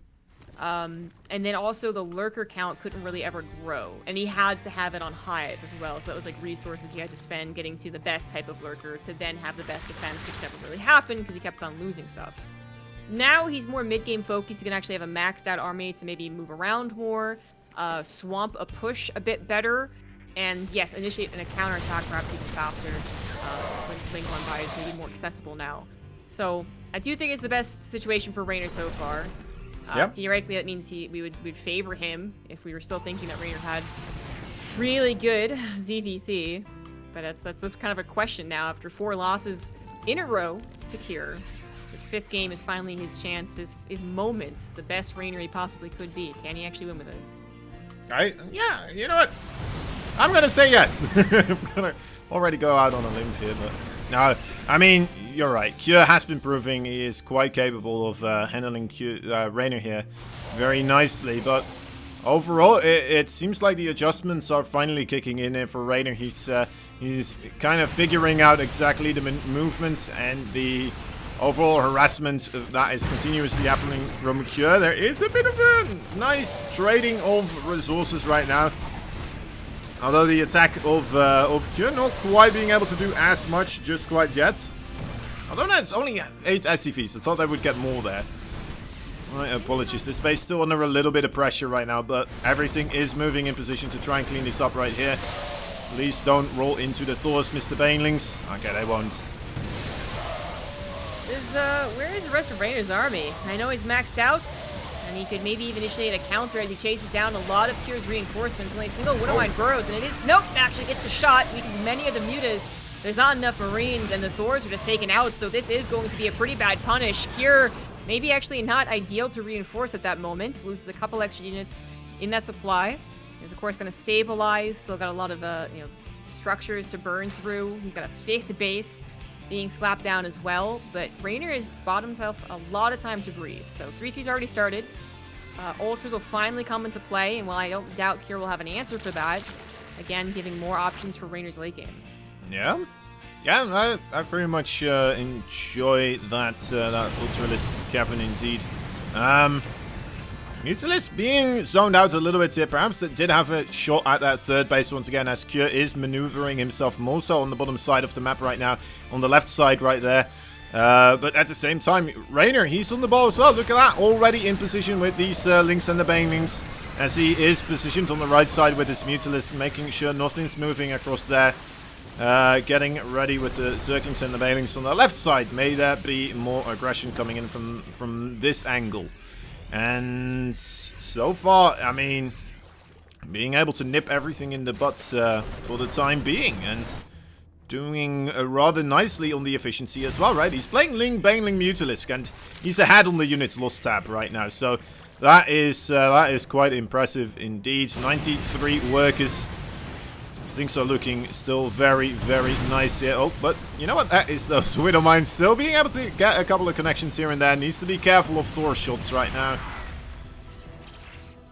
feel like here, he's been so good about his Widowmine production, and obviously that's helped by his very fast 2nd factory in the early game.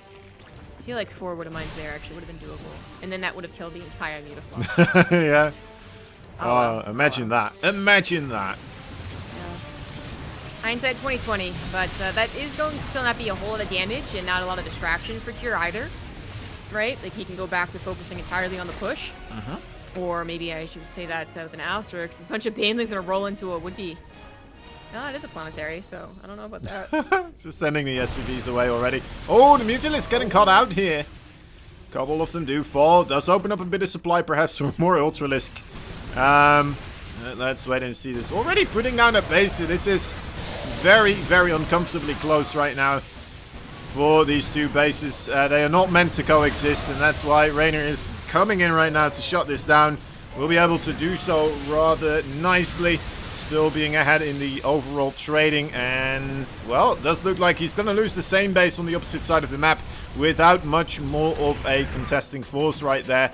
Ultralisk may be okay here. It's not that many Ultralisk, Marauders, but...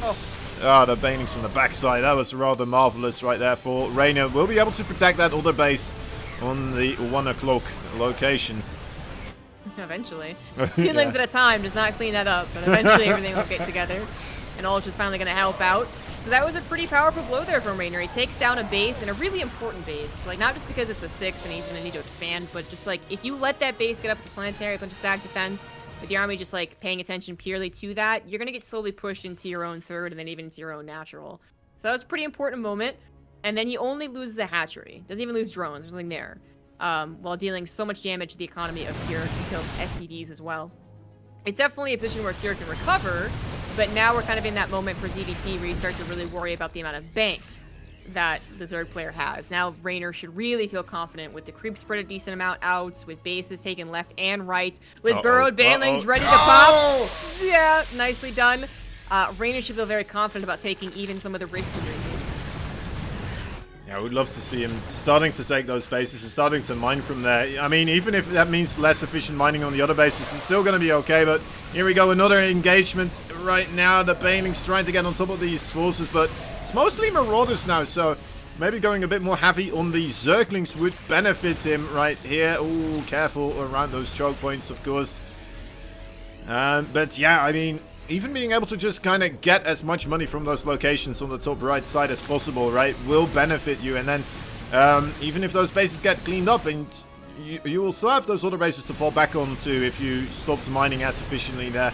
Anyway, circling once again, coming in to start kind of harassing those the Marauder forefront line. The Mutalisk not here together with the rest of this force, so it's quite a difficult force to break here for Ultralisk and Banelings. Those Marauders and the Thor really efficient against a force like this, and now the Mutalisk come in as well, but with reinforcing Marines and more Widowmines, this is looking dangerous for Raynor all of a sudden. It wasn't his entire army, and not just because the mutas weren't there, but because there's a lot left over on the right side, and did not actually clear things up like he thought it would. And now he's once again at a situation where he's kind of like sending forces in a little bit too small at a time. It's kind of funny because those Marines are not actual Marines, though. So the mutas can come in and actually clear things up. Most of the Widowmines have been popped. Well, the muta count's not very strong anymore. The Marine count's not very strong either. There's a handful of Banelings that take out the last Marine, a couple of the Widowmines, and the tug of war effect has gone very much so in Raynor's favor. Cure is not going to be able to stop down that base. It looked close.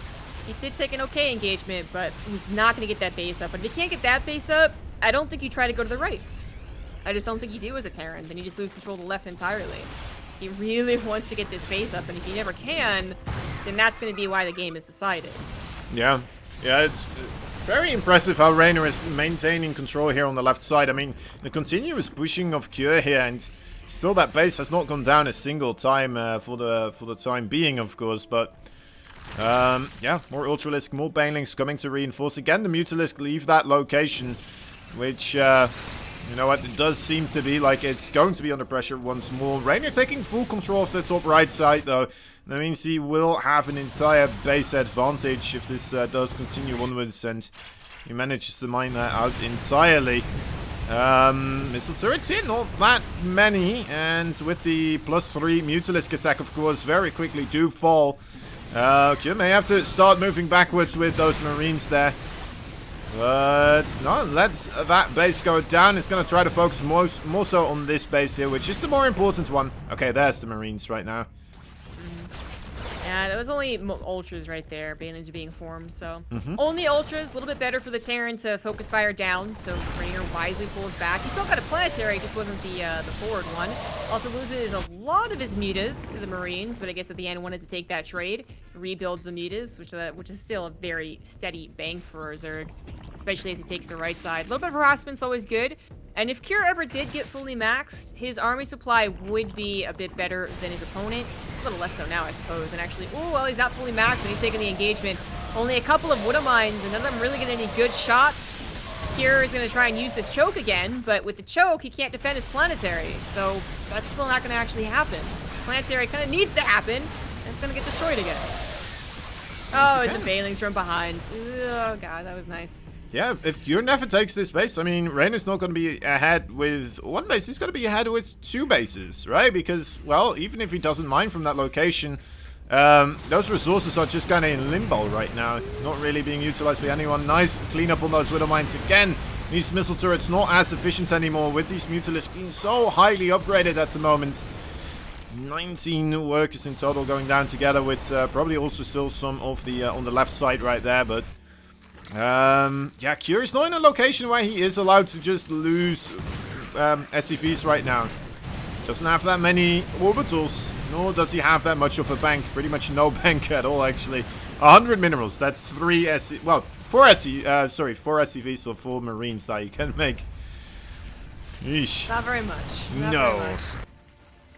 Nah, he's doing such great harassment on the drones that it might feel a little bit closer. He's gotten like 11 drones with these 2 or 3 Widowmine drops, which is, would usually be pretty good if that didn't mean that Raynor just like was still only at 50, which is not bad, and then he didn't have the ability to replace them. He has replaced them, so. That ultimately doesn't really matter, as Raynor has maxed out 30 armor supply above his opponents. Ultras can certainly try and throw the best of their ability in the Sim City, but it is going to be tap out time for Cure. Raynor's not going to go down 3-0, or 5-0 if you want to look at it that way. Yep. He might bring it back. You know what?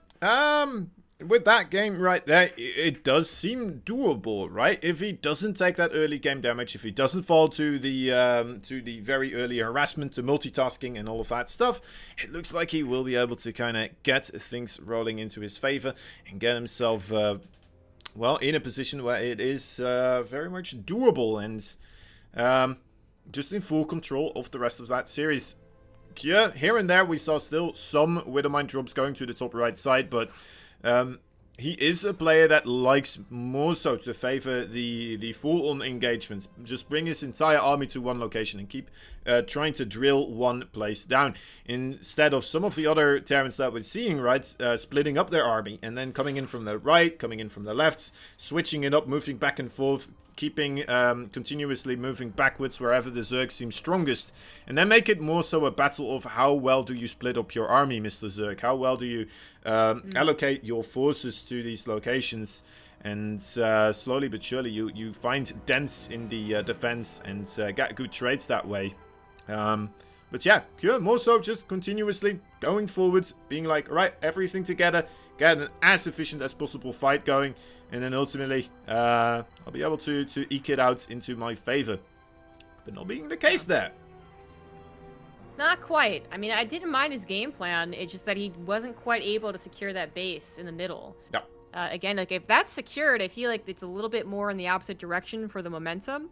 Like, there's still a lot of things to play around with for the Zerg on the right side of the map, so it's not the end-all be-all if that planetary gets up and he loses access to the left side base. But I do feel like that's a better jumping-off point. I said it kill that base, then you're hitting their third or fourth, and then if you take care of that, so then you're hitting your natural. And you kind of like have like a weird like revolving around the map situation, but Kjær couldn't. So even though his straightforward style I think could work against some other Zergs, absolutely. Yep. And he certainly had like a good economy, and he was taking, you know, okay trades, but definitely not as much as good as he would have wanted. He just ultimately couldn't establish that foothold, despite his best attempt. But it gets scary if it does. It gets scary if that is actually secured for the Zerg player. Yeah, for sure, for sure. I mean, you only need one bad fight on that location, right? And then ultimately you lose control over that entire area, as you said, and that's when things really get scary. Next map coming up will be the purple one, Ro16. It's not the biggest map. There's a lot of open area overall. The 4th bases, though, seem rather doable to try and get all of that secured. Anyway, in the blue, fighting in the top left side, it's the blue Zerg. Can he get himself 2 more games? It's Rainer. It's from Italy. In the bottom right, sending on SCV. He is the red Terran for DPG. Kjær. Cheeky boy. Rainer has been scouting with a drone occasionally. I've actually seen if he did it every single game. I know he did on Pillars. The first time they played. And then I haven't actually really been looking so much from then on out, so... Ooh, he might have only done it that once. Ooh. Plus, it's a new map, and it's not quite, you know, a week and a half worth of ladder games. Isn't quite enough to say, oh, I love this. Oh, Rainer unknowingly Lord. doing something perfect. Yeah, I do like this idea from Kjær on the new map. Not quite sure what it would come down from. And it's so far away. Like, how in the world do you ever scout that? But Rainer going for a pool first, plus a gas as well. Versus I mean, the if he 4 scouts Rex? this, that'd be the perfect situation. Yeah, it's a 4x. It's the double 2 Rex, guys. You think a 2 Rex is good? You just wait and see. This could be okay. I think it is going to be okay. Like, Rainer even moves his Overlord to the left. Oh, okay. Moves back to the right. Never mind. All right, never mind. It's like, nah, if I'm he not gonna scouts do that. this and doesn't get supply blocked, of course, like that would be kind of sucky. But if he were to scout this, it would put him in such a good position. Right now, maybe Kjær can make this work just because the blitz move before Rax is so deadly. Roach Warrior. But you don't usually see a 4x. You don't usually see a 4x against a Roach Warren. Yeah, Roaches gonna do be a pretty little darn good against Marines, especially in the early parts. When there's not too many of them, right? When there's no combat shield, when there's no stim pack, when there's no medevacs healing them up. That's when Roaches do pretty darn good against Marines. So, well, this is gonna be weird. Yeah. It's gonna become weird, guys. Certain. The thing is that if Rainer goes only for a pool first and doesn't build anything but 4 lings, he's probably still in trouble. Yep. But gas as well into actual aggression, like, he's gonna build units. That was kind of the important thing. It's like, do you build units? And he clearly he's gonna build units. So I am not so worried for Raynor. I have seen one person flub the defense with roaches though, because they underestimated the amount of Marines, like the firepower of Marines. So I guess that's the next thing we have to kind of worry about, is that if he thinks, oh, 3 roaches is going to be enough, like that's not exactly true. You just can take it seriously. I love that the Ling is the first thing to discuss this. Yeah. It's like, wait a second. And he knows it's fully dedicated too, just the way the positioning of the supply depots are. Like, all right, I pull everything into the main base. Easy hold. Right, Overlord sees these SCVs and the Marines coming in. That's still quite a couple, of course. No bunker's going to be able to facilitate that. Overlord. Okay. Whoa, that was close. And almost supply blocked him quite heavily, actually. Okay, the roaches right now on the ramp area getting a great concave right there. And Cure. Oh my god, that's going to feel so bad right now. Being like, oh, well, I guess I won't be able to do anything here. All right, let me just try to transition. Oh, it's so funny though, because there really is not a transition. Like, when you, it's not even like, it's like a 2 racks transition is totally possible. 3 racks maybe even then, but a 4 racks and you don't even wall off. The one time I did see, I don't know. Like, I think it was a 3 Rex as well from Cure, and it got absolutely stomped. He had no chance with the Marines. Then he just kind of started making Reapers, and somehow, someway, even though his opponent had links with speed and everything seems fine and dandy, he still got like a ton of units overall. Wait, he's going for double tech lab. Oh, Marauders. Oh, I feel like I've seen this follow-up actually. I've even, like, you actually get your upgrades. It didn't work though. I just want to like preface anything else I say. It did not work. It was like, I guess, why not? You tried, but it did not work. Because, you know, basically, like, especially with the wall being down, but, you know, usually an Overlord's kind of close to the natural anyways, like, whatever, right? Like, you're gonna see that they're not building anything and be like, I guess they're all inning me again. And regardless if it's just Marines or if it's Marauders with slow, just play it safe. I feel like it's kind of all you gotta do. Well, Raynor is double scouting this. Is going to see the ball of Marines. Gets 2 of those roaches. That is still a nice catch right there, of course. Needs to be careful not to overstep his boundaries right here with those roaches. He's losing quite a couple of them. Not trading all too efficiently here, perhaps, against those Marines with the Marauder as well, but he's taking out quite a portion, actually, right now, with 2 Spine Crawlers here. And a Queen as well for Transfuse. And being aware now as well that the Marauder transitioning is happening, he can mix in a couple more Zerglings. He doesn't have speed, of course, yet, but still will help out quite a bit. Yeah, I think Raynor should have this one in the bag, right? I can't see how Cure really wins. Yeah. Like, when did that the get lined up? only, because he did take not like the best fight. If there weren't Spine Crawlers, then I'd be like, well, Yeah. he's droning, you know, but he's got 2 Spine Crawlers, so, and a lot of Transfuse. This is true. Zergling's actually going for the counter-attack as well. Going for straight for the main base right there of Cure. And yeah, I mean, I think we are just moments away perhaps here from a GG. He might try to commit one time. He has Stim on the way, but I mean, waiting for Stim here just seems like it would be a bad thing in a sense, right? In we go. We have the Queens. One of them does get targeted down, but oh my god, look at that. That group of units dying very quickly. Alright, GG! Rain, it's iced it up. The 6-minute game that really ended at like minute 2, honestly. Like, once Raynor actually got that gas with the pool, yeah, I feel like it was pretty game over. But again, like, you can sometimes just underestimate. They send out 2 roaches that get surprised by the Marines, and then suddenly it's only 2 roaches defending. Like, that could have happened, I suppose, but build order win there. Pretty hard build order win. Kind of just pure luck, too. You know, if everyone's like, why would Raynor do that? Raynor's gonna try and cheese him. It just happens that his cheese was better than Cure's cheese. Well, I mean, it's a bit of a lucky break. I'm not quite sure if we're gonna see more cheese here in game number 5.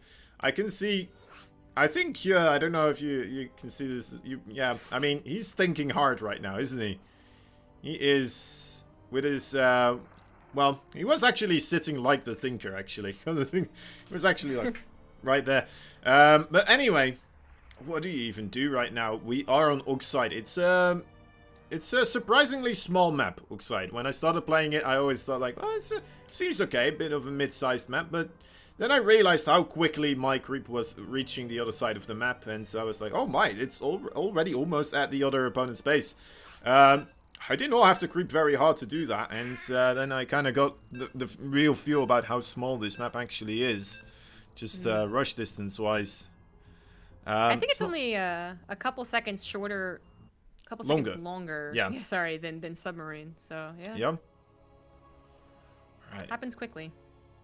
Here we go. One more time. The ace match. It's a great way to end this off, right? It would have been a bit of a bummer to see Raynor go down 5-0 versus Cure, ultimately. But, yeah, alright. Bringing it back. Bringing it back. Cure must be feeling the pressure right now as well. Here we go. Okay. Oxide. Finally get to see you. Top right. As the blue Zerg for Team Clash. Bringing it back to game 5. Pretty impressive stuff. He is Raynor. And his opponent right here, the Dragon, the Phoenix. And he's a gamer also. Oh my. He's the Red Terran in the bottom left side. He's Cure. It's cool. Oxide. You get to talk a little bit about this map. I think we saw it on Tuesday. Once? Twice? I want to say a TVP happened, I think. Not that many maps, right? Or that people choose this for. Now, I feel like maybe the terrain is still a little bit tougher to figure out right now, just as far as like it's a new map goes. I can't remark on any of the abusive spots quite yet. I was gonna remark on last map on some of the abusive spots, but that didn't matter. Didn't matter much at all. So we're gonna see how the expansion goes for Raynor, because it is actually kind of like I cast a lot of PVTs in this map, a couple PVPs, one TVT. This could very well be the first time I'm personally casting a CVT. Oh, we get a premiere here. Nice. Yeah, right. Yeah. Awesome. I mean, I feel like it'd be a little more interesting to talk about if Cure was kind of like that standard, like, okay, I'm gonna build enough Marines, 2 tanks, and push you, and see how that could work out with the terrain. But since Cure has been showing us either like, aggressive builds, tricky builds, the Hellbat push, or the Hellions with his 2-in-1 follow-up,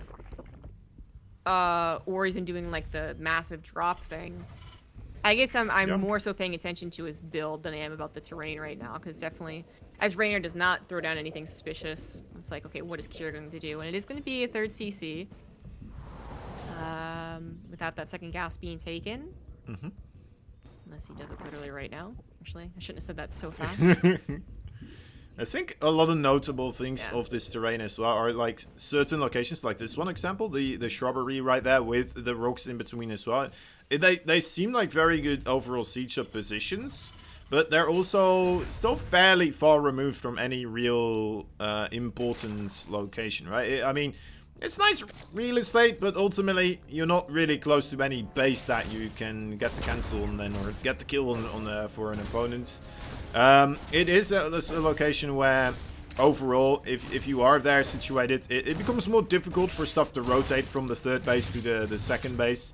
If that is going to be your 3rd base location, I suppose, as a Zerg, I would assume you're also going to take the horizontal ones, right? It's a bit further away. It seems a bit safer overall, perhaps, to me at least. Yeah. But even at that base, right, there is a nice choke point there. The rocks facilitating a nice location for siege tanks also to hide behind. And that's a little bit closer. So, I don't know, it's a bit of a give and take with the pros and cons with which base you want to take here, I would say. Well, still gonna be paying attention to what Cure does, like, add-on wise, but yeah, talk about Raynor and his choices. I mean, not just where he's gonna take his 3rd and how he's going to focus his creep spread, but also on does he, like, go for anything a little bit different with the builds. I do think just a standard, maybe not even that safe of a bailing timing, because he has been playing kind of fast and loose with those timings, and that's kind of some of the reasons he's died. And a faster Spire, or actually get into those upgrades. Well, we see it with a faster Lay, it's going to be a faster Spire. And actually a pretty well-timed Bailing Nest, if this was going to be something. You could maybe buy time for the Bailings to actually morph, but it's nothing So it's by no time. He's just getting a decent centrifugal hooks timing. Yeah. Kier's gonna be able to scout. Nicely done. I mean, even if he doesn't get the baning speed quicker now, right? It still would be good in case of the Hellbed pushes. We've been seeing that so many times now from Cure. You kind of... I feel like you kind of have to take that into account and have to prepare against it in a way. At least have that baning nest. It's not that much of an investment. You don't have to immediately start making banings, but at least having that option there, right? It's only 50 gas and 100 minerals, so it's not that much of a sink. It doesn't slow your other stuff down all that much either. Yeah, just the overall safety that you gain from having those banings around, right? So many games, I mean, that he lost due to those Hellbed pushes would have gone in totally different if he did have a baning nest already sitting about. Yeah, it would have. So, Spire play with the fast lair, I think that Kier would be able to determine that. He's got no real way to super punish it, but he could try and play around with the drop if you gotta be kind of careful when it comes to the dropping against the faster mutas, because on one hand, you might catch 6 mutas totally undefended and take them on, or you might catch 6 mutas plus 20 marine, or lings, sorry, and not take them on, so...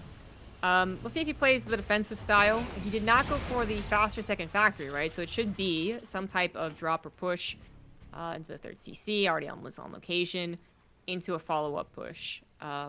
Actually, I feel like this is one of the more standard games we've seen from Cure. Not because we haven't had a lot of macro games, but because Cure has been doing the faster Widow Mines, the faster second factory, or the surprise Hellions off of 3CC. This is actually, like, so normal. Yeah, it does feel like one of the more normal ones, especially for Cure. I think this is just really him just going back to standards. Really what he likes to do, what he's good with, and such. We don't have baning speed just yet, right? So with this push coming in as well, it has quite a bit of potential. Even though there's no Hellbeds available, this is very, very difficult for these banings to actually get anything done. And that is the price you pay for those Quickie Mutalisk. Now, so far, it looks like Cure did lose those Hellions and doesn't feel quite comfortable to keep pushing into this location. So for now, Raynor is safe, but I want to see that baning speed starting up. Okay, there it is. Yeah. As soon as he got the gas. But that was a decent defense, a little bit of supply block, and he's going to lose a decent chunk of creep spread. But he didn't die, alright? And that's maybe a possibility if there are no banings whatsoever made, because that was a kind of feisty attack. Hellions included made it much feistier against potential Ling-only defense. So, Raynor gets time now to play around with his mutas. Buy time for typical hooks, hopefully get a lot more creep spread out, because that was a decent cleanup from Cure's drops, and also eventually take care of the drops. Already finding 2 reactors is actually pretty nice. It's going to be a big delay in the production. Cure is not that fast to his armory, so, I mean, there's a chance that Raynor will at least start to catch up on the upgrades. It's usually the biggest deficit of the build. And again, I feel like this is going to be Raynor's game. This is actually where he's going to be comfortable, because you don't have a billion Widow Mines crushing into his economy. Yeah, he is going to be allowed to kind of get into that atmosphere of just Zerg crawling everywhere right now, not having anything hit his worker line. He's still playing it relatively safe overall, right? Still only on 67 works, didn't overdrone or anything like that. But you know what? That is kind of where he needs to be. He needs to be protective right now. He needs to play defensive for a moment. And with that 4th base out, he can start droning for that one as well pretty soon. As soon as he knows that he's secure against the push that is coming across the field. So he's, well, okay, still rotating a little bit here in the middle of the field. It was really awkward for Raynor not to have baning speed. Like, no doubt that the delay on it is painful. It's right there, he just lost a lot more creep, but he wouldn't have if there was speed on them. Gets a pretty decent cleanup, though, to kind of make up for it. And Muta's once again totally undefended in the main, but actually try and kill a barracks, which really should not happen. Here it does pull the SCVs. Not just that it shouldn't, it's just like, I don't think it can. Like, losing a barracks would actually be kind of catastrophic. Here is also kind of being cleaned up on the offensive. Looks like a decent split against that one remaining Widow Mine, and again, Raynor has some time to breathe, but it's actually, like, that was really awkward. The late centrifugal hooks. Creep spread is still not impressive. Maybe more opportunity for Cure to push and drop, especially over to that right side, the 5th base. Or I guess 4th if the other one dies. I don't know, whatever. But Yeah. Kira still has decent push power. He's actually even up 20 supply, which is about where you want to be as Terran. But maybe he can actually push this left side, where there's really not any creep spread. Mutalisk kind of rotating here as well. I'm not quite sure what he is trying to gun for in a location like this. Maybe just trying to find whether or not... Oh, more Widow Mine, or another one actually there. Maybe he's just trying to find reinforcements or something like that. Or trying to get a grasp on what Kyo is actually doing, where he's pushing from, which angle he needs to be defended the most right now. Gets a couple of those Marines, does pull away in time as well again, so not committing to an attack that he really, really shouldn't have. So, I mean, things are looking still okay. We're getting +2/+2 only now, though, from Raynor, as we're already seeing +3 coming up here for Kyo. Only the weapons so far. Maybe he did forget about the armor, but I think he may be coming back to that one later on as soon as he has the money for it. And it's still most important to get that +3 weapons, and yeah, even with the slight delay in his armor, he is still outpacing Raynor's upgrades. But Raynor is something that's something he has to be used to dealing with, actually, just what the build does, the build he shows. In turn, he gets some mutas, he gets maybe more mutas a bit faster, and you can actually dig into the economy, which he did just a little bit, but certainly not the same as losing a base. It's a lot of mining time. Now, Raynor does have the 5th, as I said it, like it could be the would-be 4th if he loses the other base, and that's exactly what happened. Then I'd say that that base is actually even a little bit more secure. He's actually been able to push out creep spread that direction, as Kira did not do any drops over there, just a really main push to the left. And now if Kira has to swing over to the right, that's going to be him entirely defenseless on his 4th, the very far left. And it also might give Raynor opportunity to push creep over to the left, right? It kind of it's a balancing act. Kind of take on the right side, lose the left side, and vice versa for both players. Yeah, and well, I'm a little bit wary here. 90 army supply versus 120. This, I mean, if Raynor does lose another base here, he won't most likely just lose this. You know, the would-be 4th, but also that 5th base right there that's being produced right now. Raynor is trying to do a bit of aggression as well, with I believe the Mutalisk on the right side, or the left side, apparently not finding too much so far. Okay, finds a missile turret right there. Looking not so spicy here for Raynor, I'm gonna have to say. Only 7 banelings remaining. He's having a larva problem. No macro hatchery in the main, and losing that 5th base actually might have just been more problems with the larva. He can't actually spend all of his minerals. Doesn't have enough lings to make enough banelings. Like, that's actually the biggest problem. As he runs out of ground army, he's gonna have to evacuate to another base. Now he has 2 other bases beyond this. And Kira can't really reinforce very fast, so actually he's not gonna lose the base. The reinforcements just couldn't actually come forward. They were dealing with the mutas a little bit, which actually might have just taken out the 3rd CC. I think they actually kill it. Yeah. And they were so far away from pushing into that base. Like, having to go diagonal all of a sudden actually took a long time for Kier. And that is time Raynor really needed, because he was actually down to just 11 lings at one point. Yeah, so a remarkable hold right there. Now he's going to have to make it happen one more time here. Still not that much remaining here for Raynor, but there's still a little bit of creep. It's going to try to make use of, but those Marines doing quite a load of damage right there. Being able to pick off most of those banelings. And now this base once again, I mean, just a moment of fresh air and immediately being strangled again by Kyo on that base right now. It does fall. The base a little bit further to the right side right there. Very much likely to be the next target here. Raynor, he's still managing to get some work done on the other side, but he may need to do a little bit more. You know, funnily enough, I'm not sure that Widow Mine's used there was actually that great, but I don't think it'll matter.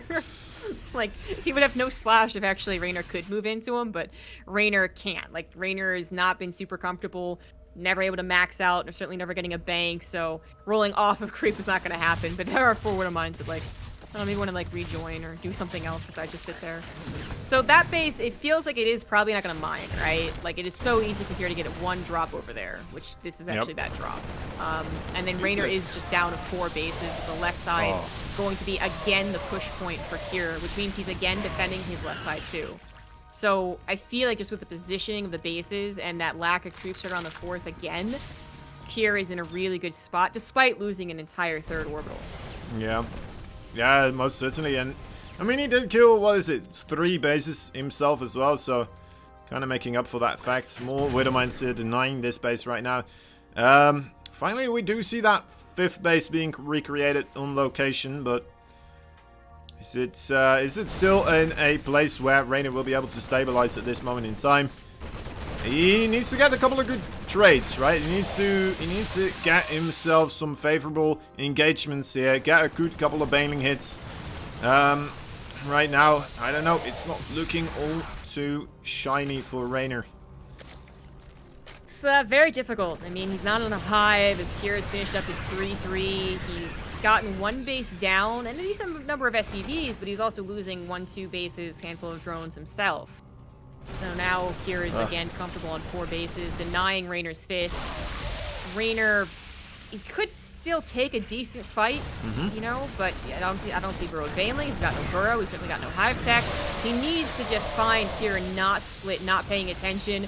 This is an okay fight. He grabs a Thor, a couple of medevacs as well, but it's as Kira moves into his own natural. It does put Kira onto creep, but he gets the Bailey Nest. Reynor instantly remakes that. This will be a decent fight for Reynor. I mean, everything's on creep, right? So that will be a cleanup, but hopefully that Bailey Nest snipe doesn't actually end up killing him. He's quick to rebuild it. Yeah, it really is. Does manage to utilize those Mutalisk here as well. I almost feel like you want to try to get yourself some maybe some infestors to grow your chances of getting that great connection with the Banelings, right? Just kind of take away some of the micro capabilities of those Marines.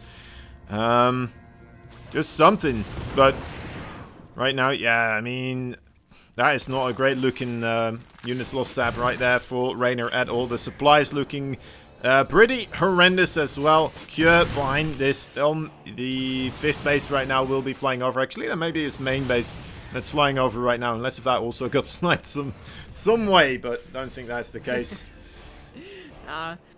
I mean, it has been a bit back and forth in the economy, but we saw the resources trade just so favorable for Cure. If Reynor could really start a snowball with his mutas, like find another base, get that, then force Kira to kind of engage prematurely, get a good Baneling hit there. That's how we see comebacks happen with this composition, but Raynor's even still losing drones, which he really couldn't afford to do. He was at least 47 drones, is already not comfortable. Now he's down to 34.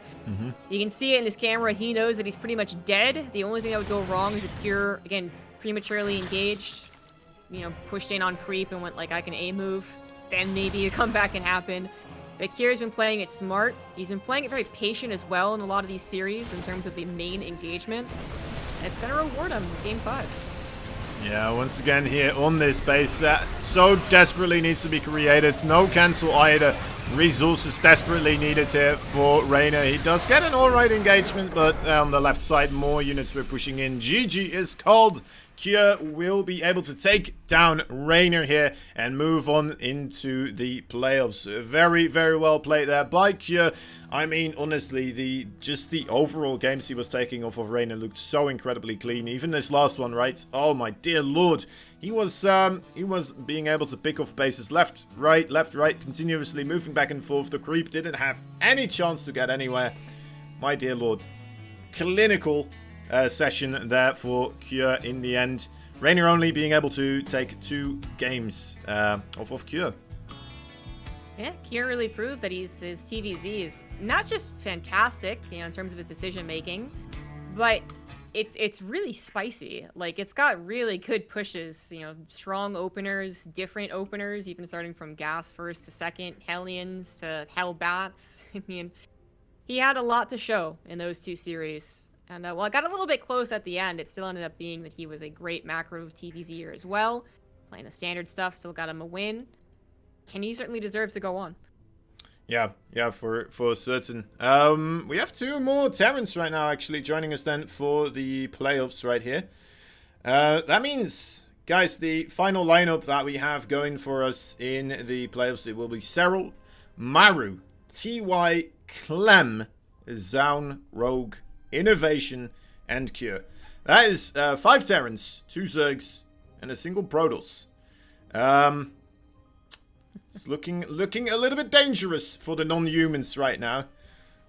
bit of a potential genocide going on in this tournament, but you know what? I'm a human too, so that not too bothered right now at the moment. Although I like to play Zerg myself, but anyway, what a day as well. Once more, fantastic show, guys. We will be, of course, joining the playoffs next weekend. I hope you guys will be joining us as well. Should be a good one. Unfortunately, though, we won't be joined anymore by, well, Zombie Grub anymore. This is, you know, only a 2-day deal, and unfortunately, perhaps, you know, we absolutely loved to have you here. It was very much appreciated. Zombie Grub, where, I'm pretty certain everybody already knows where to find you, but, I mean, where can they find you on the internet? You can follow me on Twitter at CG Gaming, and on Twitch, Zombie Grub, YouTube Zombie Grub as well. I do a podcast called Caster Calls, and I just released one with cats. If you want to check that out on any of the app websites. Thank you guys so much for inviting me. It was a lot of fun. It was an awesome tournament. So when I saw the caliber of players and the format, I was like, yeah, this seems like something I want to cast. So thanks for reaching out. You guys, you know, were the ones that initiated it. So big thank you to you guys. Nice. And, I think that kind of covers it. I'll be streaming later tonight.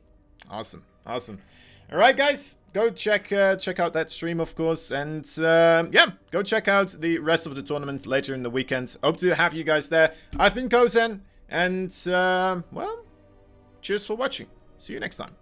Bye bye.